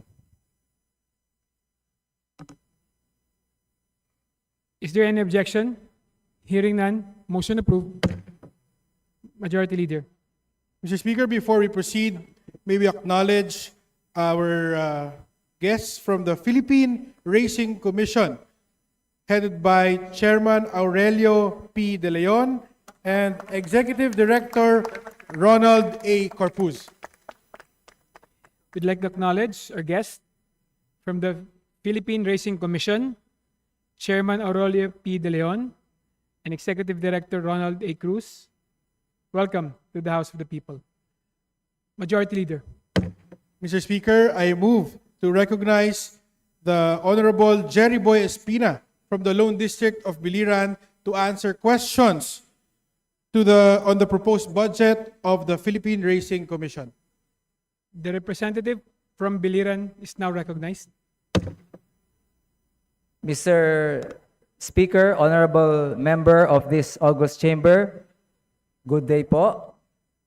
It is my honor and privilege to sponsor the proposed budget of the Philippine Racing Commission for the fiscal year 2026, amounting to 199,765,000 pesos.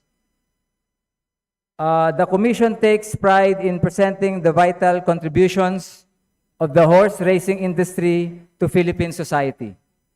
Over the past 5 years, the industry has shown remarkable resilience and steady growth, reaching 5.28 billion in sales and 945 million in government revenues in 2024. For 2026, revenues are projected to rise 1.5 billion, underscoring the industry's strength as both a cultural tradition and a reliable economic driver. Beyond revenues, the sector sustains thousands of local and overseas workers and supports a wide network of industries. Mr. Speaker, I'm now ready to answer a question from our colleagues. Majority Leader. Mr. Speaker, I move to recognize the Honorable Presley De Jesus of PhilRacing Party List for his interpellation. The Honorable Representative from PhilRacing Party List is now recognized. Thank you, Mr. Speaker. Thank you, Mr. Sponsor. May the good sponsor yield some questions from this representation. Yes, Mr. Speaker, Your Honor. Before I ask the technical issues, may I first ask the distinguished sponsor, is the Philippine horse racing industry still relevant today, both as a sport and an economic driver, considering the rise of other forms of gaming and entertainment? Sa totoo lang po, Mr. Speaker, Your Honor, talagang napakalaki po ng naiaambag ng horse racing, no? Bukod sa revenue na naibibigay sa ating gobyerno, pati po yung trabaho, no? Direct and indirect sa ating mga kababayan.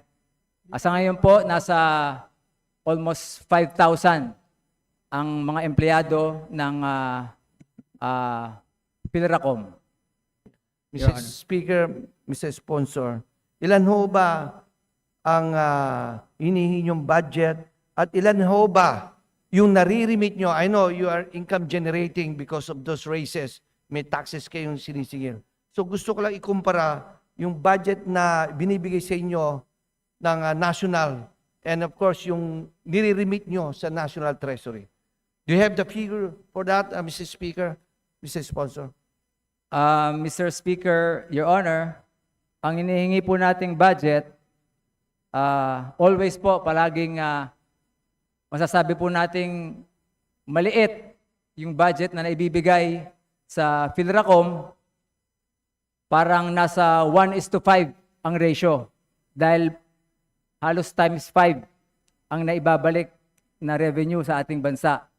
At based sa ating chairman, pataas ito ng pataas. At itong 2000,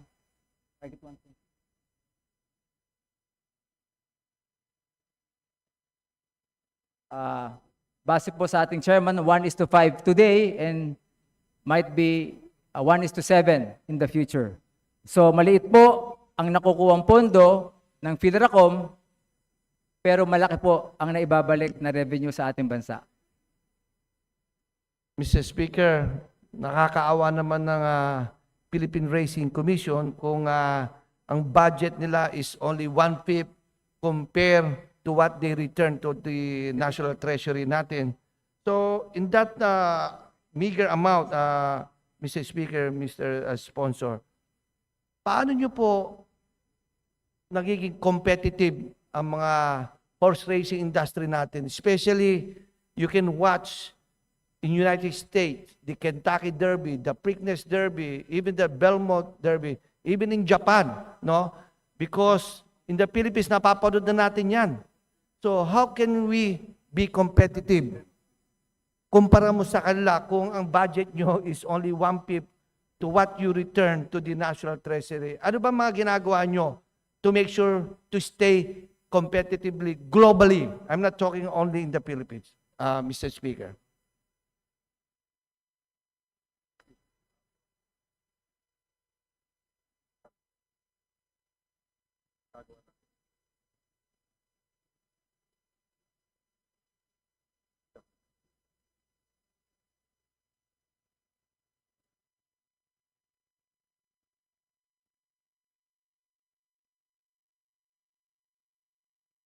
Mr. Speaker, Your Honor, PhilRacom continues to strengthen its relevance by fostering strong international connections and promoting local initiatives. As a member of the International Federation of Horse Racing Authorities, Forum for the Aftercare of the Racehorses, aligned with global standards and innovations, domestically, we have successfully organized a local horse racing expo annually for 3 consecutive years. Likewise, the Horse Racing Hall of Fame, which we have already held 3 times, serves as a prestigious platform to honor significant contributors and elevate industry recognition. These efforts demonstrate PhilRacom's proactive approach to staying relevant in a competitive global landscape. Thank you, Mr. Speaker, Mr. Sponsor. No, let me go back to a follow-up question. No, Mr. Speaker, Mr. Sponsor. Based on the Commission on Audit's findings, the reported accomplishments for the horse racing incentive program in 2023 were merely estimates and not actual figures. How can we be assured that PhilRacom is faithfully carrying out its mandate when accomplishment reports themselves lack accuracy and reliability? Kayo ba, ang COA po, ay lagi ho kayo in-audit, alam naman natin because you're part of the national government. Kayo ba ay nagko-comply? Considering the fact na ang ating industry, I may consider it sa dying industry na po ang horse racing because, as you know, globally talaga, yun na po yung pinapanood because of the social media at international TV.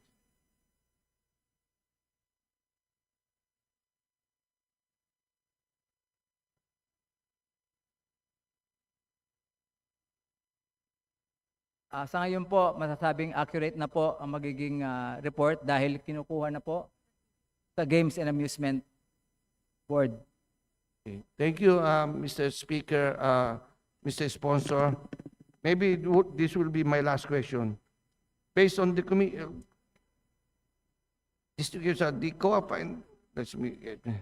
Ito po nga ating industry ngayon, no, na kinagagalawan. Especially yung mga big derbies nyo. How many derbies do you have in a year?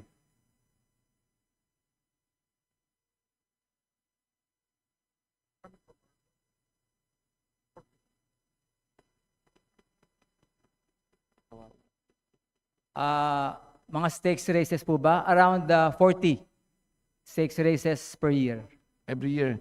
And when it comes to the prices, can we consider it competitive globally so we can invite some horses from the other country, maybe Asian country, to compete here para lumaki rin ang inyong revenue. Kung kayo lang naglalaban-laban, hindi lalago ang atin. Unlike in Japan, nag-iimbita sila. Do you do the same thing? Do you invite foreign horses or foreign stakeholders to compete here in our country? Mr. Speaker, Your Honor, sa ngayon po, 125 million yung nilalaro natin para gabing papremyo. And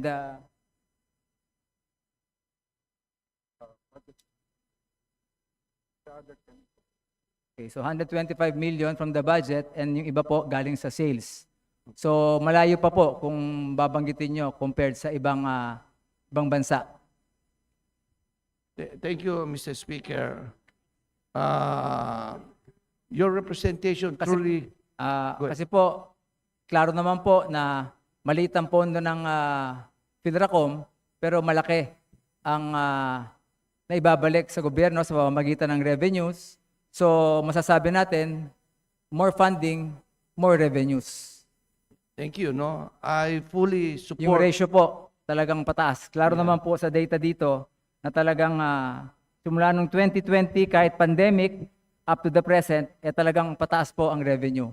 Pagpapakita lang po ito na ang horse racing sa atin, mahal ng mga Pilipino dahil isa to naging kultura na, no, ng mga Pilipino yung love sa horse racing. Thank you, Mr. Sponsor. No? And of course, our Mr. Speaker and distinguished sponsor. I'm with you, no? Dapat palakasin natin to. Especially, you are contributing to the national government. Imagine, out of your income, 1/5 lang ang binibigay sa atin, compare na ibinabalik nyo almost 4/5 sa ating gobyerno.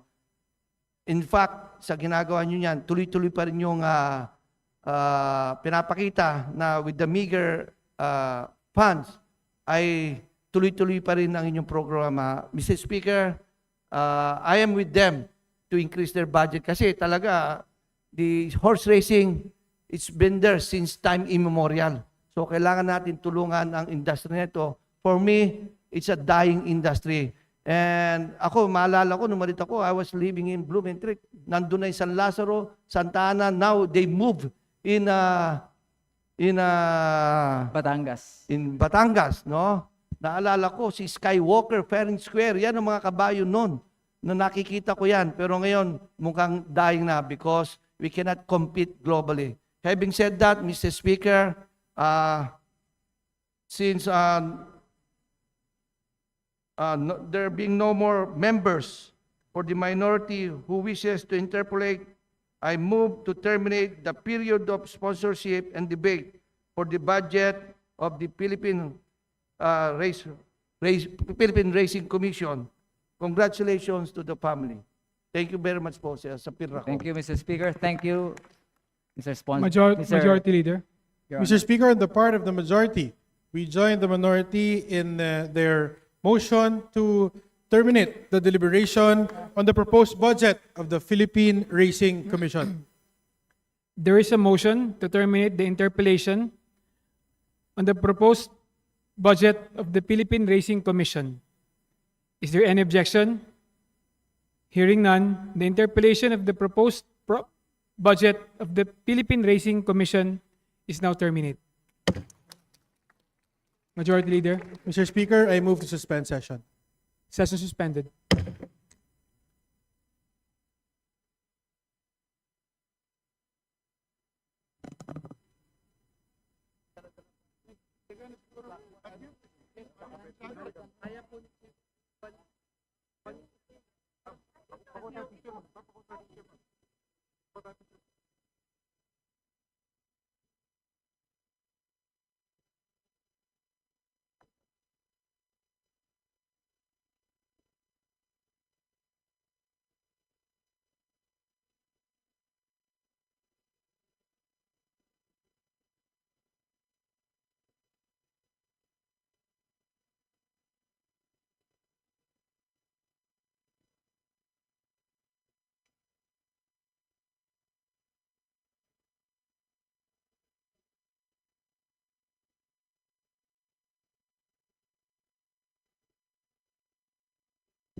Sessions resumed.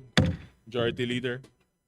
Mr. Speaker, may we acknowledge the presence of the heads and officials from the Department of Agrarian Reform. They are as follows: Secretary Conrado Estrada III, Undersecretary Attorney Quezal Celeste, Undersecretary Attorney Napoleon Galit, Undersecretary Joseph Angelo Martires, Undersecretary Amihilda Sangkopan, Undersecretary Rowena Taduran, Undersecretary Lani De Leon, Undersecretary Jesri Palmares, Assistant Secretary Attorney Marjorie Aison, Assistant Secretary Attorney Facundo Palafox V, Assistant Secretary Attorney Virgilio Mendez, Assistant Secretary James Arsenio Ponce, Assistant Secretary Attorney Quintin Magsico Jr., Assistant Secretary Vinci Beltran, Assistant Secretary Jose Henil de Morito,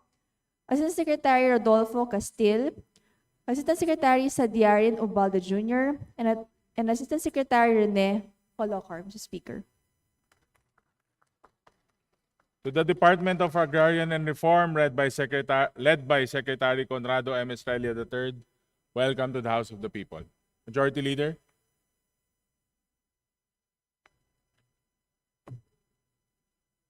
Mr. Speaker, may I request for suspension. Session suspended.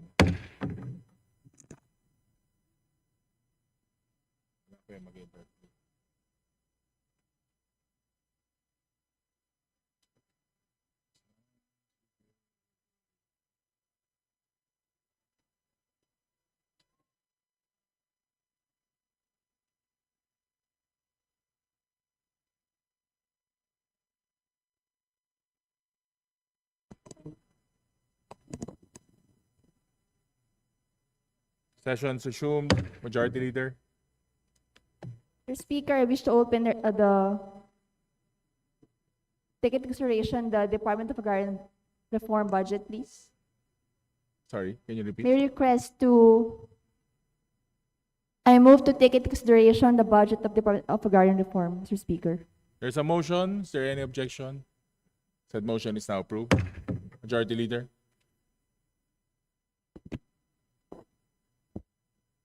Mr. Speaker, I wish to acknowledge the first interpellator from the minority. She is Representative Sarah Jane Alago from the party list Gabriela Women's Party.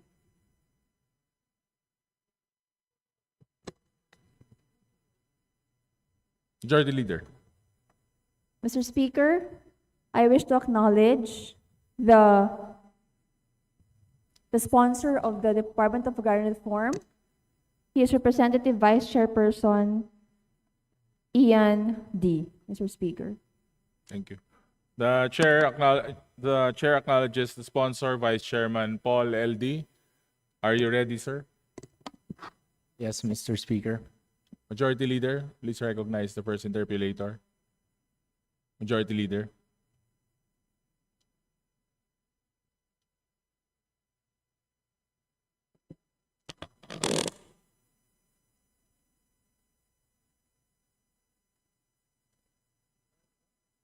Please recognize. Can you move to recognize the first interpellator? Majority Leader.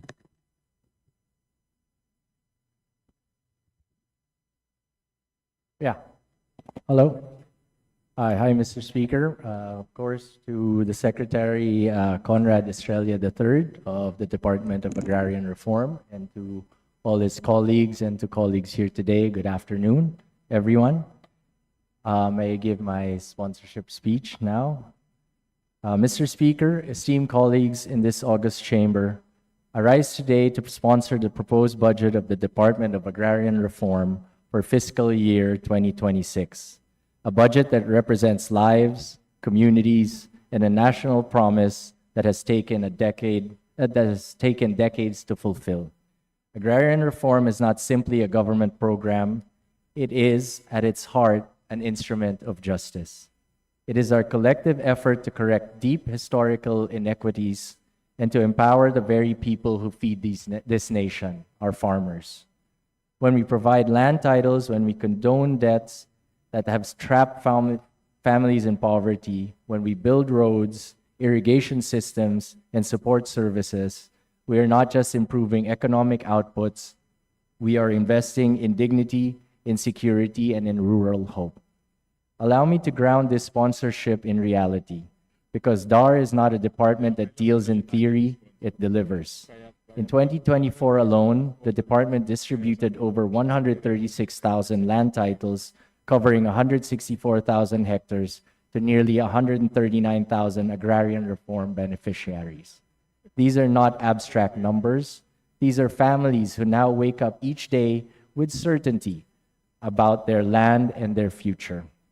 The department also resolved over 116,000 agrarian-related cases, significantly unblocking legal obstacles that have long delayed the realization of land rights. Infrastructure, too, saw measurable progress. From 2022 to present, a total of 176 irrigation systems and 344 farm-to-market roads were completed, reducing transport costs and improving yields and market access for farmers in some of the most remote areas of our country. The impact of these initiatives ripples beyond the farm. Through Republic Act 11953, or the new Agrarian Emancipation Act, DAR has issued hundreds of thousands of certificates of condonation and release of mortgage, which are known as COCRMs, relieving agrarian reform beneficiaries from decades of unpaid amortizations, interests, and surcharges. In real terms, this means that thousands of farmers and their families are no longer burdened by inherited debt and can now move forward with their lives, their land free of encumbrance. We also saw the agency deepen its partnerships with other government institutions, including digital transformation initiatives with the Department of Budget and Management, and the launch of the VISTA project, a multi-year international collaboration aimed at strengthening value chains in agrarian reform communities, with a strong focus on sustainability, youth engagement, and inclusion of indigenous peoples. These are clear signs that DAR is delivering, not only on its mandate, but on its potential. That is why the fiscal year 2026 budget is so critical. It is not simply about maintaining momentum, it is about meeting the full measure of this institution's responsibility in the year ahead. DAR aims to accelerate land distribution and titling, including the parcelation of collective certificates of land ownership awards, the CLOAs, and the continued conversion of these into individual e-titles under the SPLIT project. The department will continue to implement the new Agrarian Emancipation Act, ensuring that all eligible ARBs receive certificates of condonation with release of mortgage. Equally important is the scale-up of support services to farm-to-market roads, bridges, irrigation systems, post-harvest facilities, and improved access to credit and financing, all of which are essential to transform land ownership into productive and sustainable livelihoods. Moreover, DAR must be equipped to fully resolve the remaining backlog of agrarian-related legal disputes. A title, after all, is only as secure as the legal system that defends it. Alongside this, digitalization efforts must continue, not just to improve service delivery, but to build transparency, accountability, and efficiency into the system. This includes investments in data systems, automated workflows, and the use of digital tools in surveying, adjudication, and land management. Mr. Speaker, this is the final stretch. The President has set a goal to complete the distribution of land under agrarian reform by 2028. The years 2026 to 2028 will be decisive. If we want to see the administration's commitment fulfilled, then now is the time to invest fully, not only in the land, but in the services, systems, and the people that will carry this vision to the finish line.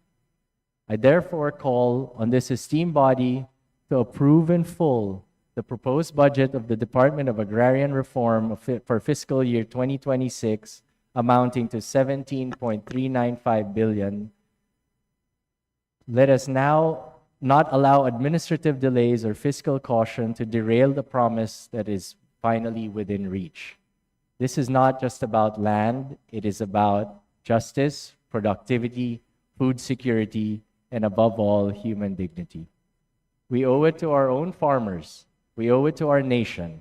Let us make 2026 a year of delivery, of completion, and of transformation in our rural communities para sa bagong Pilipinas. Thank you.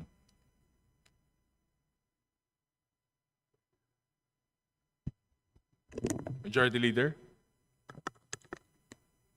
Mr. Speaker, I move to recognize Representative Sarah Jane Elago of Gabriela Women's Party party list to interpolate the sponsor on the proposed budget of the Department of Agrarian Reform. The Honorable Elago is now recognized.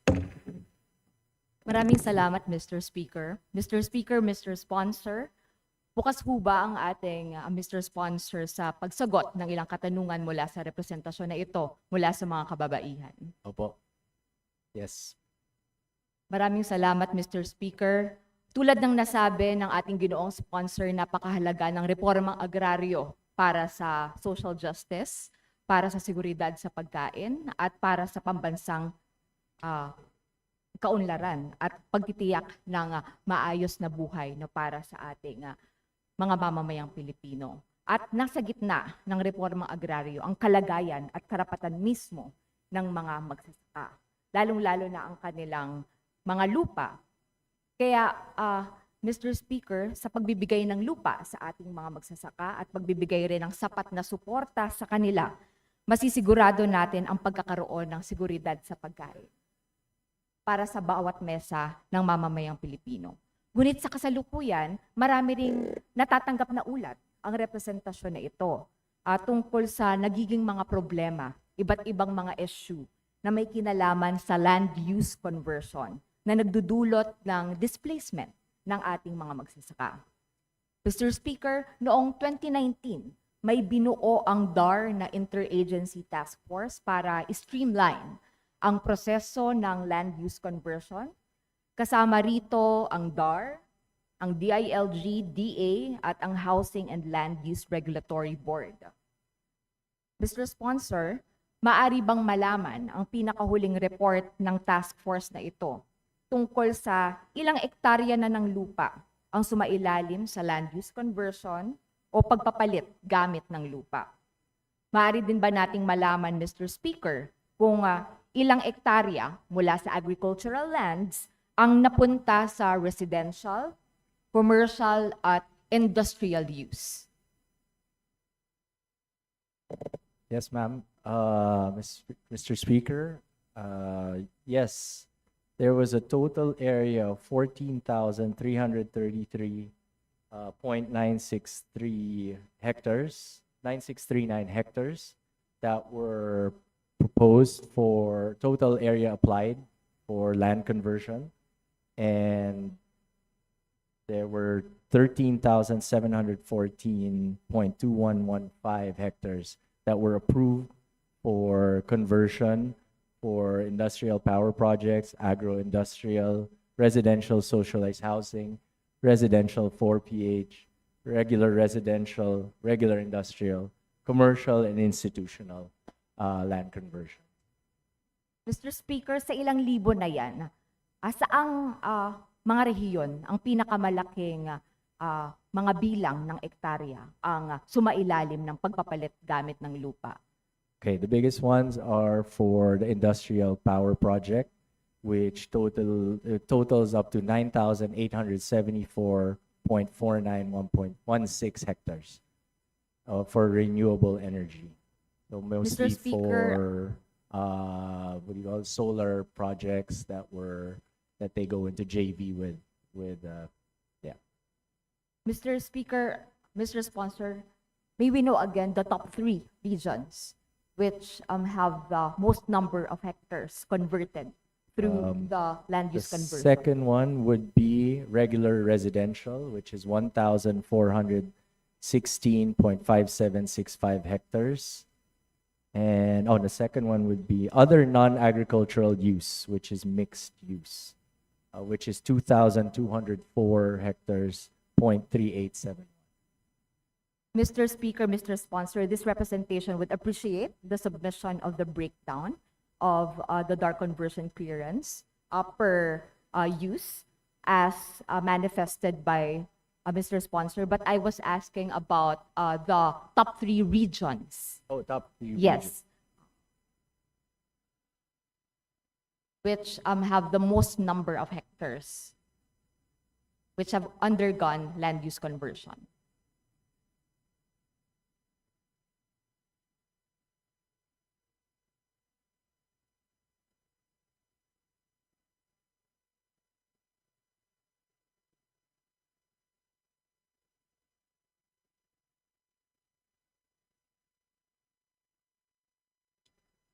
Okay, so the 3 top areas are Region 3, CAR, and Region 6. That would be Region 3, then CAR CAR, and Region 6. Region 6. Yes.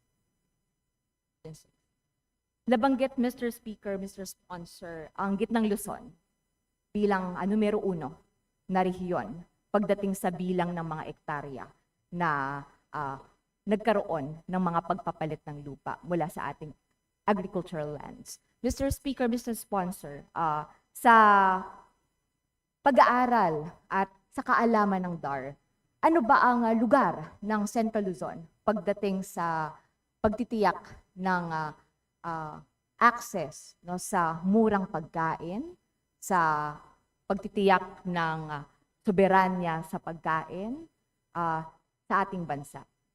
Ito nga ay natuguran pa na rice granary at talagang napakarami nating mga kinukuhang supply ng bigas mula sa rehiyon na ito. Ano po ba ang posisyon ng Region 3 when it comes to ensuring? Nueva Ecija would be the primary producing region of Region 3. So that's where, yeah, the rice would be coming from. It's Nueva Ecija. Alright, number 1 po yan. And sa mga ulat po no, na nakalap ng representation na ito mula sa ating mga consultations sa farmers, meron pong ilang mga proyekto na nakaapekto sa kanilang mga lupa na may kinalaman doon sa mga nadaanan na mga proyekto o yung mga napalitan, no, yung paggamit ng lupa na nakapag-displace talaga ng mga farmers. Paano po ba ang proseso ng DAR sa pakikipag-ugnayan sa iba't ibang ahensya para matiyak yung kalagayan ng ating mga magsasaka na nabibigyan sila ng suporta o hindi naaapektuhan o hindi man maapektuhan no, yung kanilang pangunahing kabuhayan sa pagsasaka? Mr. Speaker, well, the land conversion is not allowed for 5 years. And that protects the farmers that they can't convert their land into other use, especially and the non-negotiable if it's either being irrigated or irrigable with a firm funding commitment. So all the lands that we have that have irrigation and have been used for farming cannot be cannot be converted, and the ones that can, it still has to go through the Composition of Land Use Cases Committee with DAR, and it has to be approved not by the chairman but by the committee, vice chairperson, and 3 members to safeguard our farmers from being thrown off or being mishandled or moved and replaced. Yeah. Mr. Speaker, Mr. Sponsor, so sa parte po ng DAR, ano yung mga proyekto na naaprubahan, na dumaan sa proseso na ito na naipaliwanag ng ating ginoong sponsor?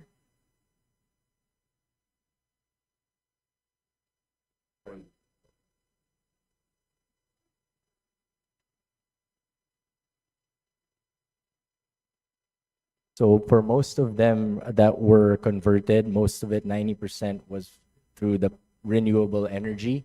So yeah, so mostly solar power.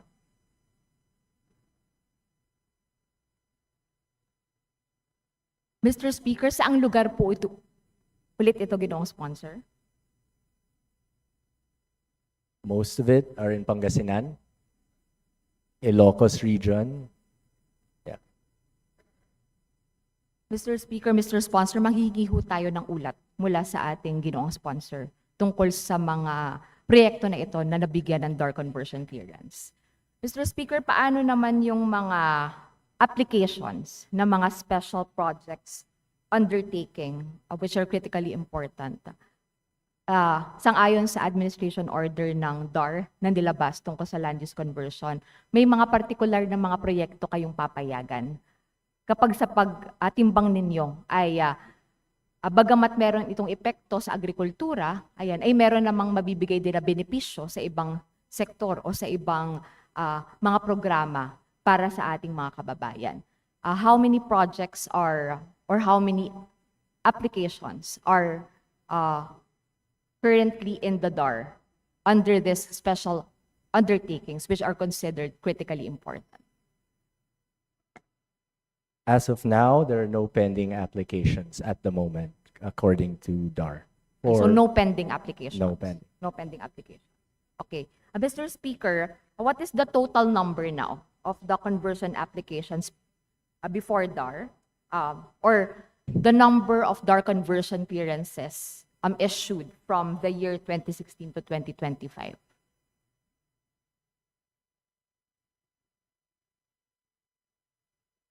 Okay, transfer clearance has roughly been 80% has been issued. So 80% of the total 14,333 hectares.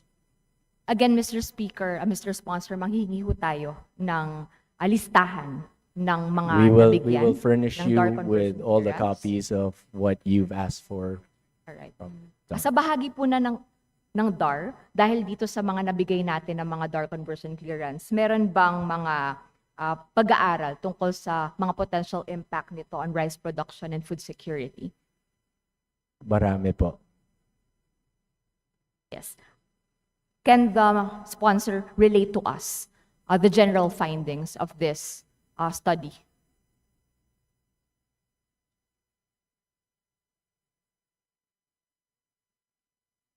So the support for our farmers is continuing. So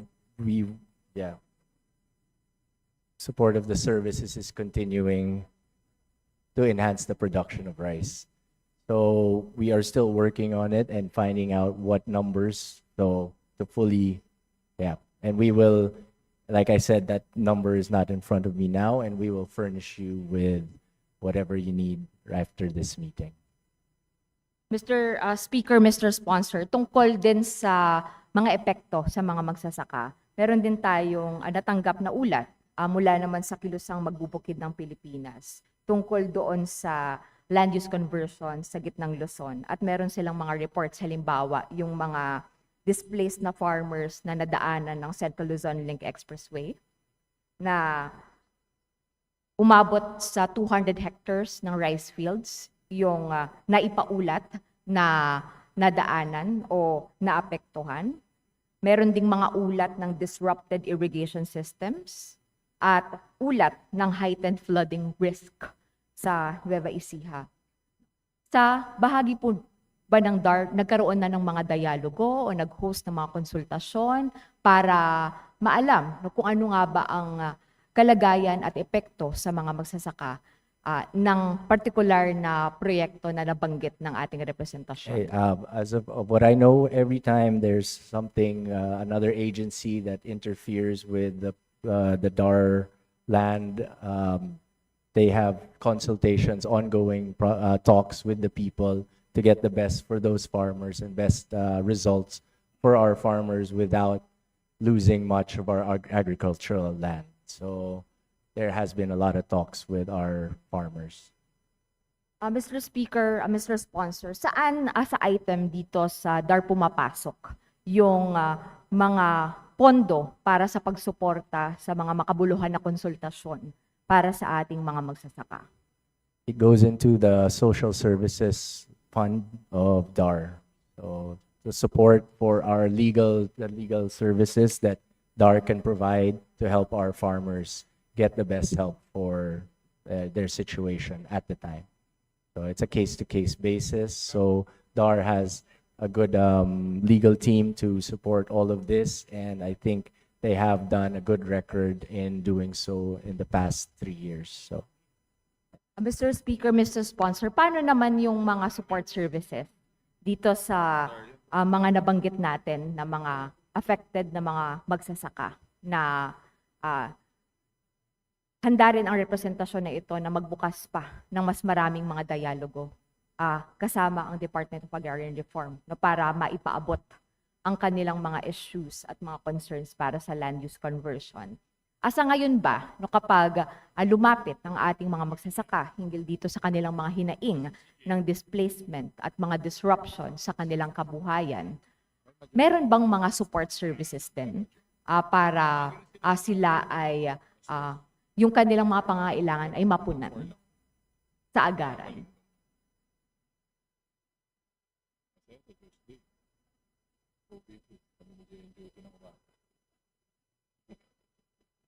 okay. So yes, ma'am. Yes, there are not a lot of people that are displaced with programs of DAR because most of their applicants still come from the ARBs. So they support their own, and they have such a good working model that it helps our farmers get over the problems that they arise during different problems with the land. So yes, they have enough services to support, but in addition, the question is solely based on the lack of budget for the Department of Agrarian Reform because we need more for our services, especially our law and our our legal services, so that we can help them more.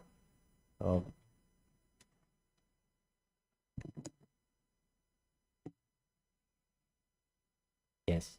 Okay. So in addition to this, all the details of all the information that you asked for will be provided for you tomorrow, and if that's okay with your body.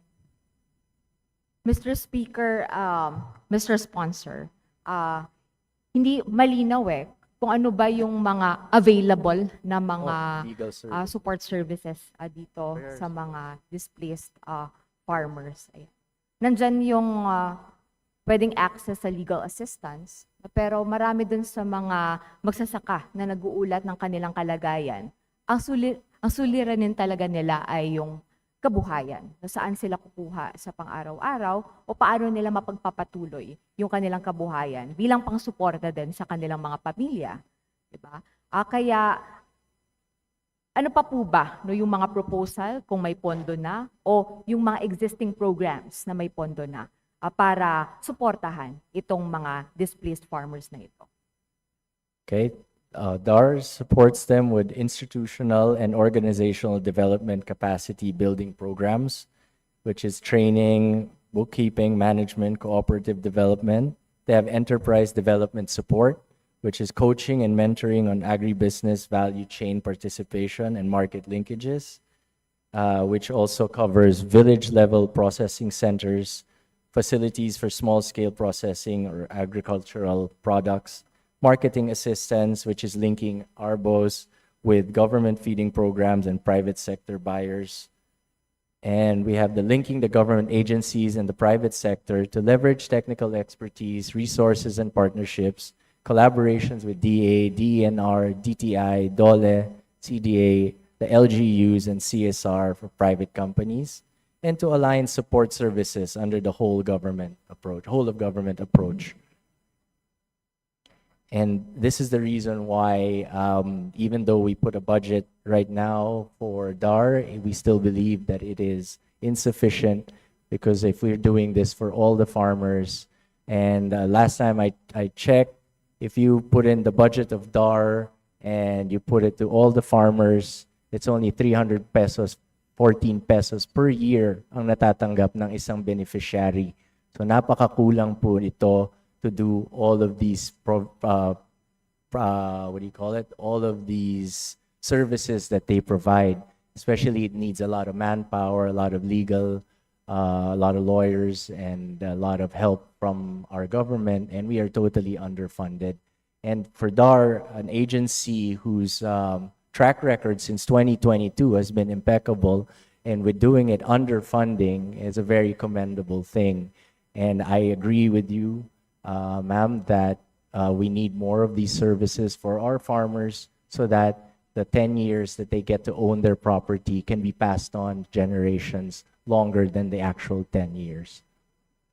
Mr. Speaker, Mr. Sponsor, nabanggit ng ating Mr. Sponsor yung tukol dun sa mga sa maliit, no, napakababa na suporta para sa ating mga magsasaka. Lalong-lalo na ngayon na marami ding nagiging biktima at talagang napaka-vulnerable sa mga kalamidad, no? Nang hindi pa nga sila nakakapag-ani, no, kapag nasira na ang kanilang mga pananim, talagang lubog na lubog pa sa utang ang ating mga magsasaka. Ayan. Kaya sa tingin natin, napakahalaga na tiyakin, no, na pagdating sa mga land use conversion, hindi lang tayo mas magiging mahigpit, no, pero dapat bibigyan natin ng pangunahing importansya ang kalagayan at karapatan ng ating mga magsasaka. Dagdag dyan, Mr. Speaker, Mr. Sponsor, nakasama din sa ulat ng Department of Agrarian Reform ang tungkol sa mga accomplishments pagdating sa farm-to-market roads. At sa katunayan, sa ulat na binigay sa atin ng Budget Amendment Review Subcommittee, dadagdagan ng 8 billion pesos. Nasa 8 billion pesos ang mga farm-to-market roads.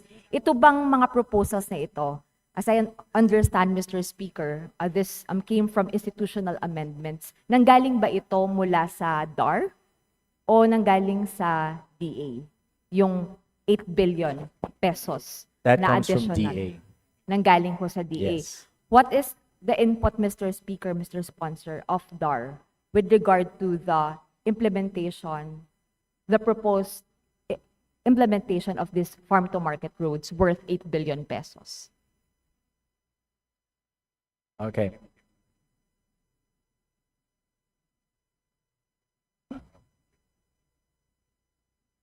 Okay, so we are bound, the DAR is bound by their beneficiaries on where to put the farm-to-market roads to better improve the lives of the ARBs of DAR. So your question is, yes, the funding comes from DA and all of that, but DAR looks for areas to further improve the lives of its ARBs with putting the farm-to-market roads to more accessible areas for our beneficiaries. Mr. Speaker, napakahalaga talaga ng kalsada para sa ating mga magsasaka, no? Para matiyak na yung kanilang mga naaani, ang kanilang mga pananim ay nakakarating, no, sa ating mga merkado, nakakarating sa mga tahanan, nakakarating sa iba't ibang mga sektor na kinakailangan, no, para mapunan yung pangangailangan sa pagkain. Ngunit at nasiwalat na nga na kung gaanong marami sa mga road infrastructure projects na ito ay hindi naman talaga napupunta doon sa mga dapat na mga benepisyaryo o kaya naman nagkakaroon din ng mga ghost projects o mga substandard na mga tipo ng mga proyekto. Sa obserbasyon ba ng DAR, meron ba kayong mga natatanggap na ganito tipo ng mga ulat? I will be very happy to say that the Department of Agrarian Reform has 0 ghost projects and has been very transparent, pretty transparent on their utilization of their funds. Mr. Speaker, Mr. Sponsor, natanong po natin ito kasi hindi ba mas mainam kung yung dagdag na 8 billion pesos para dun sa farm-to-market roads? Although, Mr. Speaker, we have yet to see the breakdown of this 8 billion pesos realigned, no, to support services for farmers. Para naman mataasan natin yung 310 pesos per year sa mga magsasaka na sobrang kulang na kulang yun, no? Para dun sa pagpapaunlad ng kanilang pagsasaka. Napakaliit nun kumpara dun sa pangangailangan nila, no, para sa pangkapital. Ayan, kaya hindi ba dapat meron din tayong pagtutulak sa bahagi naman ng DAR pagdating sa pagpapataas ng support services para sa ating mga farmers? Yes, I totally agree. And right now, the budget of DAR, most of it has been put into social services and MOE, right? So most of it doesn't get used for that specific intention that you mentioned. But yes, I agree that we should have more budget to push for the farmers to actually have more of a livelihood, to get them started while owning their land that's been given to them by our government. Mr. Speaker, tumaas na ng higit 5 billion pesos ang pondo ng DAR para sa 2026. Ano pa yung mga line items na pinasa nyo sa BARC for consideration na may kinalaman sa pagtugon sa pangangailangan ng mga magsasaka para, katulad ng nasabi ninyo, makumpleto talaga natin. Hindi lang yung pamamahagi ng lupa, pero yung hanggang sa pagpapayabong nila ng lupa, pagpapalaki nito, at pagtitiyak na makakatulong sa kabuhayan nila mismo, mga magsasaka. Okay, thank you, Mr. Speaker.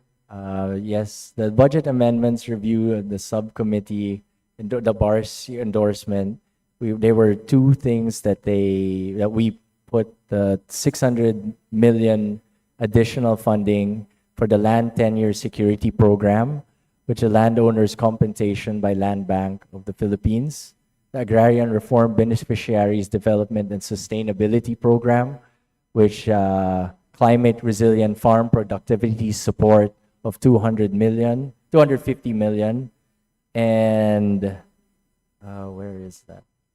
And of course, yes, the support to the regular budget that was already there and put into record.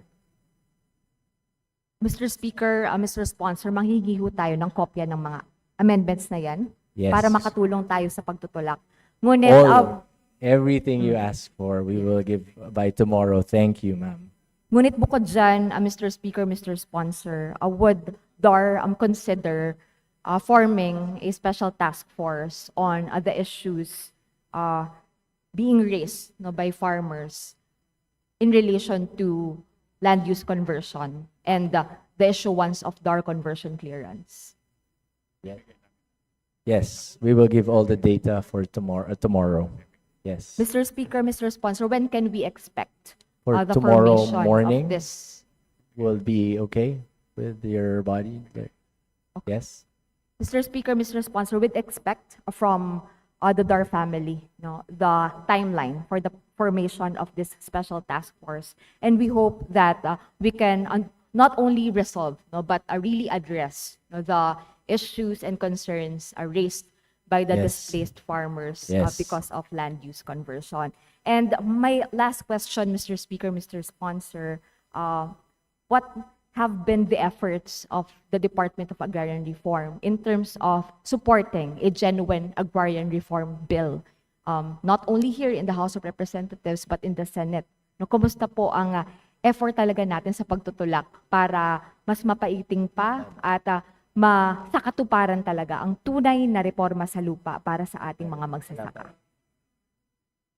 I raised this, Mr. Speaker, kasi dun sa dami ng mga natalakay natin ng mga items, support services, at iba pang mga pangailangan ng ating mga magsasaka, hindi ba kailangan na hindi lang yung pagtutulak natin dito sa Kongreso, kundi ng isa ng batas, na magsasakatuparan talaga ng tunay na reforma sa lupa bilang isang tool for social justice at pagtitiyak ng rural development, pagtugon sa food sovereignty at iba pang mga pangangailangan ng ating bansa. Okay. One of the important ones was the condonation law, the Republic Act 11953, where it targeted 720,339 cockerums distributed, and the accomplishment is 418,595. So these types of Republic Acts that help our farmers, and hopefully if we can work together as a full house to do more for the Department of Agrarian Reform, we would much love your support and your help to change the land titles to be actual generational farming for our people that can feed our people for the next 50 to 100 years. So, thank you for all your questions, ma'am, and I know there are things that you could help us with to further push the government's projects and the president's goal to make our farmers sustainable for the future. Maraming salamat, Mr. Speaker, Mr. Sponsor. Magpapatuloy ang ating laban para sa tunay na reforma sa lupa. At sa ngayon, tiyakin natin ang lahat ng mga issues ng ating mga magsasaka na pag-uusapan, nabibigyan natin ng karampatang aksyon. At napakahalaga ng budget na ito para mabigay talaga ang ating all-out support para sa mga nagtitiyak ng pagkain sa ating mesa. Maraming salamat, Mr. Speaker. Maraming salamat, Maraming Mr. salamat Sponsor. po. Thank you, Mr. Speaker. Majority Leader. Mr. Speaker, next to interpolate the sponsor, I move to recognize Representative Elijah San Fernando of Party List Kamang Gagawa. The Honorable San Fernando is now recognized. Thank you, Mr. Speaker. Mr. Sponsor at sa ating DAR family, magandang hapon po. Ang ginoong sponsor ho ba ay bukas sa ilan at kaunti lang naman na clarificatory questions. Could you repeat po? I didn't hear you. Bukas ho ba kayo sa clarificatory questions, ginoong Yes, speaker, sir. ginoong sponsor? Maraming salamat po. Ginoong sponsor, ginoong speaker, ang sabi ni Pangulong Bongbong Marcos noong February 16, 2024 sa kanyang speech noong nag-distribute ng land titles sa 3,184 agrarian reform beneficiaries sa Caraga Region ay, and I quote, "Ayoko ng band-aid solution. Ang hanap ko ay permanenteng lunas. Layunin kong matapos ang pamamahagi ng lupang saklaw ng Agrarian Reform Program bago matapos ang aking termino." End of quote. My question, Mr. Sponsor, Mr. Speaker, President Marcos promised to complete the Comprehensive Agrarian Reform Program or CARP land distribution by the end of his term, with 443,401 hectares left DAR must distribute 147,800 hectares annually for 3 years. How much budget is required to meet this target, Mr. Speaker, Mr. Sponsor? Mr. Speaker, the budget requirement for the remaining balance is approximately 150 million pesos and a separate fund for landowners' compensation. Thank you, Mr. Speaker, Mr. Sponsor. Can the agency provide solutions on how to address potential or ghost beneficiaries, undistributed CLOAs, uninstalled beneficiaries, questionable exemptions, and pending cases na susi sa pamamahagi ng lupa sa ARBs? Our data shows no ghost beneficiaries, 0. So DAR is doing ARB validation activities as a safeguard to prevent such projects. Thank you for your clarification, Mr. Sponsor, Mr. Speaker.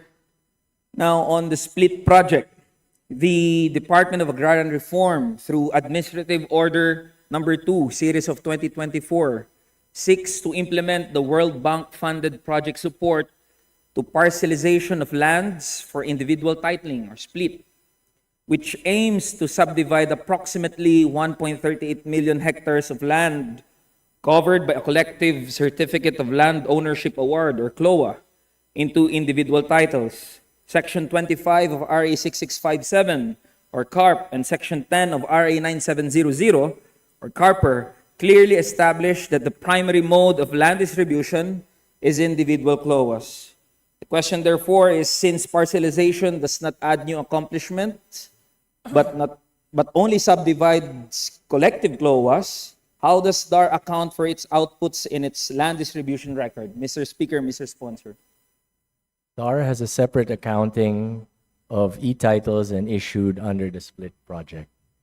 Thank you, Mr. Speaker. Thank you, Mr. Sponsor. Sa mga magsasaka naman po na for installation na, requirement ho ba na kasama sila sa mapopondohan under split bago tuluyang i-install? May mga magsasakang panalo na sa lupa pero dahil ginagamit ng DAR ang split bilang rekisito, di nila mapakinabangan ng tuluyan ang lupang para sa kanila. Can you expound on this, Mr. Sponsor, Mr. Speaker? Okay, the installation and parcelization are two different concepts and observe two different processes. Thank you, Mr. Sponsor, Mr. Speaker. On to my last question, Mr. Sponsor, Mr. Speaker. Have there been reported cases where farmers were invited to a ceremonial mass distribution of individual CLOAs but were unable to claim their original titles dahil may mga problema raw? At the moment, there are none. Yes. Okay po. Maraming salamat po sa paglilinaw na ito, Mr. Sponsor, Mr. Speaker. Wala na pong katanungan ang kinatawang ito at buo po ang aming suporta sa buong DAR family na nandito. Maraming salamat po. Maraming salamat din po sa DAR family. Maraming salamat po. Majority Leader. Mr. Speaker, next to interpolate the sponsor, I move to recognize Congressman Shin Gonzalez of Eastern Samar. Mr. Speaker. Thank you, Mr. Speaker. The Honorable Gonzales is now recognized. Thank you, Mr. Speaker. The good sponsor from Isabela. Magandang hapon po. I am here not to interpolate the good sponsor. Ako po ay nandito pagpakita ng suporta sa Department of Agrarian Reform. Ang probinsya ko po ay lubos na nagpapasalamat sa mga programa po ng DAR. Ramdam po ito namin from CLOA distribution to farm to market roads at iba pang mga programa po ng DAR. Ang representasyon pong ito ay buong suporta sa approval ng budget ng Department of Agrarian Report. Maraming salamat, Mr. Speaker. Maraming salamat po, Kong Gonzales. Majority Leader.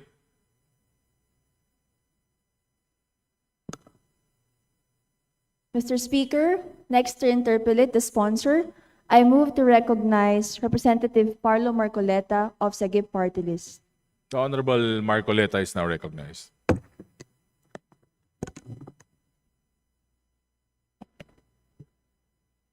Gandang hapon po. Good afternoon. Distinguished sponsor,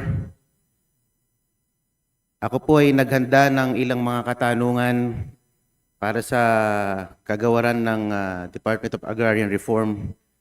Ngunit dahil kaibigan matalik po natin ang mahal na sekretarya, si Ginoong Secretary Estrella, at kaibigan ding matalik ng aking mga magulang, I waive my opportunity to ask questions and yield to the next interpellator. At you have my support, Secretary Estrella, and the entire officers of the DAR.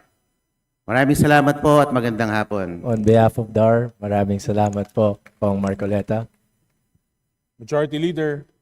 Mr. Speaker, next to interpolate the sponsor, I move to recognize Representative Percy Centenya of Akbayan Party List. The Honorable Sendanya is now recognized. Good afternoon, Mr. Speaker. Good afternoon, dear colleague. Good afternoon. And good afternoon to the DAR family. To the Secretary, welcome back to the House po. Mabilis lang po mga tanong, Mr. Speaker. First of which ay, doon po sa kabuuang budget ng Department of Agrarian Reform, ilang percent po dito ang para sa support services? 15%, sir. 15%. Ano po yung ballpark figure na pinag-uusapan natin? 3 billion. 13 Ballpark billion. figure, yes. Ito po ba ay malayo o malapit doon po sa ating proposal bago pumasok sa NEP? Malayong malayo.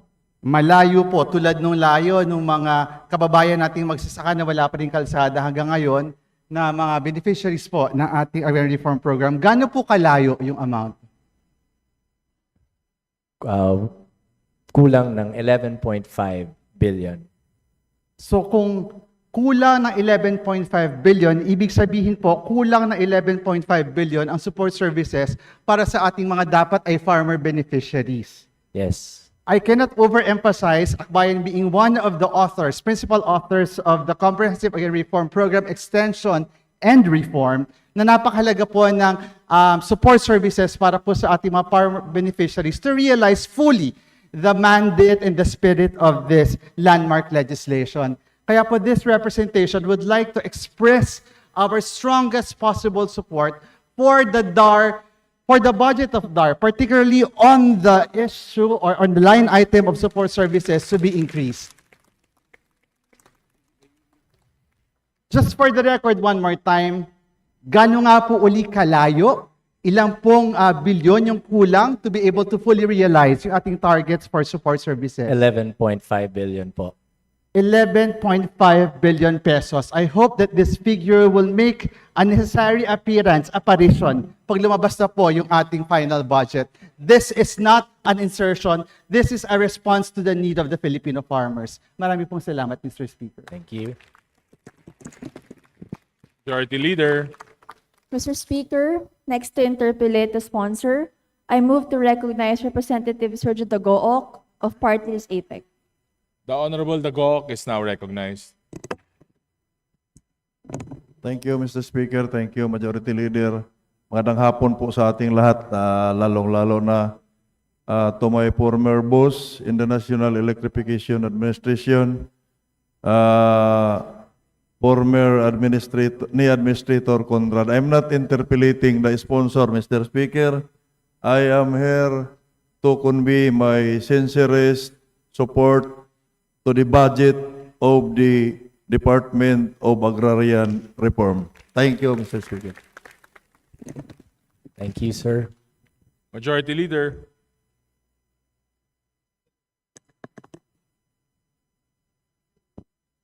Mr. Speaker, next to interpolate the sponsor, I move to recognize Congresswoman Iris Montes for his interpellation. Her interpellation, Mr. Speaker. The Honorable Montes is now recognized. Thank you, Mr. Speaker. Ilang katanungan lamang po para sa DAR. Magandang hapon, ginoong Good afternoon sponsor po. at sa DAR family. Pwede ko bang special mention ng aking kaibigan na si Attorney Palafox? Maraming salamat. On land tenure po, ginoong sponsor, ano po ang percentage of the proposed 2026 budget ay allocated for actual land distribution? And ilan pong hektarya ang targeted natin na i-distribute for 2026?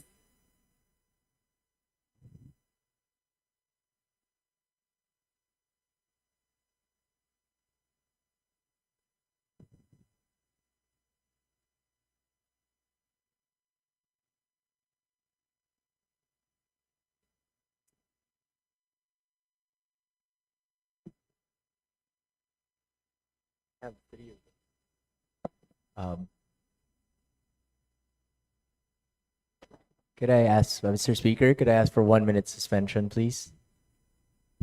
Session suspended. Thank you.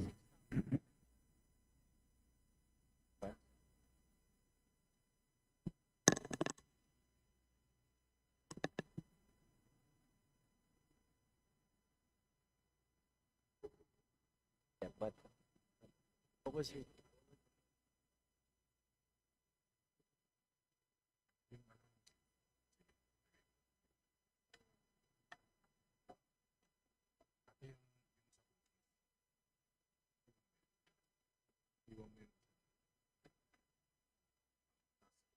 Bigay mo sa ano? Bigay mo kay ano? Mr. Speaker, could we lift suspend? Session resumed. Okay, so Ate.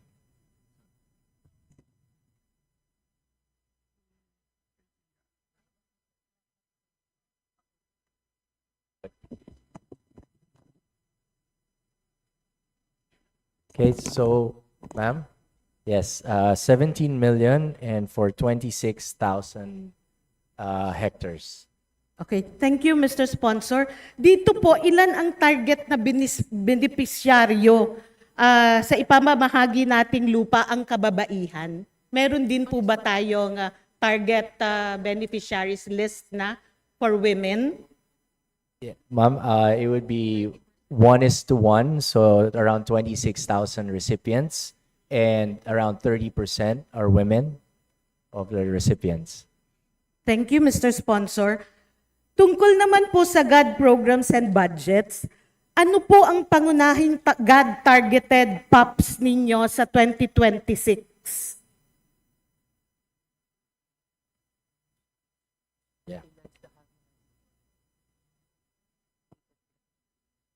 In all DAR programs projects, we utilize the harmonized gender and development guidelines of NEDA, DepDev, and PCW.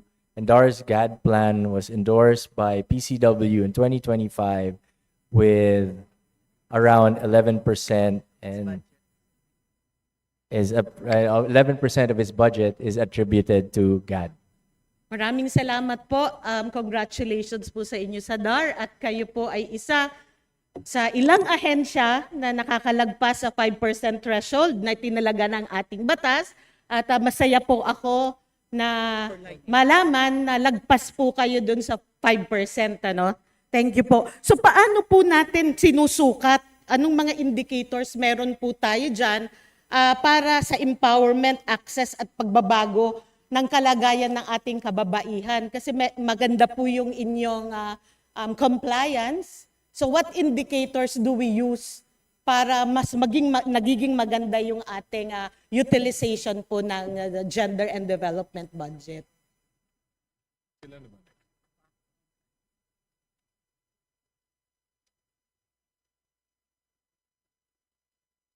We have sex disaggregated data for all services of DAR. So, yes, hope it answers your question. Maraming salamat po at meron din kayo na disaggregated data na mahalaga po para mas nakakatugon tayo ng maayos at ang ating mga polisiya ay naaakma sa tunay na pangangailangan ng ating mga kababaihan. Yun lamang po, hindi na po ako magtatanong ng iba po pang katanungan in deference sa ating minority leader. I'll just allow me, Mr. Speaker, to say na ako po ang kinatawan ng Kababaihan Kabalikatan para sa Kapakanan at Kaunlaran ng Bayan ay sumusuporta sa bawat pisong inilalaan natin sa inyong ahensya upang isulong ang reformang may puso, may katarungan at may pagkilala sa ambag at karapatan, lalo na ng ating mga kababaihan sa kanilang lupang binubungkal. Let agrarian reform serve not only as a tool for justice, as you said, but as an instrument of equity. Thank you, Mr. Speaker, Maraming Mr. salamat Sponsor, po, and to ma'am. the DAR family. Thank you. Majority Leader. Mr. Speaker, I move to recognize Representative Presi De Jesus of PhilRacing Party List for his manifestation. The Honorable De Jesus is now recognized. Thank you, Mr. Speaker. Distinguished sponsors, allow me to place on record my unequivocal support for the proposed budget of the Department of Agrarian Reform. Under the steady and able leadership of Secretary Conrado Estrella III, as part of the minority bloc, it is our solemn duty to scrutinize every appropriations bill that passes through this chamber.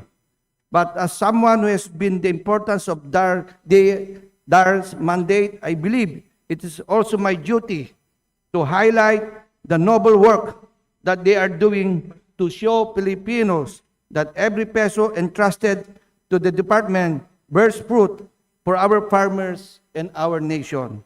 Mr. Speaker, distinguished sponsors, agrarian reform has always been more than a policy. It is the government's social justice that those who till the land will finally enjoy the dignity of ownership and the stability that comes with it.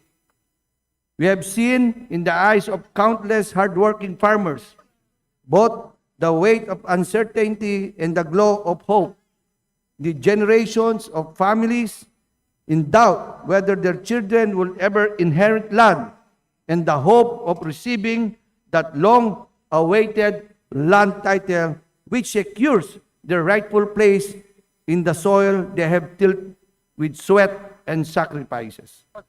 This is what DAR, or Department of Agrarian Reform, delivers: the dignity, peace of mind, and a future that can finally be seen with certainty. The department's achievements speak for themselves. Hundreds of thousands of titles, distributed land long lacked in collective ownership, now parcelized for individual farmers, and support services that ensure these farmers are not left on their own but are equipped with tools to thrive in a modern agricultural economy. This is agrarian reform that pushes forward to true rural development. This is why, Mr. Speaker, I stand firmly in support of the Department of Agrarian Reform's proposed expenditures program for fiscal year 2026. I therefore join my colleagues in urging this chamber to provide DAR with the resources it needs to carry out its mandate with efficiency and compassion. If we are serious about inclusive growth, about lifting people out of poverty, and about building a future that is fair and secure, then the work of Department of Agrarian Reform must be strengthened, because when our farmers stand on their own land with dignity, then the whole nation stands stronger with them.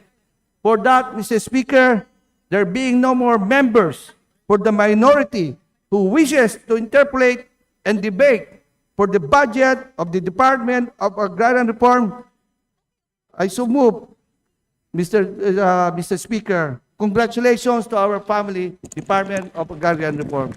I so move to terminate. Majority Leader. Mr. Speaker, on the part of the majority, we join the minority in the motion to terminate the interpellations on the proposed budget of Department of Agrarian Reform, Mr. Speaker. Mr. Speaker, I'd just like to say thank you to all the interpellators for all your questions, and don't worry, it's all going to be heard by DAR, and we're going to do our utmost to give the people what they deserve. Thank you.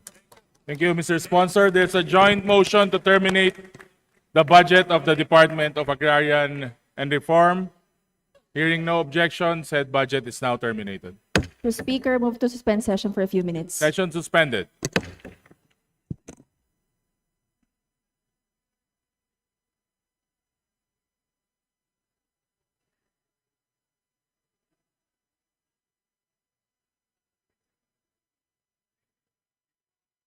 Yes, boss.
Hello, sir. Ako yung taman ko. Ito ba? Pero na kay...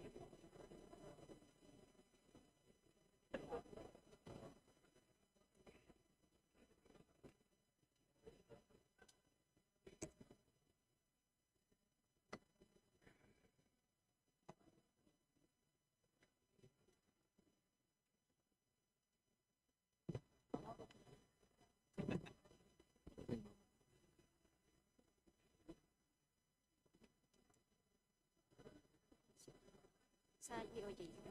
Ito sir, nag-swap daw po. Kauna si Kapatid. Okay.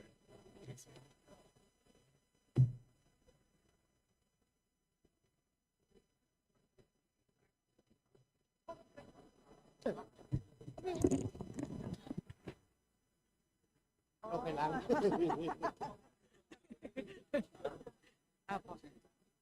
Hindi po ako.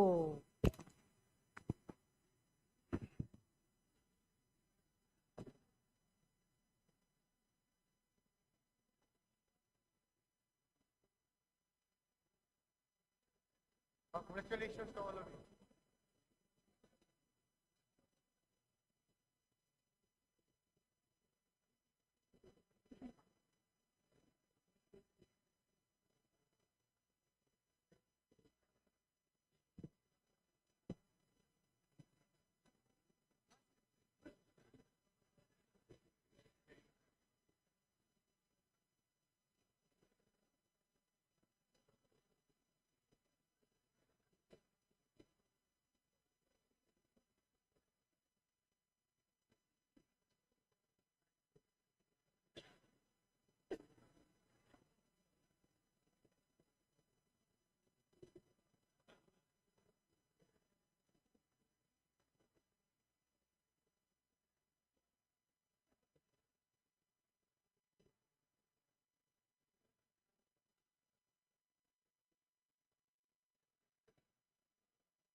Being written.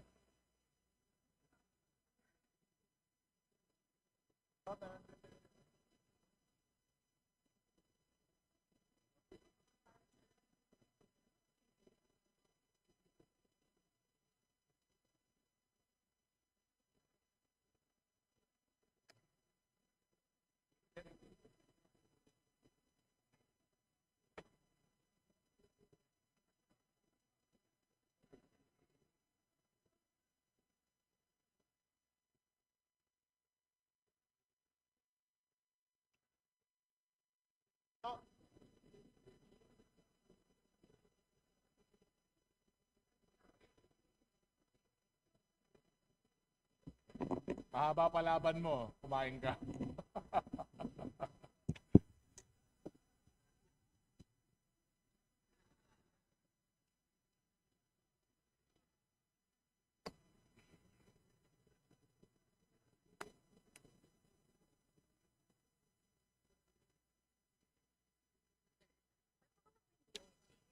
Nadagdagan ko sa rep na dyan.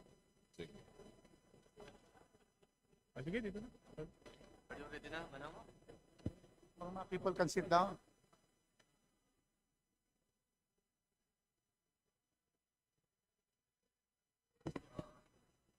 Kayo na daw.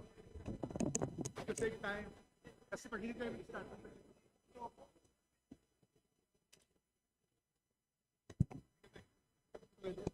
Can we ask everyone to settle down so we can start? Majority Leader. Session is resumed. Majority Leader. Mr. Speaker, I move to consider the proposed budget of the Department of Justice and its attached agencies. There's a motion for the consideration of the Department of Justice budget. And is there any objection? There being none, we may now proceed. Majority Leader.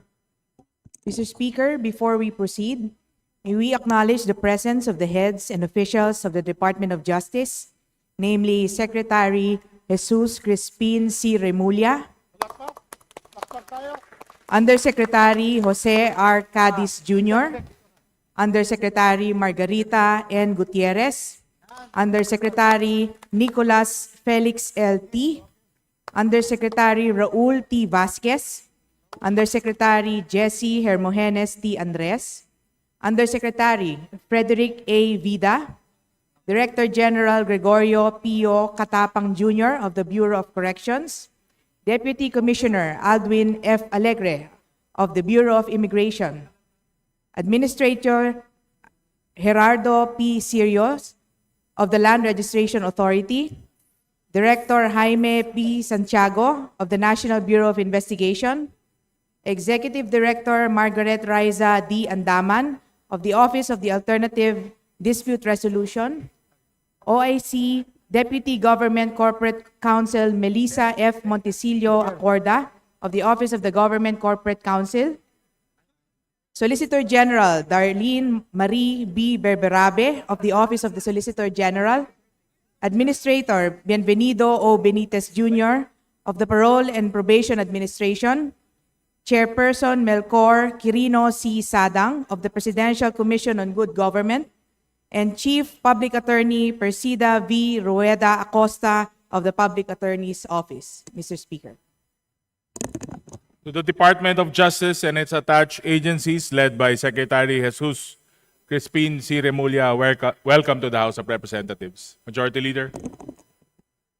Mr. Speaker, I move to recognize Representative Rufus B. Rodriguez, Vice Chairperson of the Committee on Appropriations, to deliver the sponsorship speech on the proposed budget of the Department of Justice. Mr. Speaker. You may proceed, Honorable Rufus Rodriguez. Thank you, Mr. Speaker, Majority Leader, our distinguished colleagues, and our resource persons of the Department of Justice and its attached agencies. Mr. Speaker, it is my honor to sponsor today the budget of the Department of Justice, DOJ, and its attached agencies for fiscal year 2026 amounting to 43,653 million, inclusive of the automatic appropriations.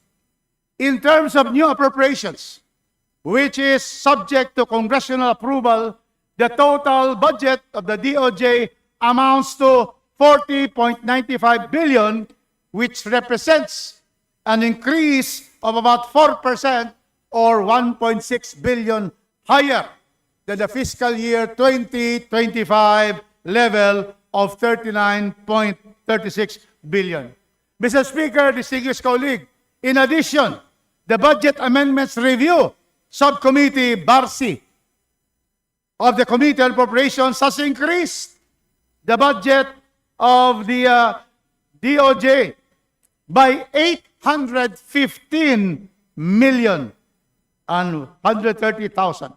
The new total DOJ budget now is 44.47 billion.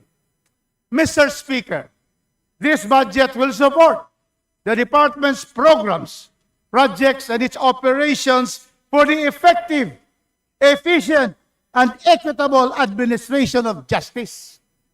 DOJ, being the government's principal law agency, serves as the government's prosecution arm and administers the government's criminal justice system by investigating crimes, prosecuting offenders, and overseeing the correctional system.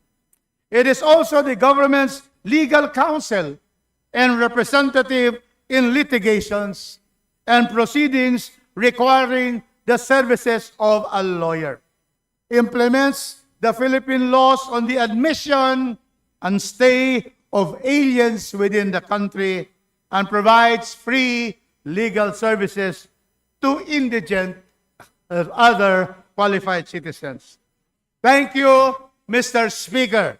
This representation is now ready to answer questions from our colleagues. Majority Leader. Mr. Speaker, I move to recognize Representative Jose Manuel Tadeo Chel I. Diokno of the Party List Akbayan to interpolate the sponsor of the proposed budget of the Department of Justice. The Honorable Jokno is now recognized. Thank you. Thank you, Mr. Speaker. Good afternoon, Honorable Sponsor. We meet again. I'd like to begin my interpellation by asking about the total ban on POGO.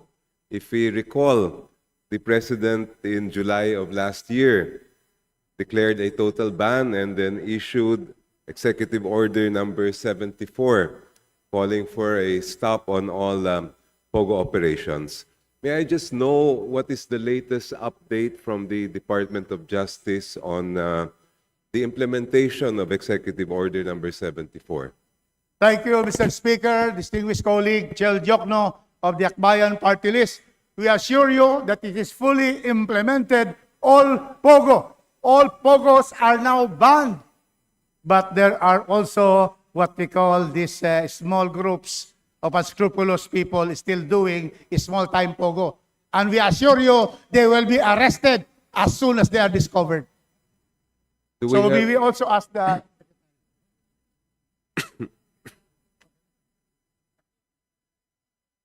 Yes, that is the reply also of the Secretary. It's all banned. What we are searching now through our law enforcement agencies are some guerrilla operations of this POGO, and they keep on arresting them. And here we now have this report on POGO. There are really a total population of POGO based on PAGCOR list is 33,863 persons. But of this, only around 3,927 or 11.6 are still here, but we are certainly having continuous monitoring, surveillance, and close coordination with local and foreign counterparts to get all of this and imprison them and deport them. Thank you, Mr. Speaker. It would appear that the department has that problem very much well in hand. So I don't think we need any additional budgetary support for this matter. Your Honor. But maybe perhaps for others, Honorable Sponsor. Next, I'd like to ask a question similar to the question I asked of the judiciary earlier. The need for a central monitoring system to ensure that those who are convicted actually serve their sentences. We spend a lot of resources by the executive department to prosecute, to litigate cases, and make sure that these criminals are convicted. But I don't think as of now we have yet a system in place that covers the Supreme Court, Sandigan Bayan, the Department of Justice, and the Office of the Ombudsman, as well as the Bucor, to ensure that those convicted actually serve their sentences. May I first know if that is part of the existing budgetary proposal of the department to form this kind of database? Mr. Speaker, distinguished colleague, there is now a very, very strong coordination between the Office of the Secretary of the Department of Justice and the Bureau of Corrections, so that we have a carpeta digitalization, meaning records are digitalized and therefore are there, and we will exactly know who are in the jail and who has gone out for parole, pardon, or service of sentence. And then I'm going to ask now how much they would need.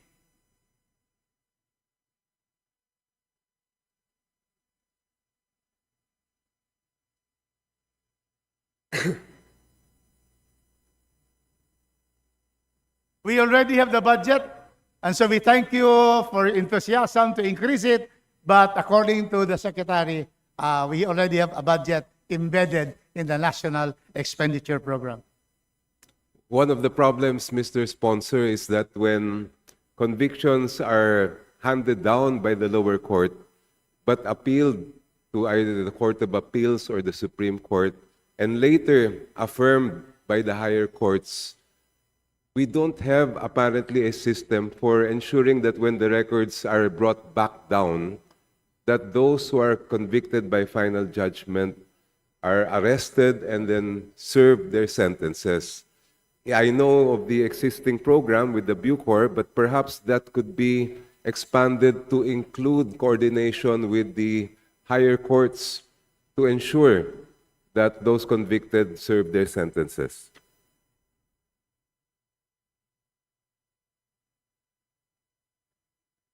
You are right, Mr. Speaker, that there has to be coordination, not only among the DOJ office and the attached agencies, but also with the judiciary.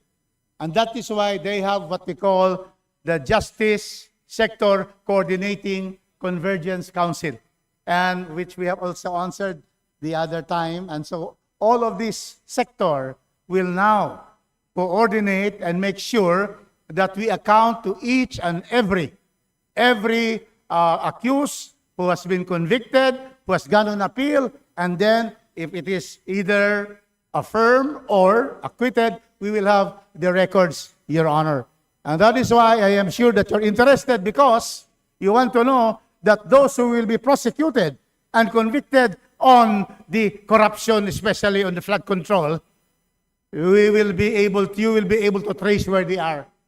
Yes, Your Honor. And to tell you, we have included in the budget 450 million for additional jails. We will and support. according to the Secretary, we will build that for them. Thank you, Mr. Sponsor, and we support that in the budget of the DOJ. Just a few more questions, Mr. Speaker. One, this now concerns the Katarungang Pambarangay. I understand that we know the coverage of the Katarungang Pambarangay as far as offenses are concerned under the local government code. However, some of the penalties have been increased by Republic Act 10951, for example, for unjust vexation, trespassing, and slight physical injuries.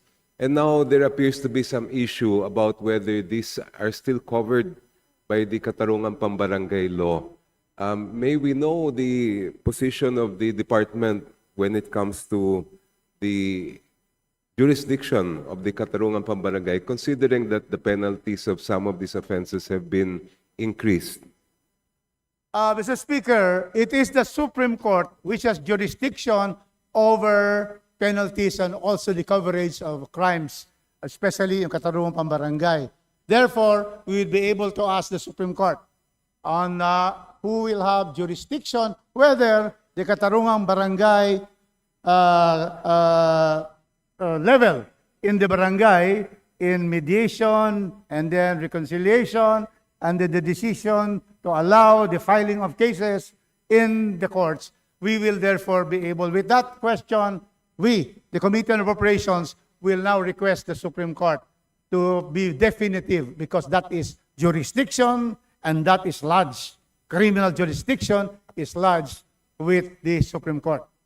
Thank you, Honorable Sponsor. The reason I ask is because that will also have a budgetary impact on the operations of our barangay justice system. Just one or two more questions, Mr. Speaker. I think I have a few minutes left. I understand that while there are records being kept, health records being kept of our persons deprived of liberty, there is no standard medical recording system in the Bureau of Jail Management and Penology.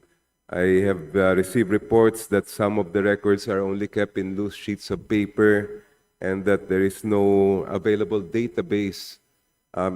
May I know what the BJMP has in terms of its plans for making this more modernized and more organized in terms of the records of our PDLs, their medical records? Mr. Speaker, thank you, but jurisdiction over the BJMP is the DILG. Thank you. But we are going to send that query to the Honorable John Vic Remulla because BJMP, BFP, and the PNP are under the DILG and not under.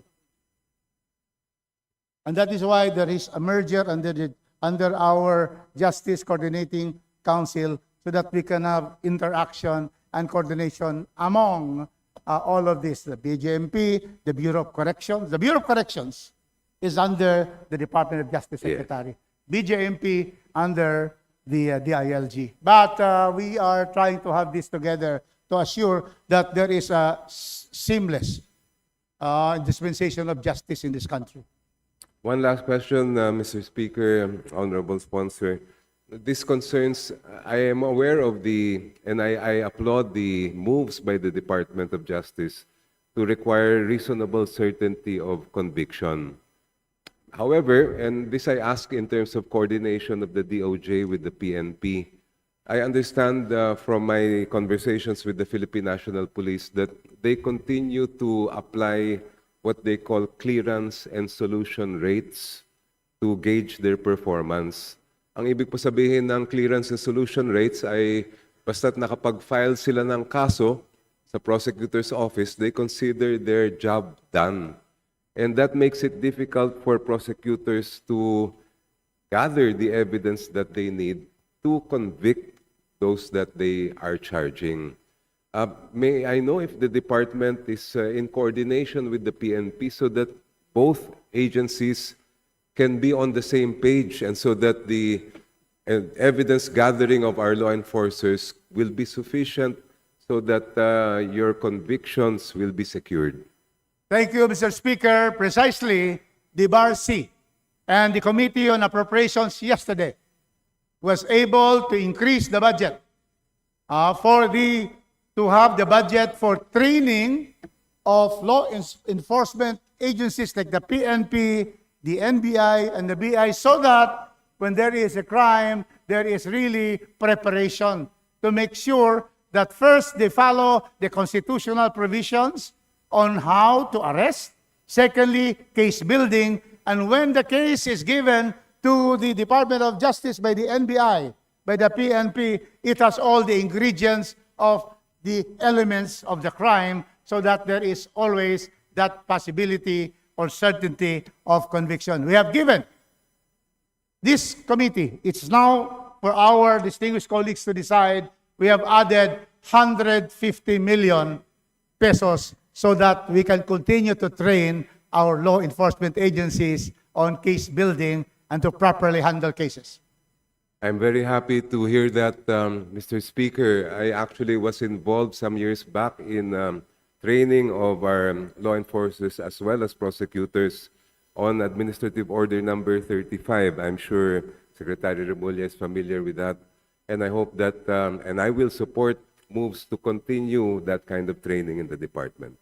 Thank you, Mr. Speaker. I have no more questions. We thank the honorable gentleman from Akbayan, Congressman Chel Diokno, the illustrious son of an illustrious father, Senator Jose Wright Diokno. Thank you very much. Majority Leader. Mr. Speaker, next to interpolate the sponsor, I move to recognize Representative Sergio C. Dagook of the party list APEC. The Honorable Dagook is now recognized. Thank you, Mr. Speaker. Thank you, Majority Leader. Good afternoon, everyone, especially to the Department of Justice family. I'm not interpolating, Mr. Speaker. I'm here to convey my sincere appreciation to the Office of Secretary Boying. Out of the 9 agencies I wrote with regards to the unpaid electric bills in the different electric cooperative, only the Department of Justice replied in 5 days, all settled. So, Secretary Boying, maraming salamat po. Malaking tulong po yun sa ating mga electric cooperatives. Napakabilis mo po mag-aksyon. So, I am conveying, manifesting my full support, Mr. Speaker, to the approval of the budget of the Department of Justice, including its attached agencies, especially our National Prosecution Service and our National Bureau of Investigation. Thank you, Mr. Speaker. Thank you very much to our honorable party list representative, Sergio Dagook, my fellow Mindanaonon. Here is the list of payment. And we made sure that yours in Surigao, Caraga, Ameco, 966,000 fully paid. Caraga, Ciarelco, Surseco 1, Surseco 2, a total of 20,000, 98,000 paid already. Everything is paid as far as DOJ is concerned. Thank you. Congratulations to Secretary Remulla. Majority Leader. Mr. Speaker, next to interpolate the sponsor, I move to recognize Representative Paulo Henry M. Marcoleta of the party list Sagip. The Honorable Marcoleta is now recognized. Thank you, Mr. Speaker. Distinguished sponsor, good afternoon. Afternoon. First, I'd like to ask about NBI's confidential funds. BARC, or the Budgetary Amendments Review Subcommittee, added 50 million confidential funds purportedly for NBI's national security missions. And RA 10867 mandates NBI modernization but requires accountability. It is notable that COA has flagged underutilization of DOJ's ICT budgets. First question is, with the 50 million in new confidential funds, what performance metrics will DOJ use? Will you allow COA to conduct post-operation audits up to where confidentiality allows, or while keeping sources protected so that confidentiality does not mean lack of accountability? And second question is, given NBI's history of leaving ICT modernization funds unobligated, what safeguards are now in place to ensure that the 2026 confidential and capital funds are actually deployed on time? Thank you, Mr. Speaker. We assure the honorable gentleman that the DOJ and the NBI will always comply 100% with all the COA rules. In fact, we have a COA circular number 2015-01, and this circular is fully complied by the Department of Justice and the NBI. As to the 50 million, we assure you that this will follow all the rules of COA on confidential funds. Thank you very much, distinguished sponsor. We now move to Witness Protection Program. DOJ's Witness Protection Program is critical under RA 6981. Yet Congress often questions adequacy and fund utilization. Question is, how many witnesses and dependents are currently under protection, and what is the average cost per protected witness? With the 2026 allocation, how many new applicants can be admitted? And will DOJ commit to publishing a report linking WPP spending convictions secured?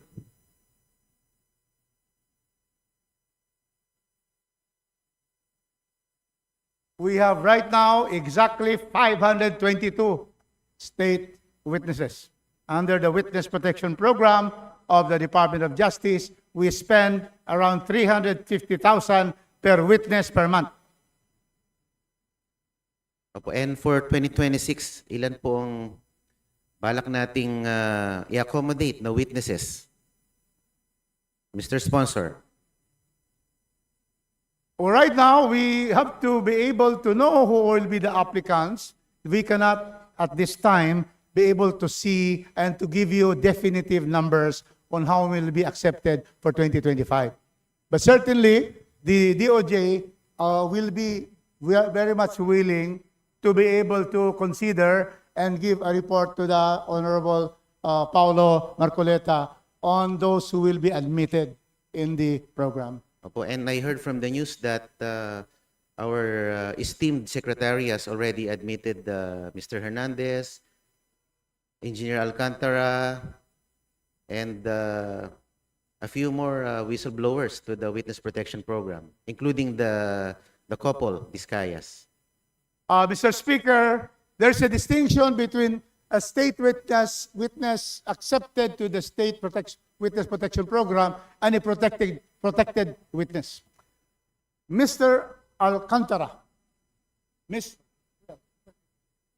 Hernandez are protected witness. They are not yet inside or accepted to the witness protection program of the Department of Justice. They are protected because we want also to preserve and save lives so that they will be, if they will be accepted, they will be very much alive to testify. Thank you for the clarification, distinguished sponsor. Now we move to trafficking and anti-online sexual abuse or exploitation of children. The Bar C infused fresh funds to the amount of 49.9 million for Interagency Council Against Trafficking Task Forces, 42.5 million for National Coordination Center Against Online Sexual Abuse or Exploitation of Children and Child Sexual Abuse or Exploitation Materials, to strengthen field operations and national coordination. RA 10364 or the Expanded Anti-Trafficking in Persons Act of 2012 and RA 11930 or the Anti-Online Sexual Abuse or Exploitation of Children and Anti-Child Sexual Abuse or Exploitation Materials require DOJ to lead interagency coordination and deliver victim-centered measures. Given the Bar C restored 42.5 million for the DOJ's National Coordination Center on OSAEC and CSAEM, how will the DOJ ensure that there's no duplication with DICT cybercrime units or DSWD's victim care? Can you outline a single child victim pathway from rescue to rehabilitation that these funds will concretely support? Thank you, Mr. Speaker.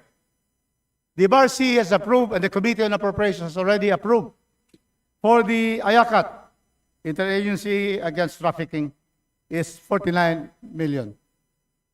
We have also added 42 million for the NCC Online Sexual Abuse Task Force. There is always coordination because they are all members. The ICT is a member, all the agencies are members of this coordinating council. And so therefore, before the coordinating council will be able to decide on what actions to do, it is already based on consensus of all the agencies in that coordinating council. So it is assured that they will be coordinating with the agencies in these particular councils. What is DOJ's plan to cut the average lead time for complaint or trip to actual rescue and filing of charges? Will this new budget shorten the time frame significantly? Mr. Speaker, I ask for a 1-minute recess. Session suspended.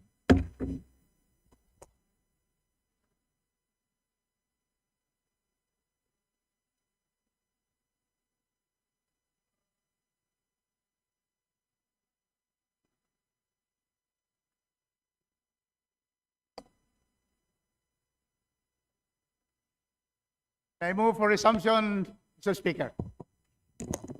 I have already answered. Session is resumed.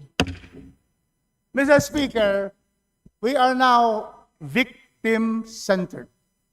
We make sure, the DOJ makes sure, that first, the victims are properly, being coordinated with, and then the officials, the law enforcement. And then we are making sure that because there is a very good coordination and the special attention to victims, then they are going to shorten the time for filing. But then if it is filed, we make sure that there is that certainty of conviction because they have been able to have good coordination with the victims and the witnesses. Thank you for that answer, distinguished sponsor. On jail crowding and humane custody, Barsi added 450 million for Bucor facilities, and congestion stands at around 244%, violating RA 10575's humane custody mandate. How many actual prison beds will the 450 million yield? What is the target occupancy ratio reduction in the top 3 most congested facilities by end of 2026? And can you commit to specific reductions in congestion ratios by the end of 2026? Thank you, Mr. Speaker. I have here now where the 450 million additional Barsi and Committee on Appropriations budget that were included in the DOJ budget. 102 million will go to the construction of the PDL's dormitory at Sablayan Prison and Penal Farm, Occidental Mindoro. Then we go now to 120 million to design and build a road system that will be able to go to our new medium and minimum security camp at Leyte Regional Prison. The other third component, Mr. Speaker, is 180 million for the construction of a Type B dormitory at San Ramon Prison and Penal Farm in Zamboanga, Hermosa City. Then we have the last one, 48 million, construction of fully furnished 2 units Type C, dormitory for female persons deprived of liberty at CIW, Mindanao, Davao Prison and Penal Farm. In other words, the 450 will now allow our Bucor to be able to solve the congestion especially in the National Bilibid Prison. Because right now, the congestion rate of the new Bilibid Prison that we have congestion rate is 242% congestion. And then in others, CIW for women in Mandaluyong, 131% congestion. And then we have also the other penal farm. But when we construct these 4 areas of our prison and then we therefore decongest the new Bilibid prison and bring them to a better habitat, Iwahig, for example, San Ramon. So in other words, they will be there and they will be living in a situation where it upholds human dignity of prisoners. So that is the breakdown, Your Honor. Thank you for that response. Bucor has been faulted by COA for delayed projects without penalties imposed. Will DOJ strictly enforce procurement law by applying liquidated damages against contractors who miss deadlines? May I know, Majority Leader, how much time am I? Please stop the clock if it is my turn. we should give the clock. Yeah, it's closed, it's stopped already. We should give more time to Congressman Paulo. And so therefore, definitely, as our head of UCOR says, we are going to make sure that this will follow the procurement law and make it fast because they themselves has the problem with the New Bilibid prison. The intention of our Bureau of Correction is to really bring to the different penal colonies all so that we can decongest the New Bilibid prison. There is a commitment that we will follow and fast track this procurement and the construction. Thank you, distinguished sponsor. Now on the PAO budget, PAO got the largest DOJ budget increase in fiscal year 2026 with more than 1.04 billion pesos, but average caseload per lawyer remains high. So PAO's budget rose by over 1 billion pesos. How many lawyers will be hired? And what reduction in caseload per lawyer and court postponements can Congress expect in 2026? Will you align this with RA 9406 or the Act Reorganizing and Strengthening the Public Attorney's Office mandate to provide effective assistance to indigents?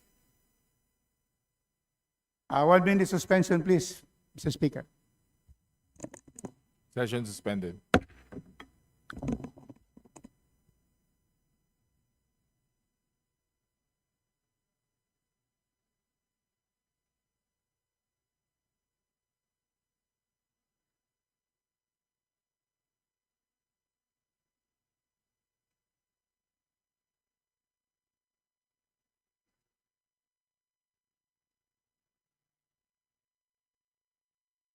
Thank you. Can we resume, Mr. Speaker?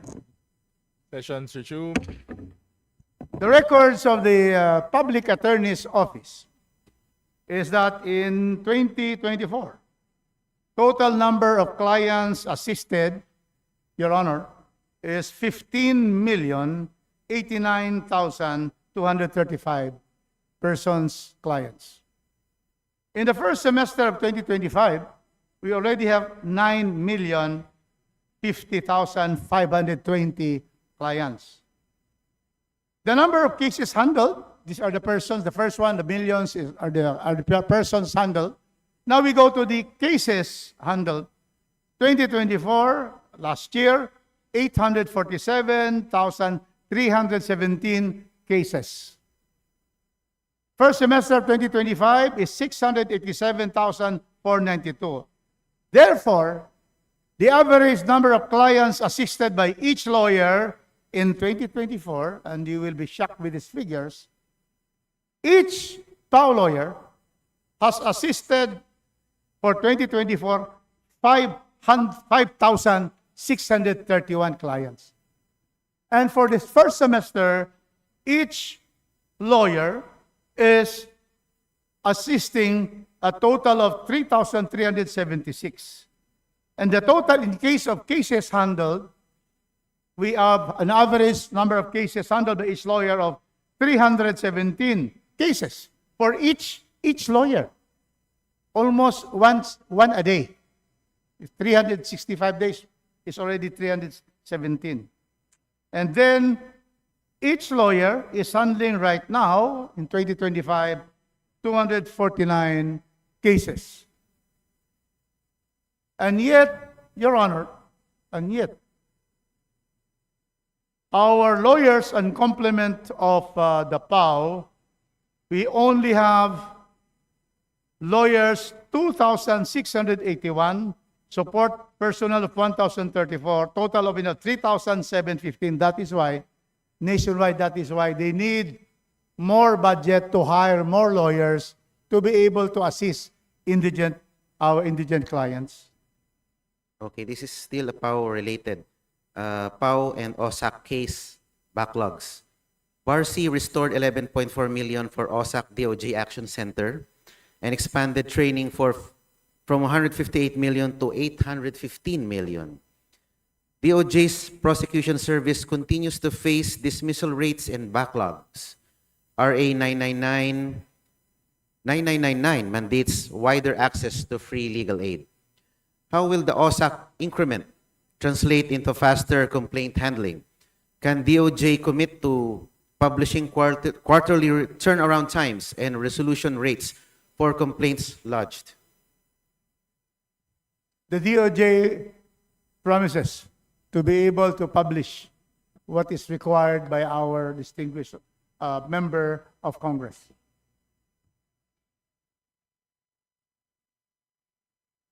Okay, my last question.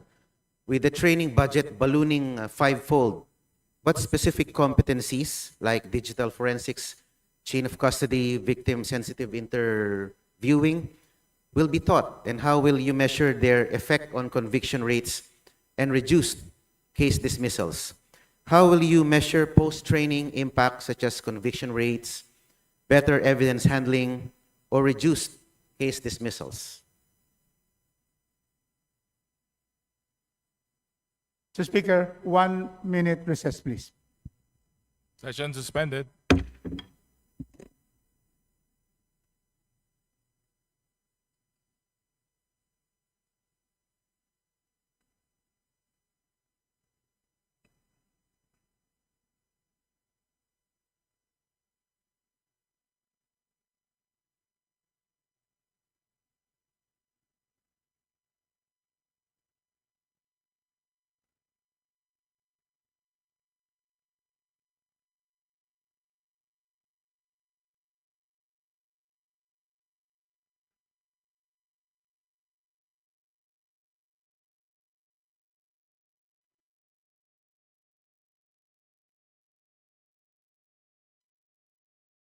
Mr. Speaker, resumption, please.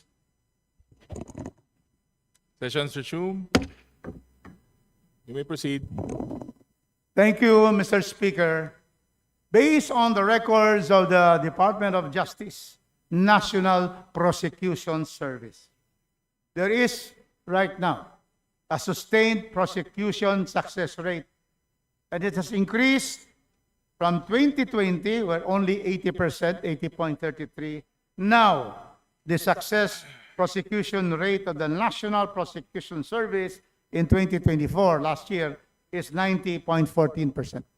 And we assure, Your Honor, that with more case build-up, with more coordination among different agencies, with more training of our law enforcement agencies, with this victim-centered approach, we will be able to therefore even increase the prosecution success rate from 90% higher. Thank you for all these assurances, distinguished sponsor. Mr. Speaker, I thank the honorable sponsor, Rufus Rodriguez, who happens to be the law professor of my dad during the law school, during his law school days. Thank you. I'm proud of Senator Rodante Marcoleta. He was my student at the best law school, San Sebastian College, the best in Quiapo. Thank you very much, distinguished sponsor, for valiantly defending the DOJ budget. Thank you very much. Thank you very much, Mr. Speaker. I wish to thank on behalf of our Department of Justice and attached agencies, the Honorable Paulo Marcoleta. Thank you very much. Majority Leader. Mr. Speaker, next to interpolate the sponsor, I move to recognize Representative Laila M. De Lima of the party list ML. The Honorable De Lima is recognized.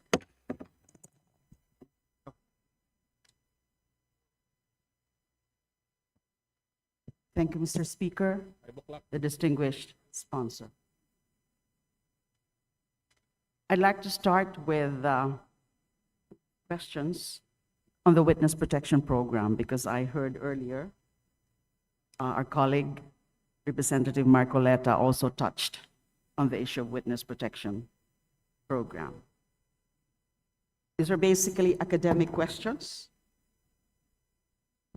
First, does RA 6981 for the Witness Protection, Security, and Benefits Act compel the DOJ to accept anyone as a state witness, even if they possess all the qualifications and none of the disqualifications?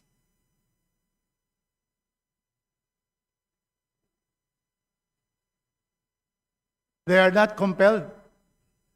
Can the So our DOJ, answer to our former chairperson of the Human Rights Commission, former Secretary of Justice, former Senator of the Republic of the Philippines, they are not compelled. yes. Related question. Can the DOJ refuse to accept someone as a state witness even if he has all the qualifications and none of the disqualifications provided in the law? It can refuse. Since it cannot be compelled, it can refuse.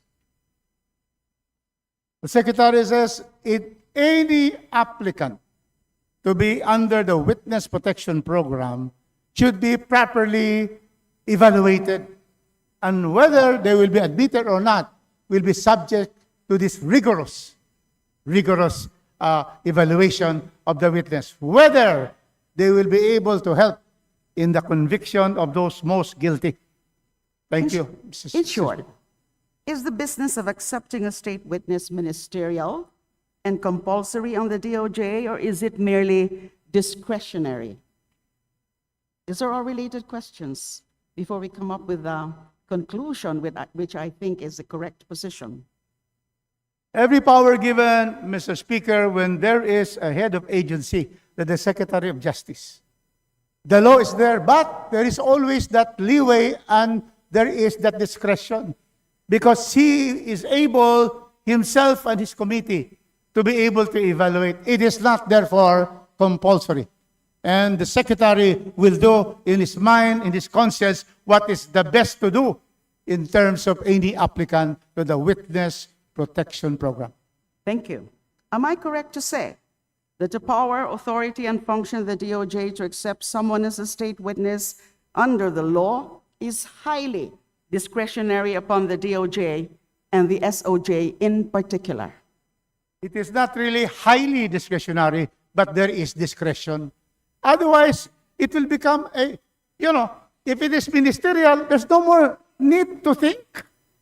Just because the law says so, and then you have to do it. No, there is always that leeway and that particular leeway and discretion given not only to the Secretary, but all functionaries of government. So that's the very point I'm getting at. When Section 5 of the law, RA 6981, states that a state witness applicant must first execute a MOA, Memorandum of Agreement, with the DOJ, providing for certain conditions, is the list of conditions provided in the law exhaustive and exclusive, or can the DOJ provide for other conditions? We can refer to Republic Act 6981. Sir? Perhaps... Yes. Is the Honorable Representative finished with her question? Or you would like to add more? Because there is a provision in the WPP law, specifically Section 5, that the witness to be accepted and the DOJ through the SOJ must execute a MOA. And there are certain responsibilities that the witness to be covered must assume. Testify before the courts, all appropriate proceedings, to avoid the commission of a crime, to take all necessary precautions to avoid detection by others, in other words, confidentiality, to comply with legal obligations, to cooperate with respect to all reasonable requests, thank you, of officers, to regularly inform the appropriate program official of his current activities and address. But will you agree with me, will the good sponsor agree with me, that the list of conditions that can be imposed by the DOJ through the SOJ are not exclusive? Madam Representative, Mr. Speaker, there is a MOA which is a prerequisite to be able to accept witnesses. And in this MOA, there can be additional requirements that can be imposed because in the discretion of our Secretary of Justice, that is needed to assure that there is total coordination and support of this witness towards the prosecution of those who are accused. In other words, the DOJ through the SOJ can require other conditions from the state witness applicant, such as the restitution of the proceeds and profits of the crime. Am I correct, Mr. Sponsor? Yes, the Secretary of Justice, in his ultimate duty to the people of the Republic of the Philippines, may require that before a possible witness could be admitted to the Witness Protection Program, there can be restitution. Because precisely if somebody has amassed so much wealth and he wants to become a member, a part of the Witness Protection Program, it is just really reasonable, it is within reason that there has to be restitution. The answer is yes. Thank you very much. In short, contrary to the theory of Senator Marcoleta, with due respect to our colleague here, Representative Marcoleta, the DOJ and the SOJ would not be violating the WPP law when they require the additional condition of restitution in the MOA of a state witness applicant. Am I correct? The only agency that will say it is correct or not is the Supreme Court. So if there's any question on the exercise of jurisdiction of the Secretary of Justice by an applicant that the Secretary of Justice allegedly does not follow the law, then it is the Supreme Court that will decide on that. And therefore, as far as the Department of Justice is concerned, we have that right to require restitution of those who wish to be under the protective program of the Witness Protection Program. Good enough. Thank you very much. May I go to the Bucor?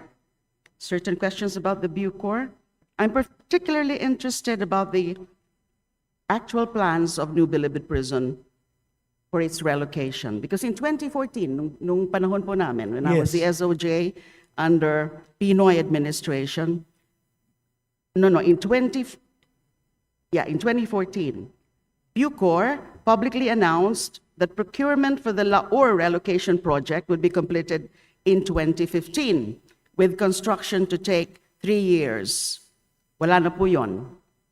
In 2025, I think that was abandoned. Yes, That plan was abandoned by the past administration, the Duterte administration. That is correct, Madam Representative. That plan during the Pinoy's time was abandoned in the next administration. So it did not proceed.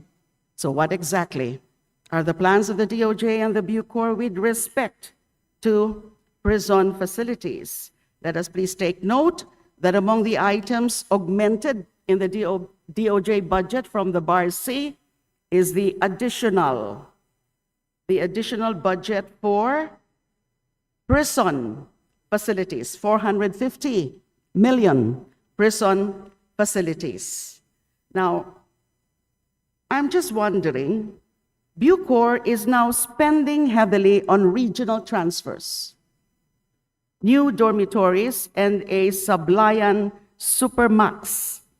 Dahil wala na nga po yung Laur project, napakaganda po sana noon, yung plano na yon that was already endorsed, adopted and endorsed by the Department of Finance, by the economic managers then of President Pinoy. Unfortunately, it was abandoned. So ngayon, ang ginagawa ngayon na programa ng Bucor, I may be corrected if I'm wrong, is that they're concentrating on regional transfers kasi meron nga po mga prison penal farms.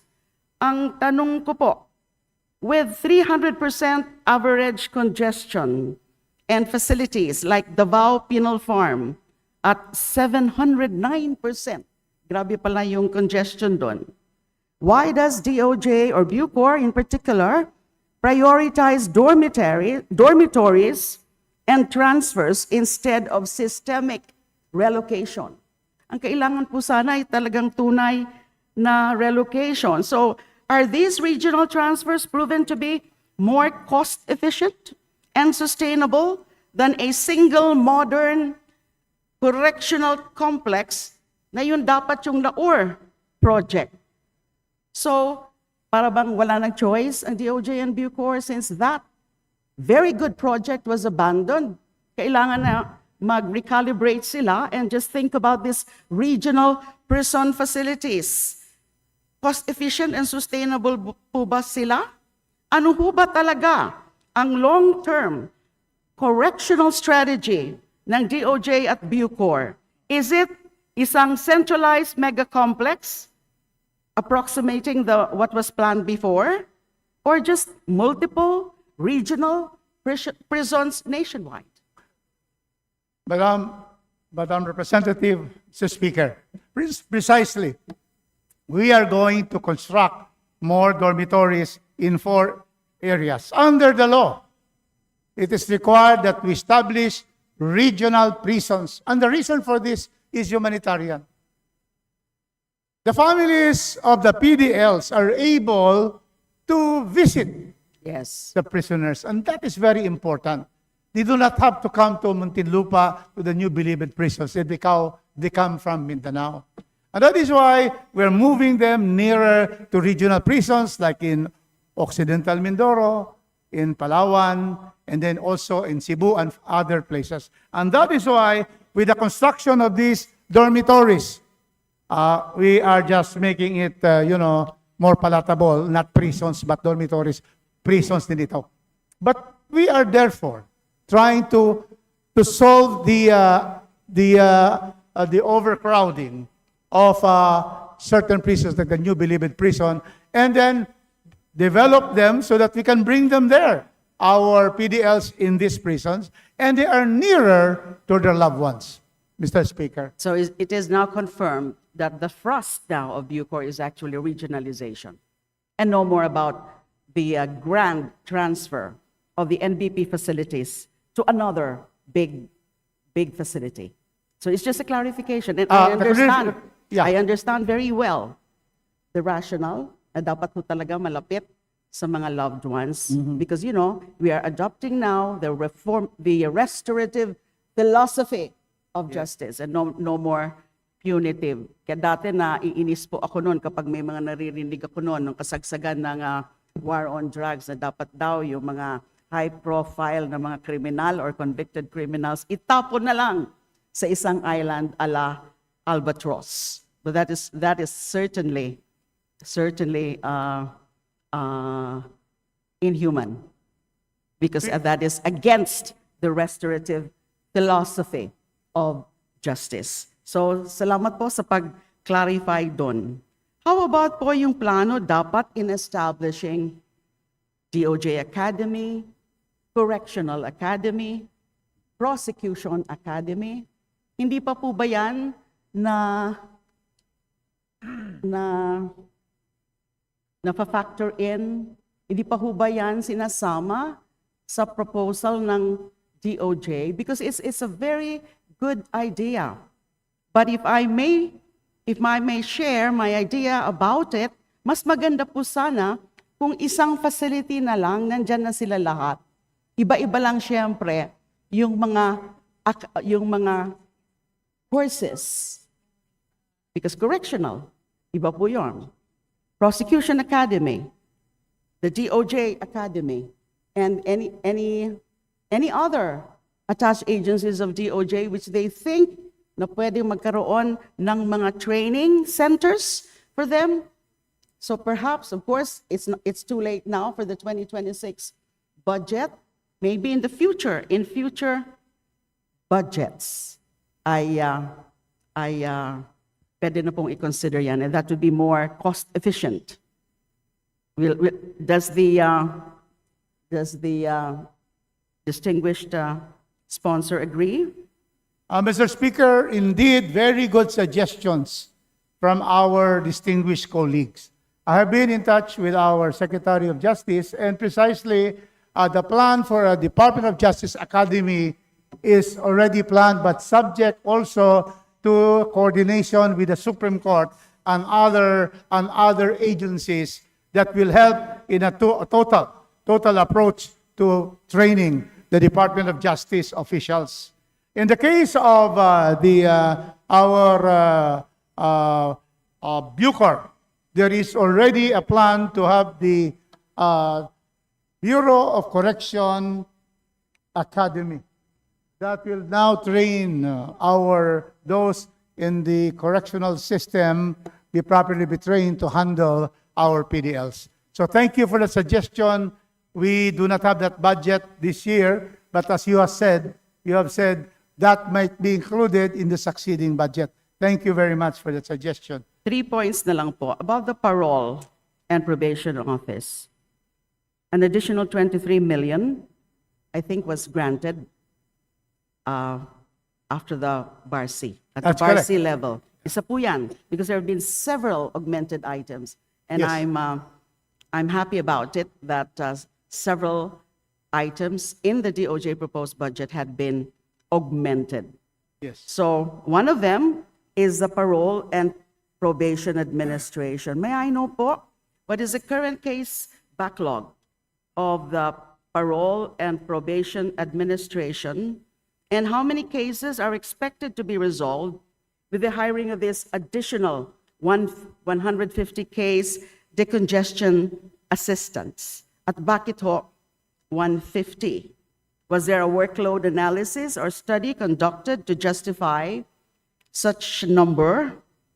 And how exactly will the 23 million budget, the additional budget, be allocated? What is the breakdown per position, including salaries, benefits, and administrative costs? The good sponsor may not answer this now.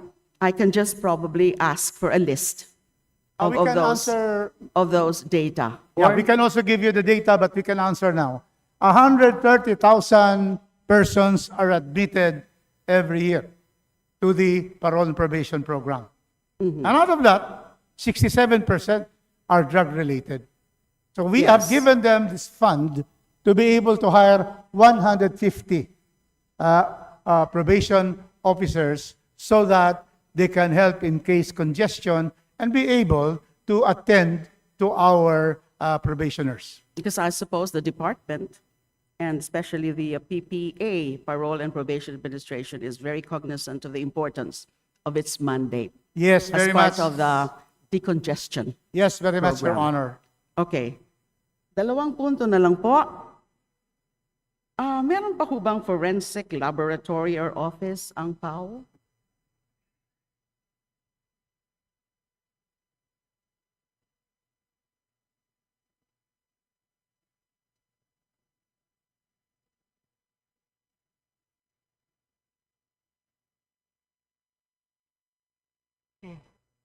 Mr. Speaker, the DOJ is now on the process of putting up in this particular case, a national forensic laboratory. An institute. It's an institute. National Forensic Institute. Is that under the NBI? It will be under the DOJ. In fact, there's already Separate from NBI. I just want to be clarified po. All this time, I thought that the plan to improve or enhance the laboratory services of the NBI is there. In other words, it's within the NBI and as a separate office, because I've always been wondering why the Public Attorney's Office would be needing forensic laboratory or forensic office. It's not part of their mandate. Mas tama po sa NBI. So what po ang exact plan ngayon ng DOJ with respect to forensic services? which is Together with very the important. NBI, Mr. Speaker, NBI and the Public Attorney's Office, this particular forensic institute will be established precisely to be able to have immediate results on forensic examinations.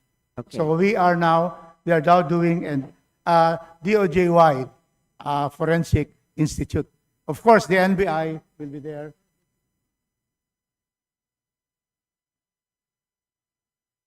It's also an academic institution to teach how to be able to do forensic work. And so therefore, it is not only a kind of DOJ mandate to just prosecute cases and to check on this evidence, but also as a sort of an educational institution that will be able to have those involved in forensics. Thank you very much. So last question. What's the status po ng mga Dengvaxia cases? There have been quite a number of Dengvaxia cases filed by PAO. And I understand that these cases actually, or many of them, have been dismissed already on demurrer to evidence. But is it correct, or is my information correct, that there has been refiling of certain cases on the Dengvaxia na it's kind of controversial, Dengvaxia. It was one of the issues thrown against the Aquino administration, and specifically the Department of Health then. So, but do we know the status of the Dengvaxia cases? Because alam na, yung mga pasyente noon namatay dahil sa COVID. Pero may mga nagsasabi, and I think that's the central premise of the PAO in filing those cases, na namatay din dahil dun sa vaccine. That theory is quite, to me, that's questionable. But I'm just really interested about the cases. Meron pa ho ba tayong mga Dengvaxia cases? Di pa ho Yes. ba mga na-resolve? Yes, Mr. Speaker, there are 35 cases at the RTC of Quezon City. And some cases are still pending with the DOJ. So that is now the Some state. cases are still pending, some cases have been dismissed already. Is that Yes, correct? some have been dismissed, correct. Yeah. So there are also cases, RTC pending, and there are also cases within still the determination of the Department of Justice. Okay, somebody just invited my attention. I think I incorrectly mentioned, when I was talking about yung nasa island, it's supposed to be Alcatraz.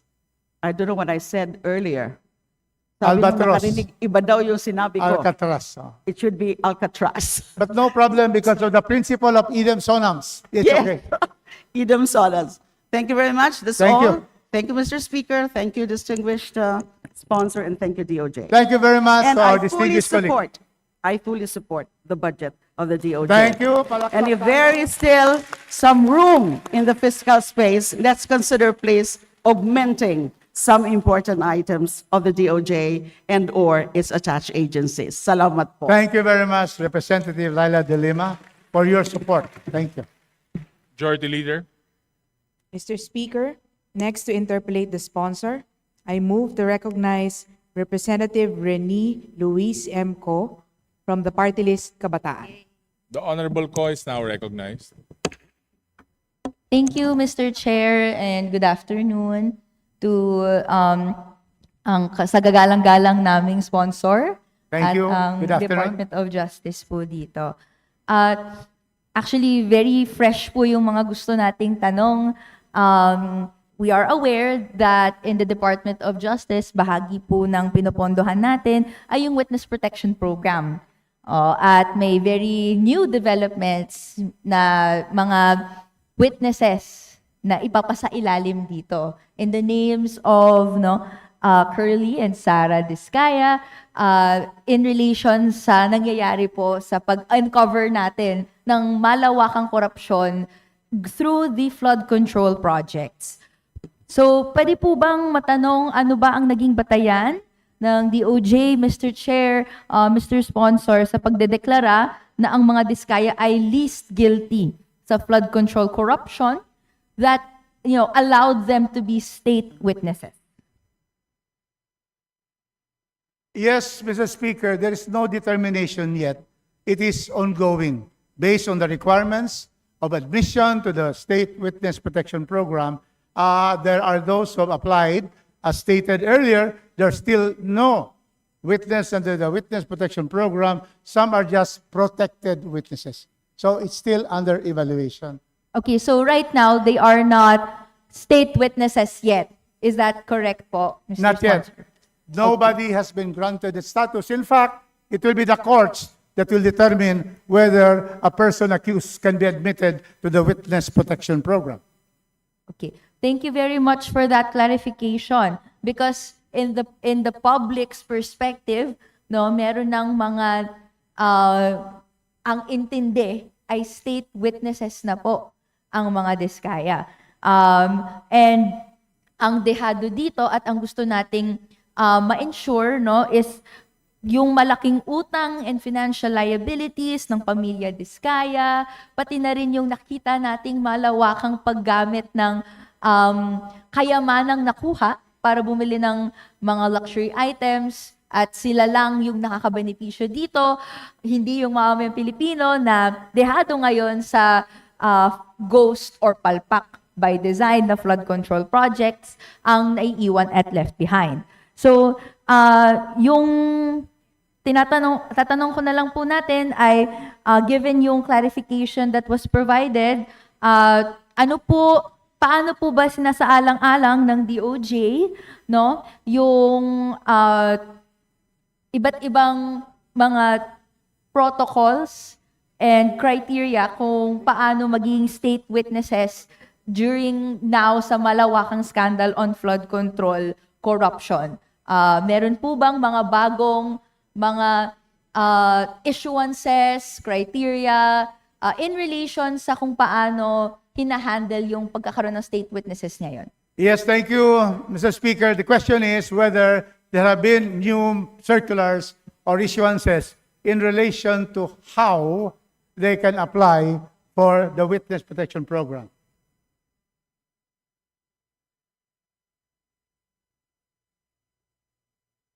The DOJ is still operating under the same rules. In the case of Diskaya, Mr. Diskaya and Ms. Diskaya, they have not applied for the state witness protection program. Okay. Maraming salamat doon sa clarification na yon. Gusto rin natin na kung meron pang mga iba't ibang paraan na ina-undertake ngayon ang DOJ to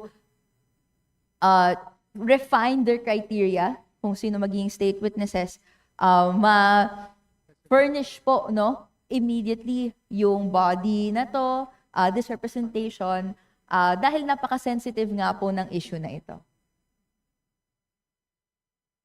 Yes, we always have, as of now, the same rules that the testimony should be material to the case and could lead to the possible conviction of the accused. And so therefore, these are basic requirements before they're admitted to the witness protection program. Thank you very much, Mr. Chair, Mr. Sponsor, dito sa magiging commitment na ito. My next question is in relation po sa previous line of questionings po doon sa committee hearings that we undertook, no, in the weeks prior.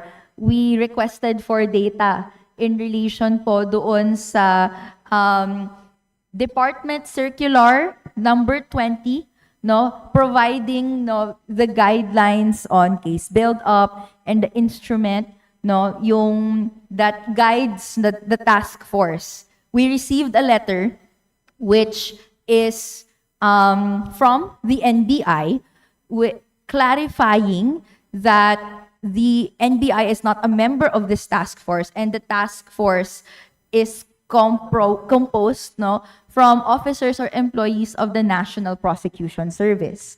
And to date, we have not received a letter or these listings from the National Prosecution Service, given na parang pinasa po ng NBI yung bola sa NPS. So may we provide an update doon po sa previous commitment, no, sa pag-provide po ng copy ng Department Circular 20, no, and then yung paglista po ng pagbigay po ng copy noon and kung ano mang guidelines that are applicable or na-release later on back on the Department Circular.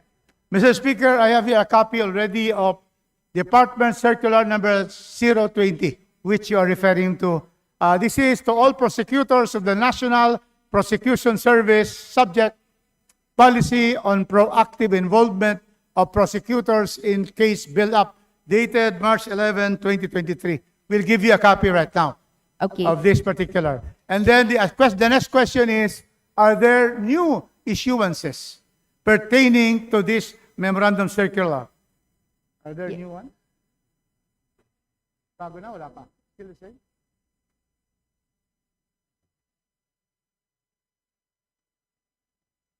It's still the same, distinguished colleague. So we'll give you now a copy. We'd like to ask our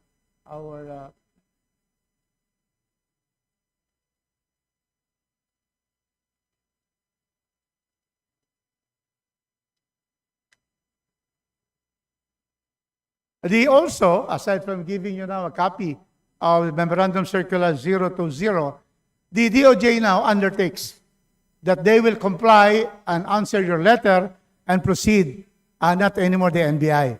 So it will not be DOJ. So we'll just give them time to be able to answer your letter and act accordingly. It will now be DOJ committing to be able to answer your questions. Would it be possible po, Mr. Chair, Mr. Sponsor, if compliance can be done by this week po?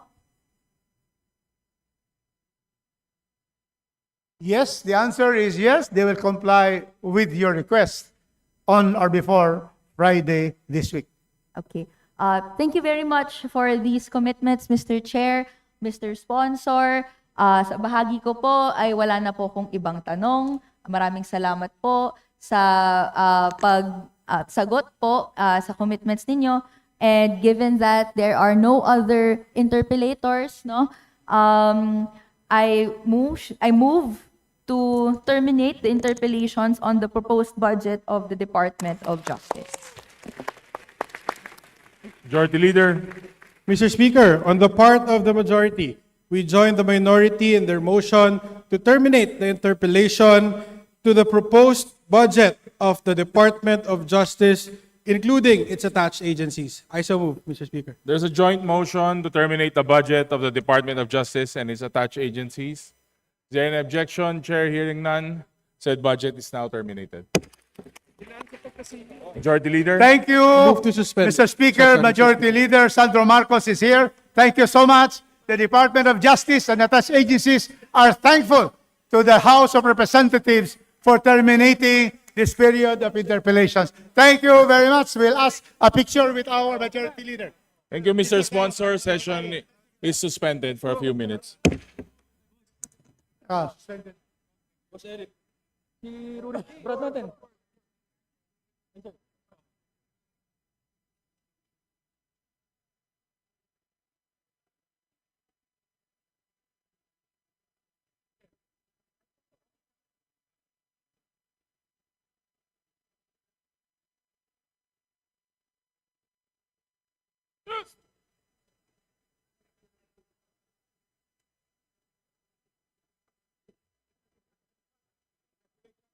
Congratulations. Oh.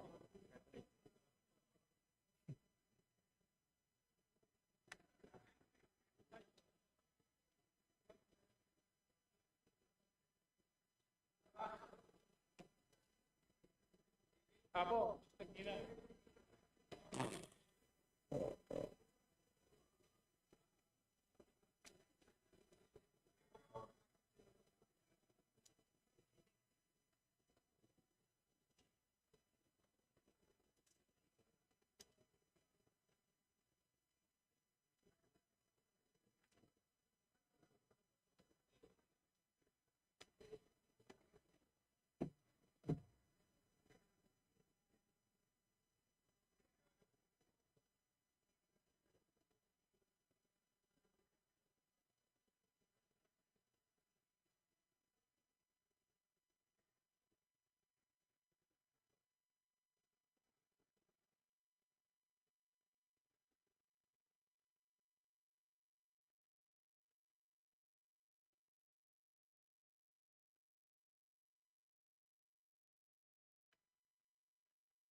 5.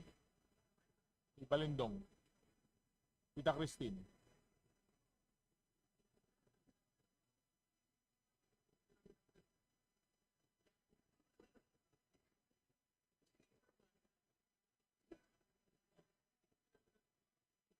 Mahaba. 7.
Sabi ni 5.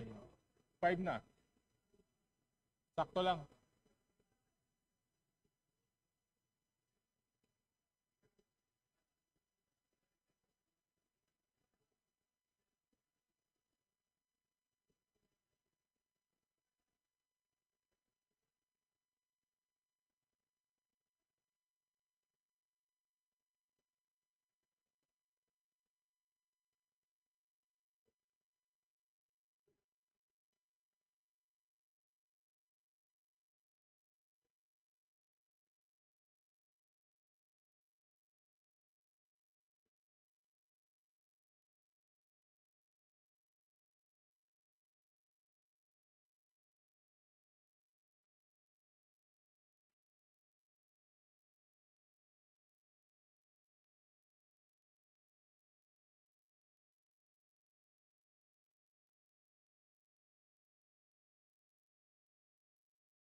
Dia. Sessions resumed. Majority Leader. Mr. Speaker, I move to resume consideration of House Bill 4058, particularly the budget of the Commission on Human Rights and the Human Rights Violations Victims Memorial Commission. So moved. There's a motion to proceed with the consideration of the budget of the Commission on Human Rights. There any objection? Chair hears none. Said motion is approved. You may continue. Mr. Speaker, may we acknowledge the presence of the Chairman of the Commission on Human Rights, Attorney Richard Palpal Latok, Commissioner Beda A. S. Epres, Commissioner Faida M. Dumarpa, Commissioner Monina A. Senarosa, Commissioner Maria Amifaith S. Fider Reyes, Executive Director Jacqueline Ann C. De Guia, and Executive Director Carmelo Victor A. Crisanto of Human Rights Violations Victims Memorial Commission. To the Commission on Human Rights, led by Chairperson Richard P. Palpalatok, welcome to the House of Representatives. Majority Leader. Mr. Speaker, I move to recognize Representative Maria Cristina Talavera Lopez of Alona Party List for her sponsorship speech and thereafter answer questions on the proposed budget. You may proceed, Madam Sponsor. Mr. Speaker, distinguished colleagues, it is my distinct honor to stand before you to sponsor the budget of the Commission on Human Rights, CHR, and its attached agency, the Human Rights Violation Victims Memorial Commission. As we navigate the challenges of our modern times, the role of CHR remains as vital as ever in safeguarding the rights and freedom of every Filipino, ensuring that our democracy remains strong and that our commitment to human dignity is unwavering. I would like to take the opportunity to highlight the Universal Declaration of Human Rights, a milestone that serves as a reminder of our nation's proud history in championing human rights on the global stage. The Philippines, through the effort of esteemed leaders like Carlos P. Romulo, who was the 4th President of the UN General Assembly and has the distinction of being a signatory to the UN Charter, the Philippines being one of the 50 founding member states and the only Asian signatory, was instrumental in the crafting of this historic document, reflecting our deep-seated values of justice, equality, and freedom. As we reflect on our past contribution to the global human rights movement, we must also address our present realities. CHR continues to be a crucial institution that embodies our collective aspiration for a just and human society. As a watchdog, educator, advocate, and monitor, it endeavors to ensure that the Philippine government, as the primary duty bearer, continues to realize the aspiration of the UDHR. CHR is not merely a guardian of rights, but also serves as a refuge for the disadvantaged, marginalized, and vulnerable sectors. For the fiscal year 2026, the CHR proposed a total budget of 2.19 billion pesos. However, we only have 1.29 billion was approved under the National Expenditure Program or NEP, which equivalent to 40.76% decrease in their budget for fiscal year 2026. And yet, despite limitation in resources, the CHR has consistently proven itself to be a model of fiscal responsibility and good governance. In fact, the Commission has achieved a 93.37% budget utilization rate in terms of obligated funds and 100% in terms of disbursement for the past year. Moreover, it has not received any recommendation or negative reports from COA and was cited by DBM as one of the top agencies in fiscal management. This level of discipline and accountability should give us confidence that every peso we allocate to the CHR is maximized and used with integrity. The CHR also exercises its critical role as a check and balance mechanism against abuses of power and collaborates with the government to prevent negligence and to address gaps in delivering its human obligation.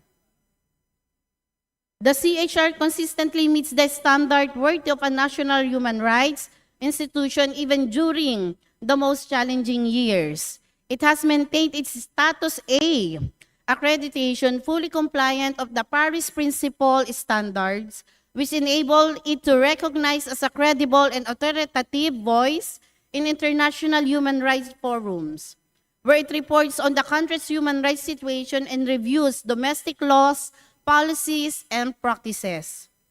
CHR has prevailed over challenges in the past and will continuously strive to improve and adapt to advance the rights of all individuals among all sectors and spectrum. In all undertakings, CHR endeavors to be true its mantra, CHR ng lahat, naglilingkod maging sino ka man. Mr. Speaker, to our distinguished colleagues, CHR need our support in strengthening the country's national human institution, such as through the eventual passage of the CHR Charter Bill. But at present, we can only already demonstrate our commitment to human rights by supporting and also increasing their budget. Ito po ay pondo para sa karapatang pantao ng lahat. With this proven record of integrity, innovation, and impact, let us provide them with the resources they need. Increasing their budget is a reflection of our national commitment to uphold the values enshrined in our Constitution and the Declaration of Universal Human Rights. It is a testament to our resolve to protect the vulnerable, to hold the powerful accountable, and ensure that every Filipino can live with dignity and in freedom. Thank you, Mr. Speaker. Majority Leader. Mr. Speaker, I move to recognize Representative Kaka J. Bagao, Lone District from Dinagat Islands, to interpolate the sponsor of the proposed budget of the CHR. The Honorable Bagao is recognized. Thank you, Mr. Speaker. Mabilis lang po ito. I will just start the kick-off of the interpellation and let the rest of the members of the minority also raise their question. Magandang hapon po, Madam Sponsor at sa Commission on Human Rights. Yung kinuwento niyo po kanina sa introduction niyo, sabi niyo po ay ang hiningi po talaga ng CHR na budget ay 2.19 billion. Pero ang nailagay sa NEP ay 1.297. Tama ba ako? Yes po. Very recently sa BARC ay dinagdagan po ito ng 85.86 million. Yes po. Okay. Yung tanong ko po ay, pero kahit pa na dagdagan, medyo malaki-laki pa rin, no? More than 1 billion pa rin sa budget ng CHR ang hindi naibigay sa operation ng CHR. Gusto ko pong malaman, despite the additional budget that was given by BARC, ano po yung makukompromisa pa rin mga programa? Alam natin mahalaga yung CHR, no? Halimbawa po, kasali po ba sa maapektuhan yung human rights education sa elementary, high school at university? Kasama po ba sa maapektuhan yung compliance ng CHR sa Republic Act 11551 na labor education in the tertiary education curriculum? Kasama po ba sa maapektuhan yung coordination ng CHR sa ICC processes? Alin po ang mahalagang mga programa ang maapektuhan pa dahil meron pa ring halaga na hindi maibibigay sa operation ng Commission on Human Rights? Representative Bagog, for fiscal year 2026, we have 14 new enhanced program, activities or projects which will be affected by said reduction. Among others po is the expansion of CHR financial assistance, lakbay karapatan tungo sa kamalayan, expansion of support services for an improved delivery of CHR services in the regional offices, and also the protection and assistance programs, torture prevention program, and also the CHR infrastructure development project for enhancements of justice for central office po, and also Human Rights Institute program on the right to food, CHR infrastructure development project for enhancements of justice in the regional offices, and also the expansion and enhancement of confidential fund and public inquiry on pressing human rights issues and concern. Oh, ibig sabihin ay napakarami pa. Napakadami Mahalagang pa po. programa. At dahil sa performing naman ang Commission on Human Rights, tingin ko dapat po ay maibigay talaga yung hinihingi nilang kabuuang budget na po 2.19 billion. Bago po ako magbigay ng manifestation, isang tanong na lang. Ano po ang ating posisyon sa posibilidad na maging bahagi ulit at maging miyembro ulit ang Pilipinas sa ICC? Representative Bag-Off, I Bag-aw think... po, Bag-aw. Bag-Aw, sorry po, Representative Bag-Aw.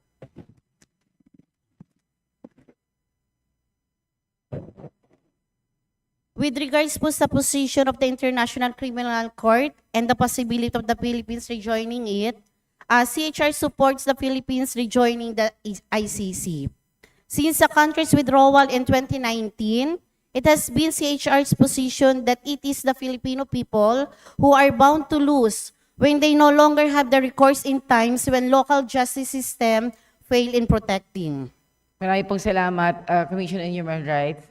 Matagal niyo na po akong kasama, sumusuporta po ako, lalo na po sa pagkakaroon niyo ng sariling charter, lalo na po ang pag-approve ng 2.19 billion budget. Alam kong gaano kahalaga ang trabaho niyo, lalo na po para makarating kayo sa malalayang probinsya.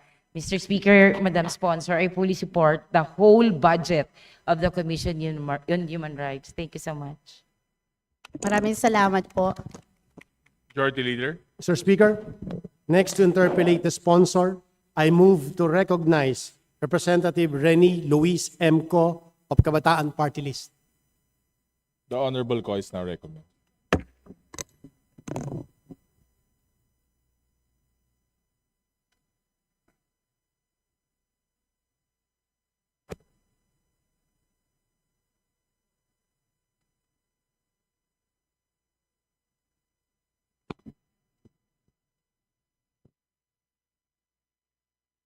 Mr. Chair, thank you.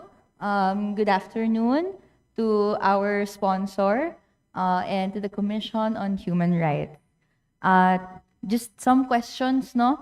Some of them in relation po doon sa line of questions that I asked previously in the committee hearing.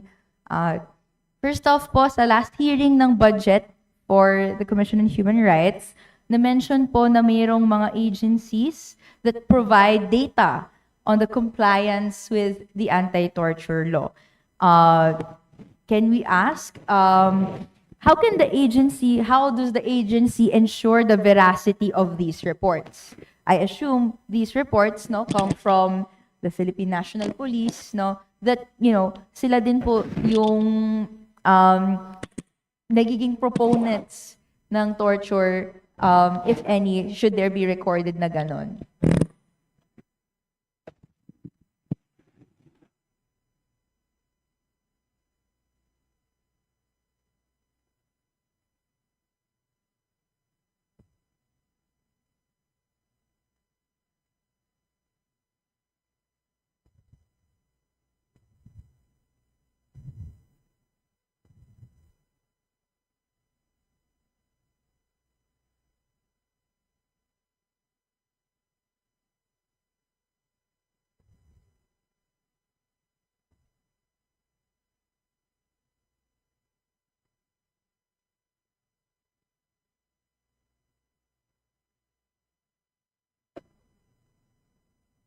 As to political prisoners, Mr.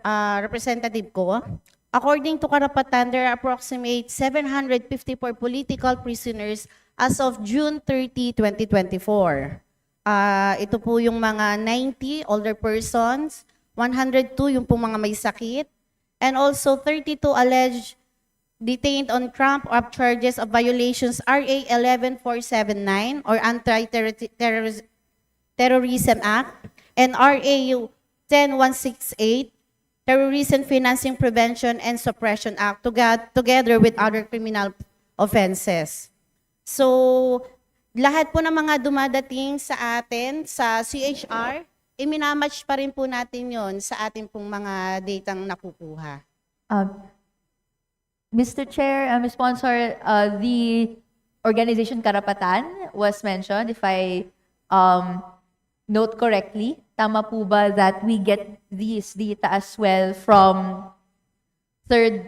from civil society organizations, non-governmental organizations? Yes po. Yes Okay. po. But do we get them from government agencies as well? I assume na may government agencies like the Philippine National Police, the Armed Forces of the Philippines, they provide reports of compliance. Yes So, po. ang Actually tanong po, po namin, sorry po. So, ang tanong po namin actually is, paano po tayo nakakasigurado na credible yung reports of their compliance? How does the CHR ensure the veracity of these reports? For monitoring po, meron po tayong conduct of investigation to verify reports alongside jail visits and check submissions. Okay. Thank you very much. You mentioned po visits, no? And we understand and na-share din po, nakasama po sa mandato ng CHR yung pag-visit sa mga pihitan na may nagaganap na torture or inhumane treatment. Ang tanong po namin is, ano pong kayang gawin ng CHR beyond visits? For example, may verified report of torture. Ano pong nangyayari sa mga perpetrators? Kung may litigation against these perpetrators, kaninong jurisdiction po ito?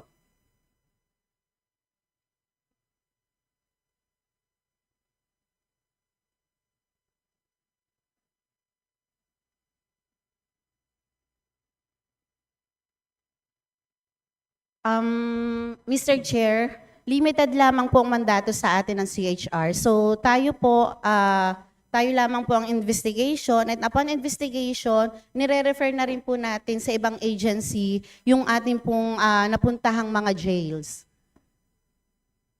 Saan po nating agency nare-refer kapag meron po tayong verified report? And paano po proactively nakikipagtulungan with these agencies para ma-hold to account ang perpetrators po of torture? Actually po, Madam Mr. Chair, ang mga agency po na pinupuntahan po natin, upon investigation po, kapag po binigyan na natin ng referrals ay mga sa PAW office po, IBP, at saka po DOJ, Ombudsman. Yan po yung mga agencies. Thank you for that clarification. So we understand na pwedeng magkaroon ng proceedings against the anti-torture law. Kapag may kasuhan na po, ano pong role ng Commission on Human Rights sa pag-file ng complaint, sa trial proper, if any?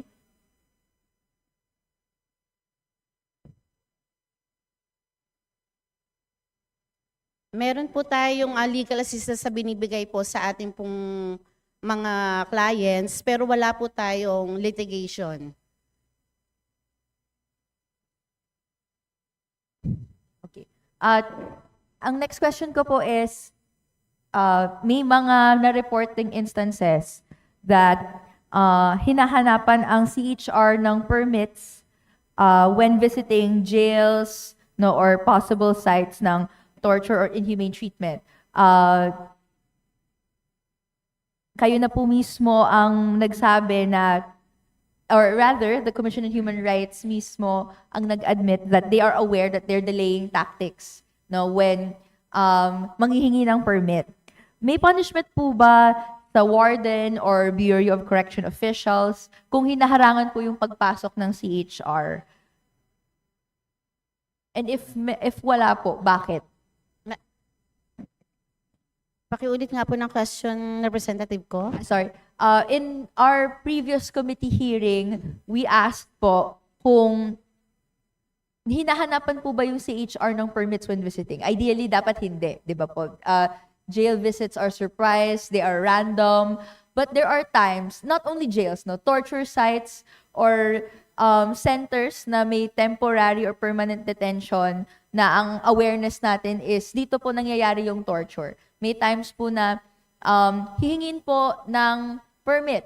And CHR in that previous committee hearing said that they are aware they're delaying tactics so as to mapigilan yung mandato ng CHR. So, ang question ko po is, kung may warden or Bureau of Corrections official that is in charge po, and sila po yung nagpataw ng permit requirement or asked for a permit, meron po bang punishment na mapapataw sa kanila or pwede pong gawin ang CHR, no? In opposition doon sa permit. Okay. Hindi na po kailangan ng permit since under torture law of enforced disappearance, unrestricted and unhampered visits po. So hindi na po kailangan ng permit. Nakakapasok po talaga ang CHR sa lahat po ng ating mga jails visitation. Yes po. RA 10353 states that CHR is entitled to unannounced visits. So, Yes po, yes po. Ang sinasabi po ba ng CHR ngayon ay hindi po hinahanapan sila ng permits unimpeded so far ang kanilang pagvivisit ng mga iba't ibang sites ng jail or other centers where torture may occur. Yes po, yes po. Okay. Sige. I hope na tuloy-tuloy po na ganun ang mangyari in previous administrations, no? And even from previous years, we have received reports of that occurring. So, kaya din naman po natin binibigyan ng budget and sinusuporta ng Commission on Human Rights para hindi po ito mangyari. Next question ko po. Section 2 of RA 10353 states that there is a prohibition on secret detention places. Tingin niyo po ba may kakulangan ang judiciary system sa Pilipinas sa pag-process ng HR violations? Because even though this exists, no, Section 2, right now we have reports, no? Junilo Castro, for example, Jack and Echo, these are just some names kung saan dinala sila sa mga temporary secret detention places. At sila ay for some time dinakip, no? So yun po, meron po ba tayong nakikitang kakulangan sa judiciary system sa pag-process ng HR violation sa batas, sa pagbigay ng CHR ng pag-equip sa kanila to conduct its full mandate?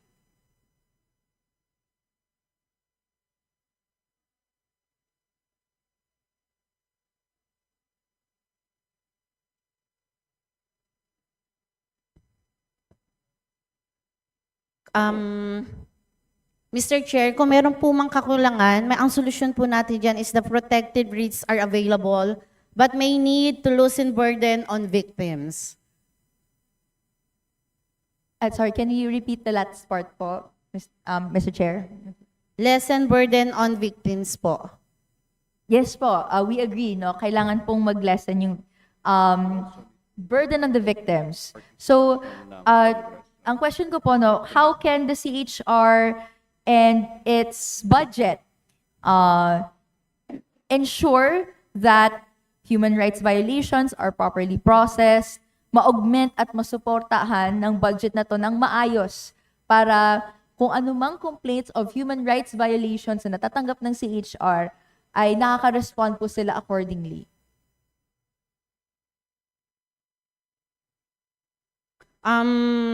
Mr. Chair, nadagdagan po tayo na sa National Protection Mechanism po ng additional fund.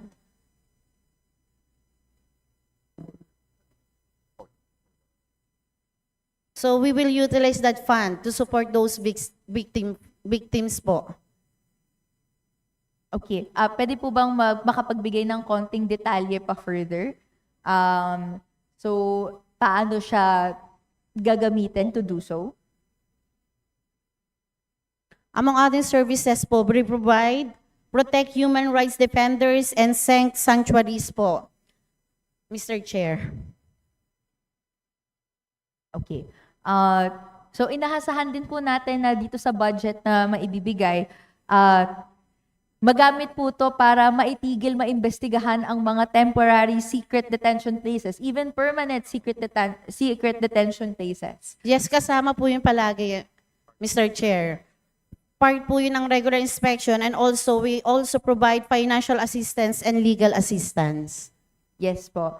Maaasahan po natin yon and further coordinations kung paano po marerespondohan yung iba't ibang human rights violations. Na sana walang mangyari, no? Pero ang unfortunate reality is it still happens under this present administration. My next questions po is in relation po to the recently conducted mobilizations in September 21. No? Bumuhos po yung galit ng taong bayan, lalo na ng kabataan na ninanakawan ng kinabukasan nila doon sa mga protest sites in September 21. No? We can count na more than 200,000 Filipinos came out to be able to participate in protests against corruption. However, later hours, we will find that may mga gawain ang mga police as captured by media, as captured and shown on social media that disproportionate yung ginamit na dahas sa pagbuwag ng mga initial na mga acts ng protesters that conducted violence. No? So, we are aware that the Commission on Human Rights launched a motu proprio investigation. No? Is this correct po ba, Mr. Chair, Madam Sponsor? Yes po. Okay. Can the Commission on Human Rights provide an update? Ano na pong nagawa nila in the course of this motu proprio investigation? Okay. Nung pong September 21, we have a rally monitoring. We have at least 36 CHR personnel were deployed to monitor the rallies held on September 21, 2025. In Lunete Park, EDSA People Power Monument, Ayala Boulevard, Menjola, and other areas in Metro Manila. We have 12 lawyers, 7 special investigators, 3 doctors, nurses, and support staff, 11 po. We have also the protection services provided to arrested individuals during the September 21, 2025 rallies are the following: documentation and following. We have also free legal assistance and monitoring of detention at the Manila Police District. We have also the coordination with the police to allow CCOS and families to visit the arrested individuals. We have also private lawyers and agreed to continue to monitor the situation of the arrested, and also CHR coordinated by the PNP to allow visit inside the MPD from CSO and families. There's also a shifting of assigned personnel and CHR present at the MPDs po.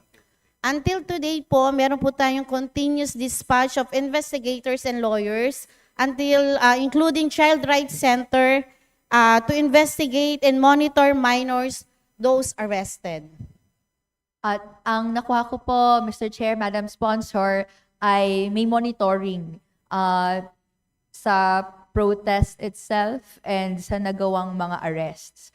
Sa bahagi po ng representation na ito, kasama po ang ilang members ng Makabayan Bloc, si Representative Sara Elago of Gabriela Women's Party, Representative Antonio Tino ng ACT Teachers. We were able to visit the Manila Police District we were able to talk with the police therein. Ang report nila sa amin is there were old. No, for us that's alarming. When we visited on site, no, and are in constant coordination with the lawyers there, they found that there are other prisoners or detainees present na wala po yung pangalan doon sa initial list of 216 that was provided. Meaning, these numbers may not be as accurate, may need updating. given po that the Commission on Human Rights is monitoring, meron po kaya kayong insight doon sa number of arrested, iba doon sa data that we have? Okay, as of today po, representative ko, per DILG, we have arrested 216, 127 adults and 89 minors, 89 minors, and injured police 95. Number of protection office personnel deployed 36. Sige, thank you po. It seems like medyo 216 is also the number that was provided to us. And sa bahagi naman po namin, we're also monitoring the situation.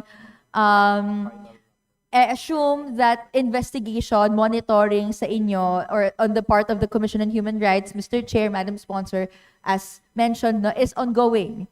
So, Yes po, continuous monitoring po ang ginagawa po ng commission. yes po. So, ang next question ko po, ukol sa pag-iimbestiga tungkol sa naganap na clash noong September 21 between some protesters and the police forces deployed.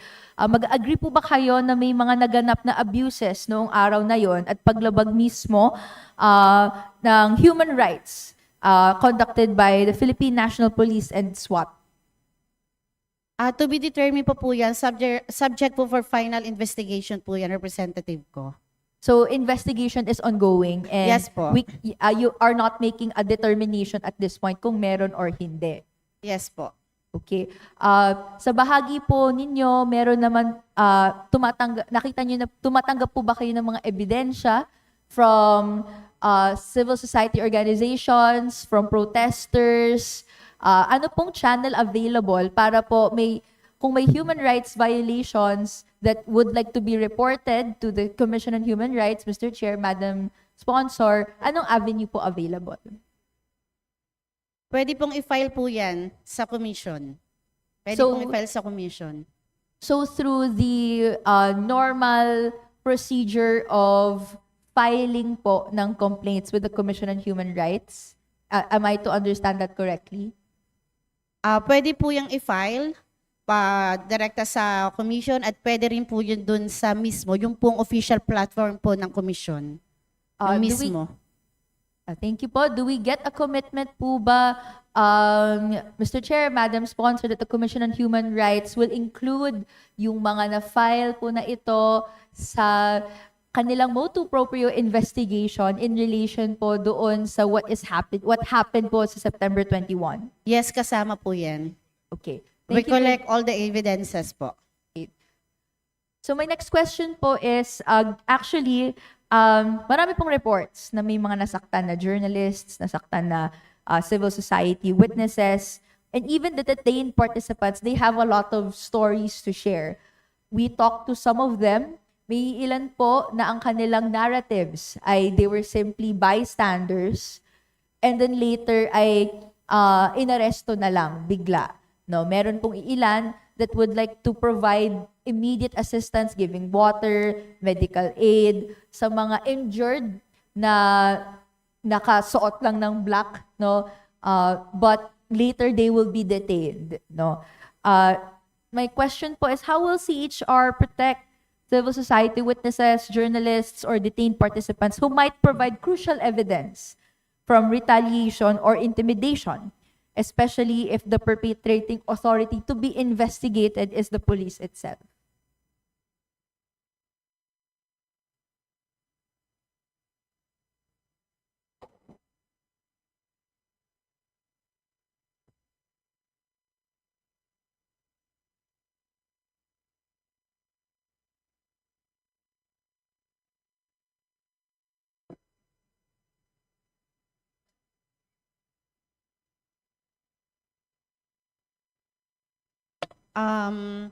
Mr. Chair, iimbestigahan po natin lahat po yung mga person arrested.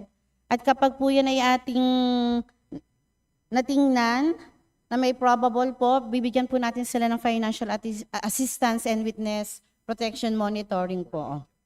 For media naman po, we have expanded media task force which provides investigation, legal assistance, and sanctuaries po. Okay, so may commitment po na may task forces that Yes are po, meron po. created to be able to provide protections Yes kapag po. may reports po. Yes po, meron po. Okay. Pwede po bang makapagbigay ng further details? Yung media task force, ano pong protections yung pwedeng maiabot sa mga journalists that would like to share evidence po?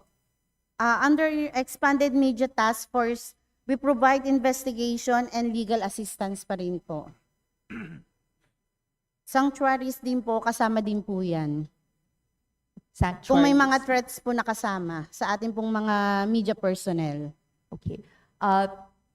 We hope that the full extent of these powers are provided because as I understand it po, there are threats that have to be existent to be able to apply yung mga provisions ng expanded media task force. But as we stand, journalists are vulnerable to these kinds of intimidation tactics, even wala pang filing ng kanilang complaint sa CHR because they've already posted online or wherever platform yung mga findings nila. Actually, in relation to po that, meron pong claim ang DILG, members of the police forces, that walang harassment guns that were used or deployed. Even the clear declaration that there was no tear gas that was used.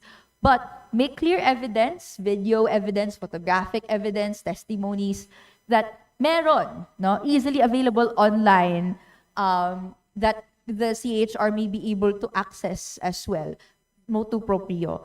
Can we get a commitment po na may investigahan yung gantong claims from the DILG, from PNP? Yes po. Motu proprio po ng ating komisyon na magkaroon po lagi tayo ng initial investigation sa lahat po na nangyayari, lalo na po dyan sa kaguluhan ng September 21 rallies.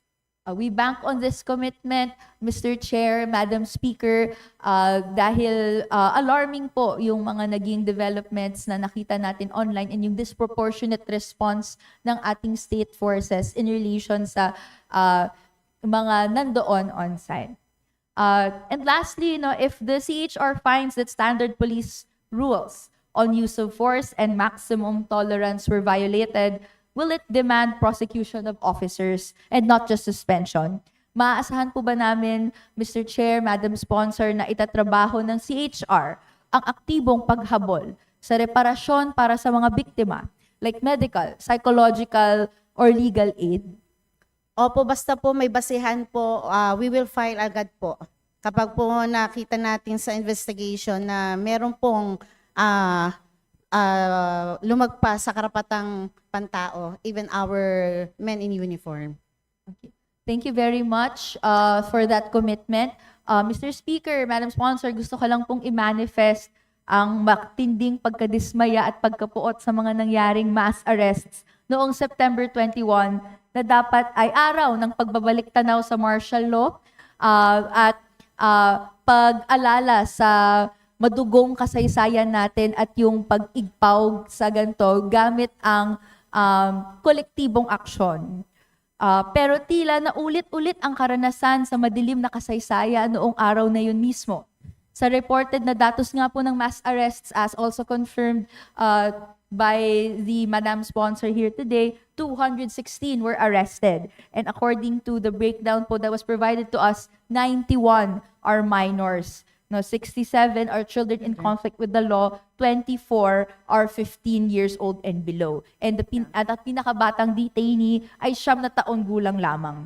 Imbes po na protektahan, biniktima pa sila ng dahas ng mga police forces. Pero hindi nga sila mga kriminal, mga nagprotesta rin sila. And some may not agree, including this representation, with how their form of protest turned out.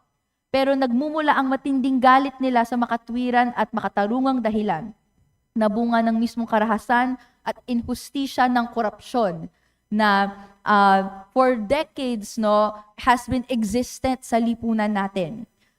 at itong mga kabataan, silang pinaka-apektado ng korupsyon ng malalang krisis dahil ang kinabukasan po namin ang ninanakaw mismo.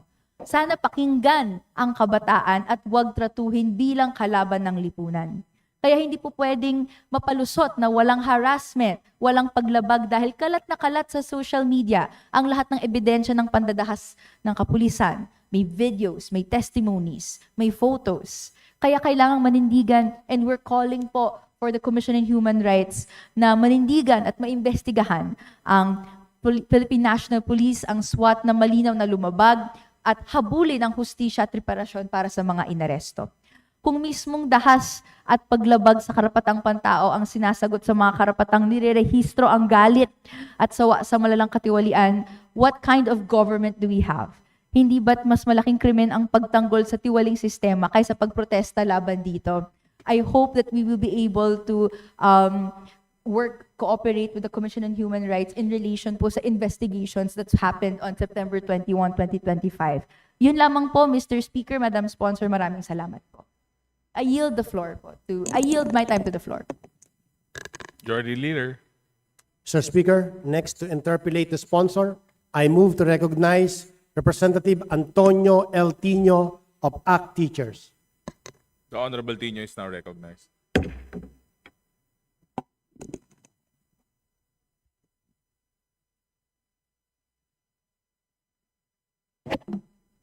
Maraming salamat, Mr. Speaker.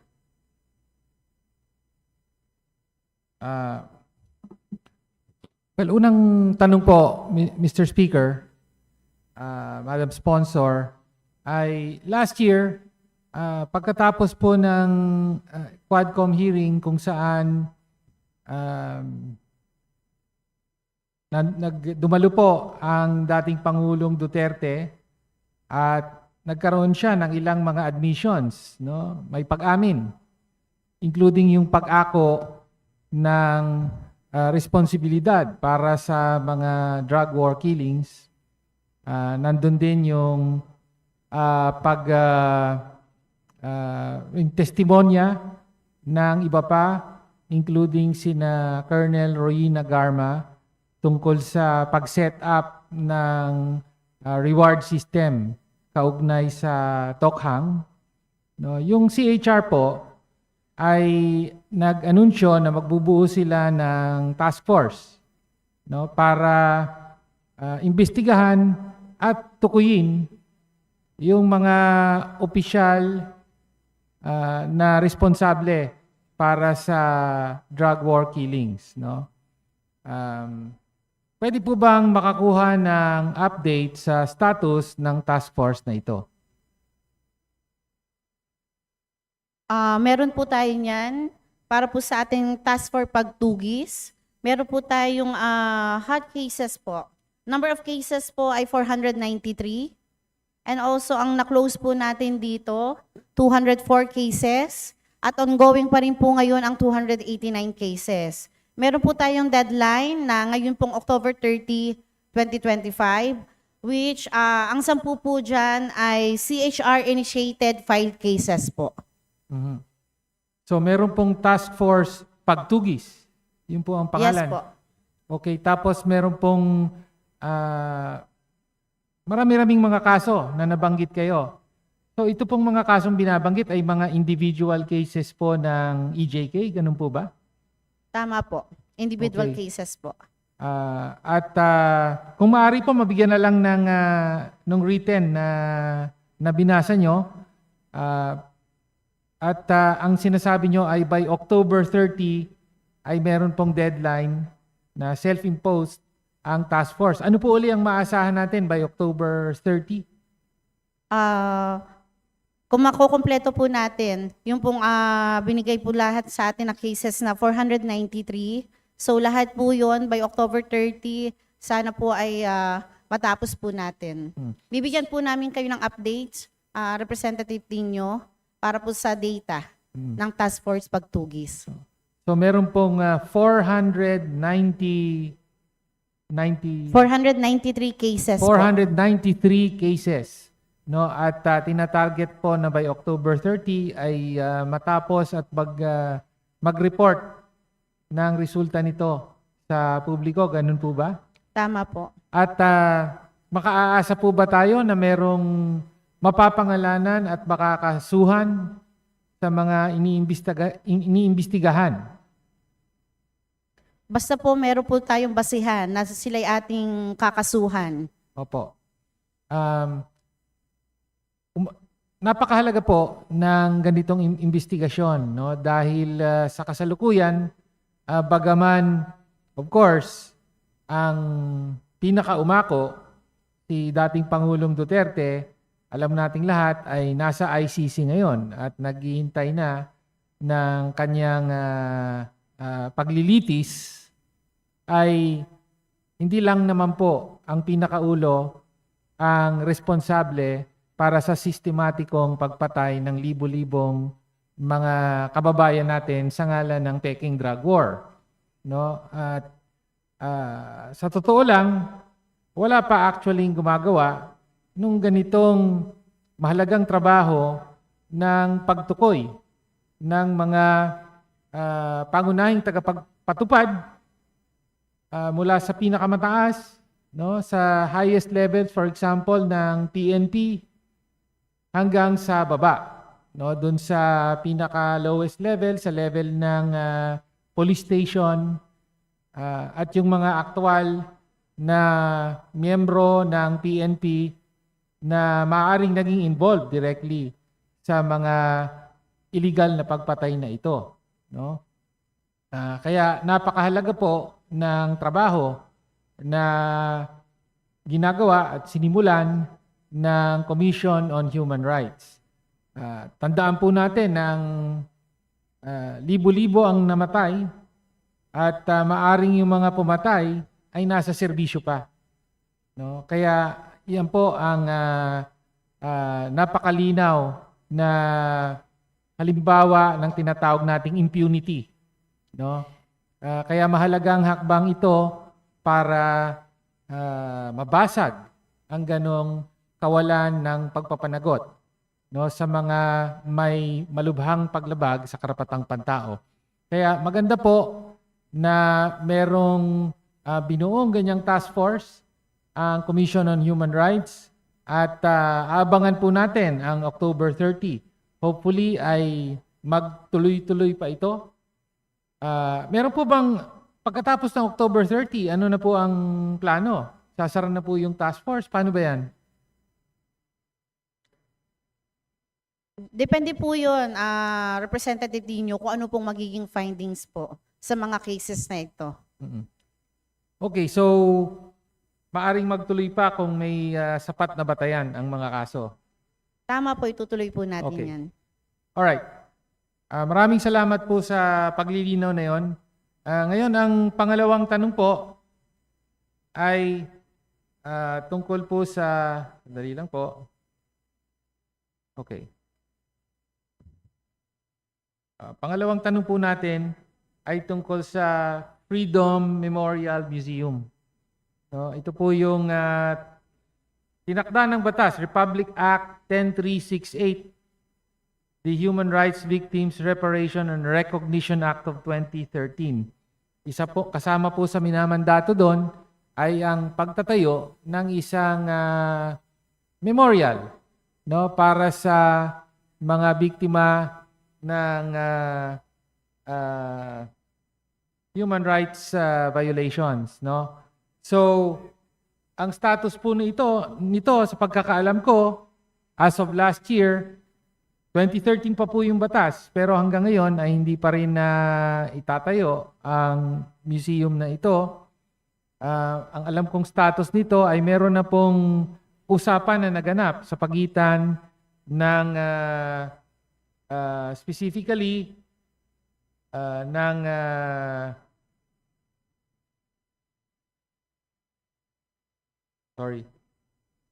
sa pagitan ng UP po at saka ng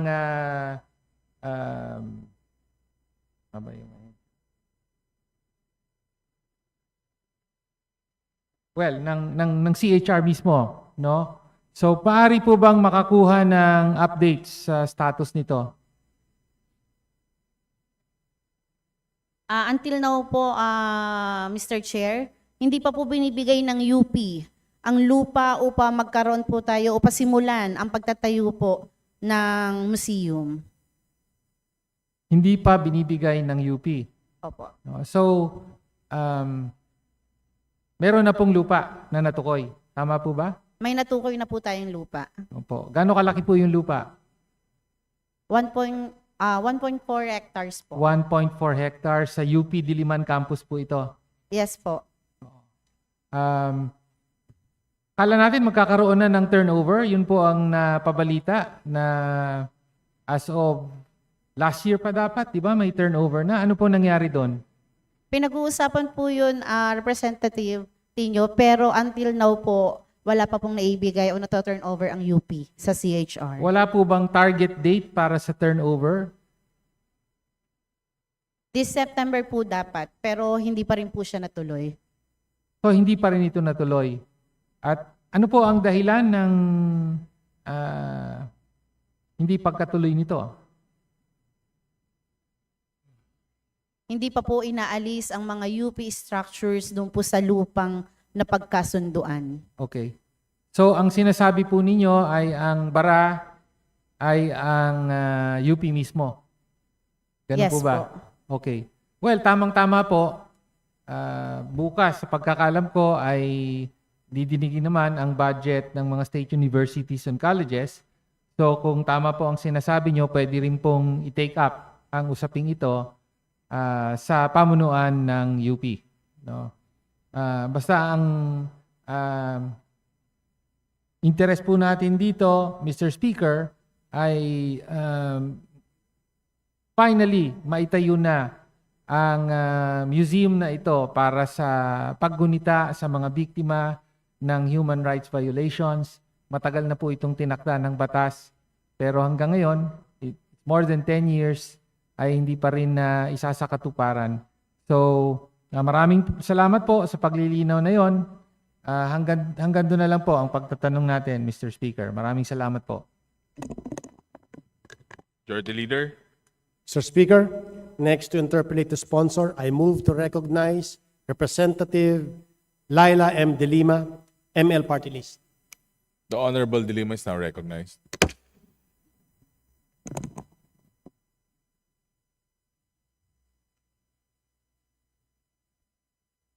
Yes, boss. Thank you, Mr. Speaker, Madam Sponsor, and to the CHR. I'm actually not asking questions. I just rise to manifest my unequivocal support for the proposed budget of the Commission on Human Rights for fiscal year 2026. The CHR, as an independent constitutional body, serves as our nation's conscience, ensuring that the primacy of human rights is protected and upheld even in the face of the most difficult challenges. And I notice that there has been additional items granted to the CHR from the Bar C level, a total of 85,859,000. The original budget under NEP 2026 was 1.244 billion. Total budget after Bar C was 1.330 billion because of the additional from Bar C, 85.859 million. So I'm just here to also manifest that CHR has historically been underfunded, and we see that until now, 2025, notwithstanding additional mandates given to them. It's not just the enumerated mandates, powers, and functions under the 1987 Constitution, but other roles and functions as vested by various laws. So we've been pushing for a CHR law, a CHR charter. It's long overdue. So in the meantime that we don't have the CHR charter, the least that we can do for the CHR is to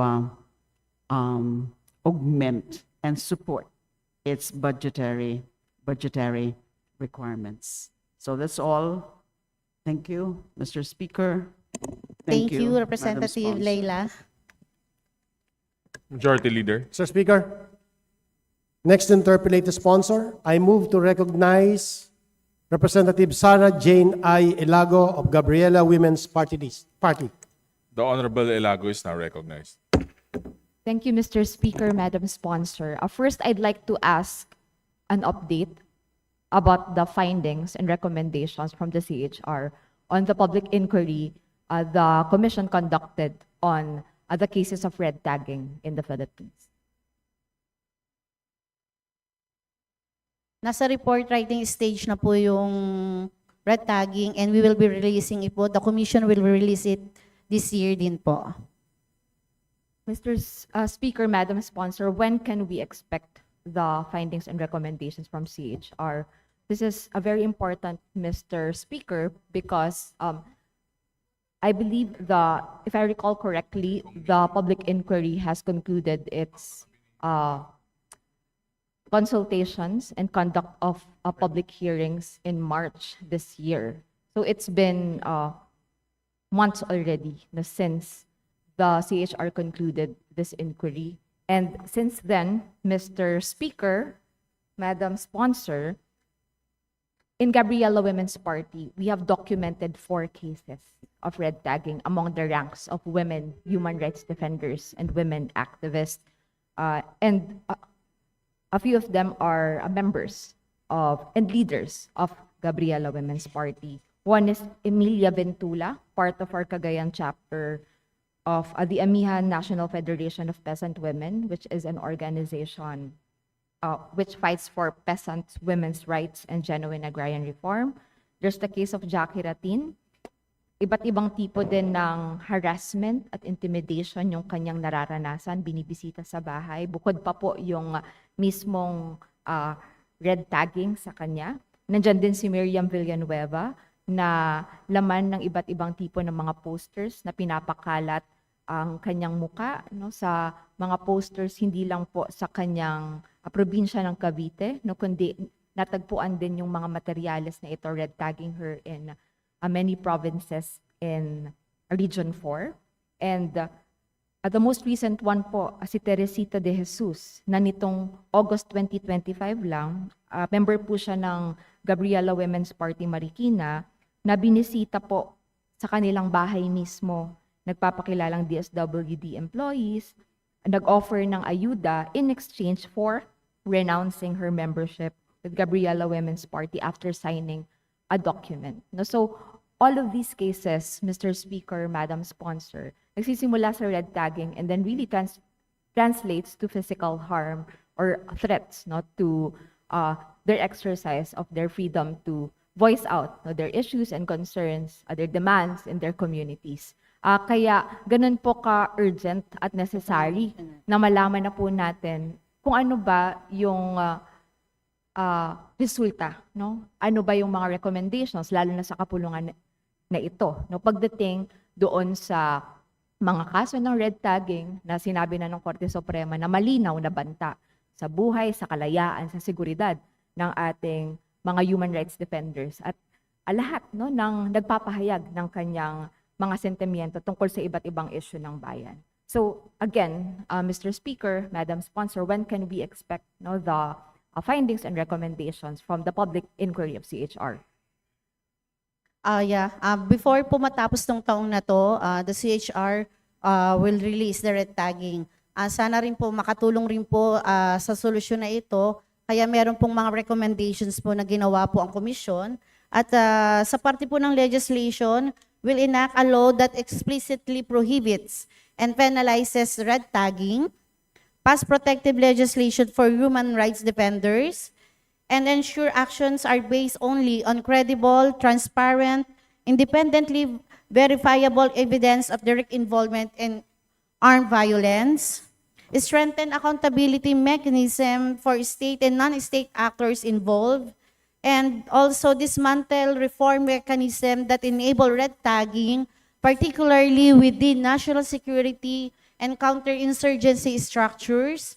We also have, they recommend also recalibrate national security policies to safeguard democracy without undermining fundamental rights.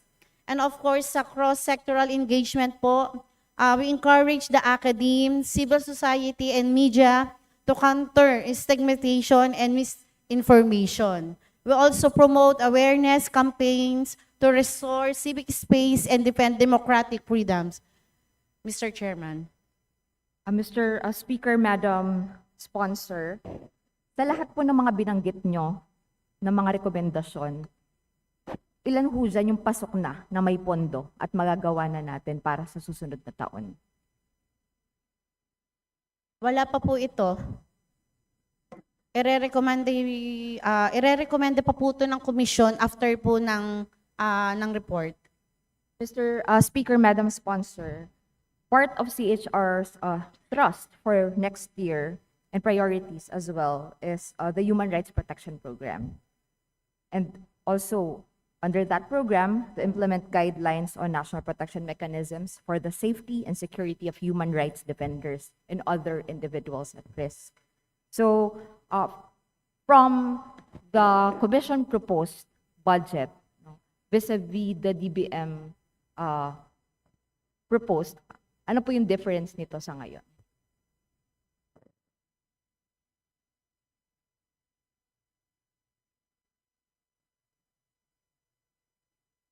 Ang original proposal po natin dyan,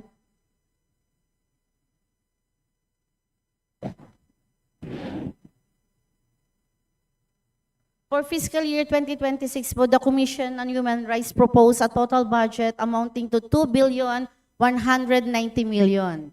This proposal consists of 3 parts covering the agency's personal services, maintenance, and other operating expenses, as well as the capital outlay requirement to support its programs and operation nationwide, amounting to 1,280 million. And includes a Tier 2 budget proposal consisting of 40 new and expanding programs amounting to 909 million. Pero dun po sa ating BARC, nadagdagan po tayo ng 85 million. Sa ating pong DBM approved na 1,280 million po. Mr. Speaker, Madam Sponsor, nais lang din iparating ng representasyon na ito ang ating buong suporta doon sa mga BARC proposed amendments para sa dagdag na 85 million pesos para sa Human Rights Protection Office at sa mga Human Rights Defenders Protection Programs. At sa katotohanan, Mr. Speaker, Madam Sponsor, kulang na kulang pa ito dun sa kinakailangan para mapalakas hindi lang yung serbisyong legal, pero yung mga counseling, psychosocial support, yung iba pang mga pangangailangan para sa pagtitiyak ng kaligtasan at pagpapatuloy na rin ng trabaho na mahalaga ng mga human rights defenders na ito na katuwang ng CHR, ay dapat po maghanap pa tayo ng mga pamamaraan para taasan ang budget ng Commission on Human Rights. So, Mr. Speaker, Madam Sponsor, may I ask for a copy of the other institutional amendments from CHR in relation not only to human rights defenders protection, but also the budget, institutional amendments from the CHR Gender Equality and Women's Human Rights Center, if there are any. Yes, we'll provide the data po. Padalhan po namin kayo, Representative. All right. And Madam, Mr. Speaker, Madam Sponsor, nais lang din po balitaan ng representasyon na ito. Naris na kanina yung tungkol sa tingin namin na naging excessive use of force dun sa September 21 na mass arrest. At ang pinakahuling update na nakuha po natin mula dun sa mga child rights advocates and lawyers na volunteers doon mismo sa mga estasyon kung nasa kustodiya itong mga batang ito. Hanggang ngayon ho ay nandun pa rin sila. At marami dito ay hindi pa na-access ang kanilang mga pamilya at yung nararapat na tulong legal para sa kanila. Kaya nananawagan tayo, Mr. Speaker, Madam Sponsor, nagbigay na kanina ng commitment. Yung commitment na po sana na yan ay mag-translate into action ngayon na. No? At wag na po natin napatagalin pa hanggang bukas na makalaya na yung mga children at risk at yung mga bata ho na nakasama doon sa mga malakihan na mga pag-aresto. At aasahan din natin, Mr. Speaker, Madam Sponsor, yung report ng CHR, hindi lang tungkol sa public inquiry, kundi yung tungkol din dito sa September 21 na mass arrest. Maraming salamat, Mr. Speaker, Madam Sponsor.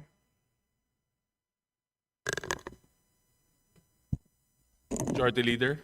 Mr. Speaker, next to interpolate the sponsor, I move to recognize Representative Jose Manuel Tadeo Jokno of Akbayan Party List. The Honorable Jokno is now recognized. Thank you, Mr. Speaker. Just a short manifestation and one or two questions, Madam Sponsor. First of all, I would like to congratulate the Commission on Human Rights for being one of the top agencies in terms of fiscal management, for your very good budget utilization rate, and for maintaining your status A. I am in full agreement that we have to augment the budget.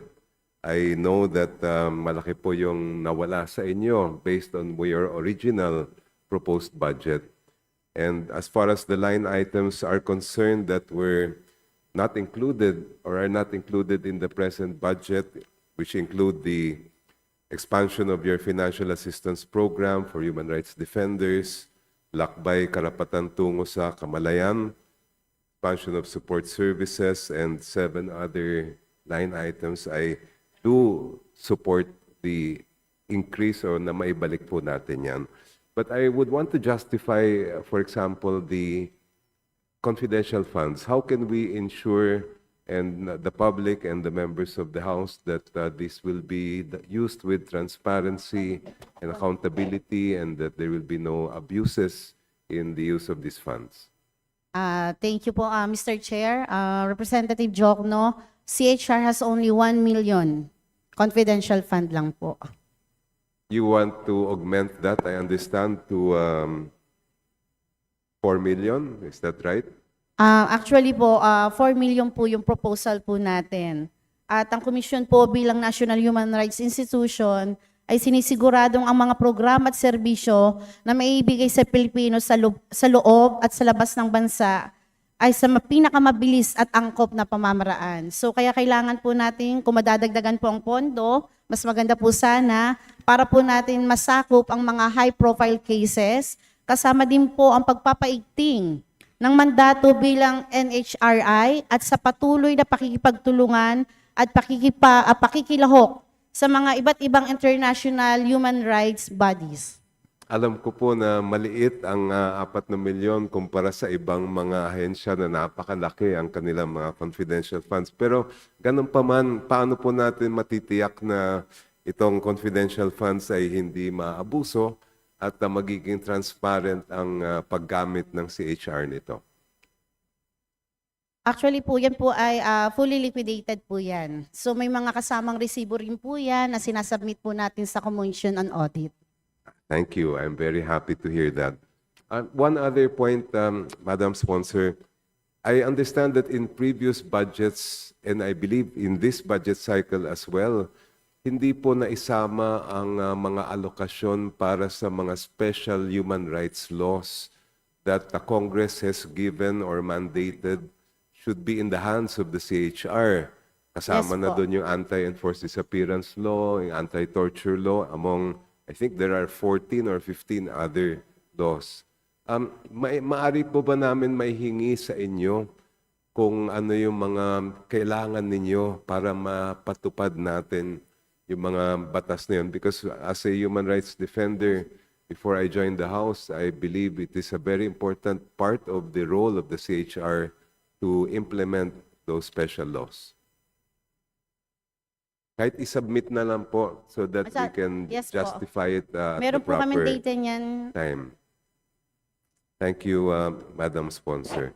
One last point, again, just a request, so to save time, if we could provide also this representation with the amounts needed for a complete documentation and investigation of your cases involving the EJ case sa war on drugs.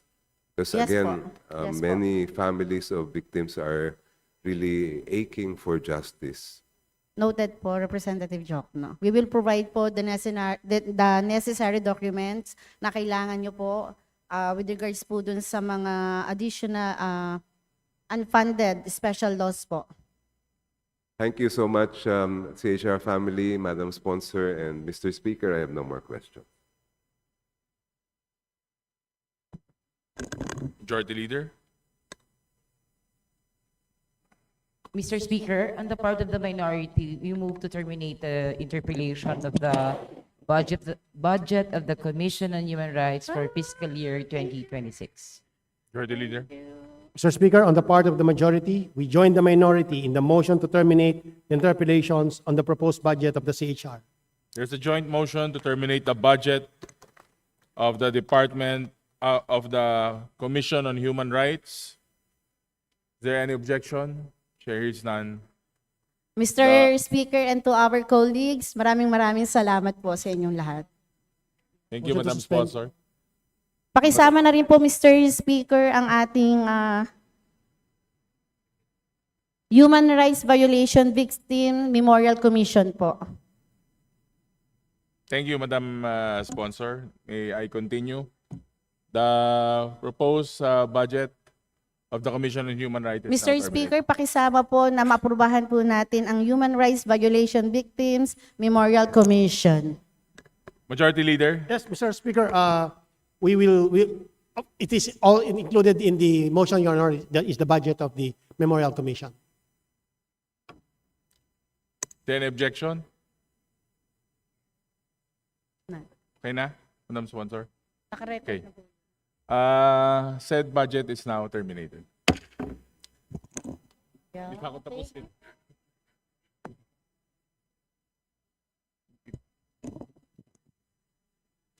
Session suspended.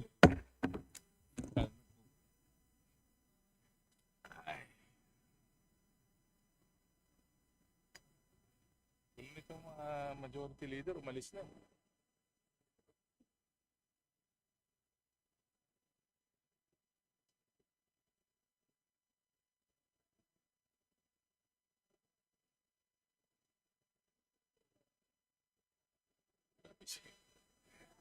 Grabe si Jay kung parang si Jay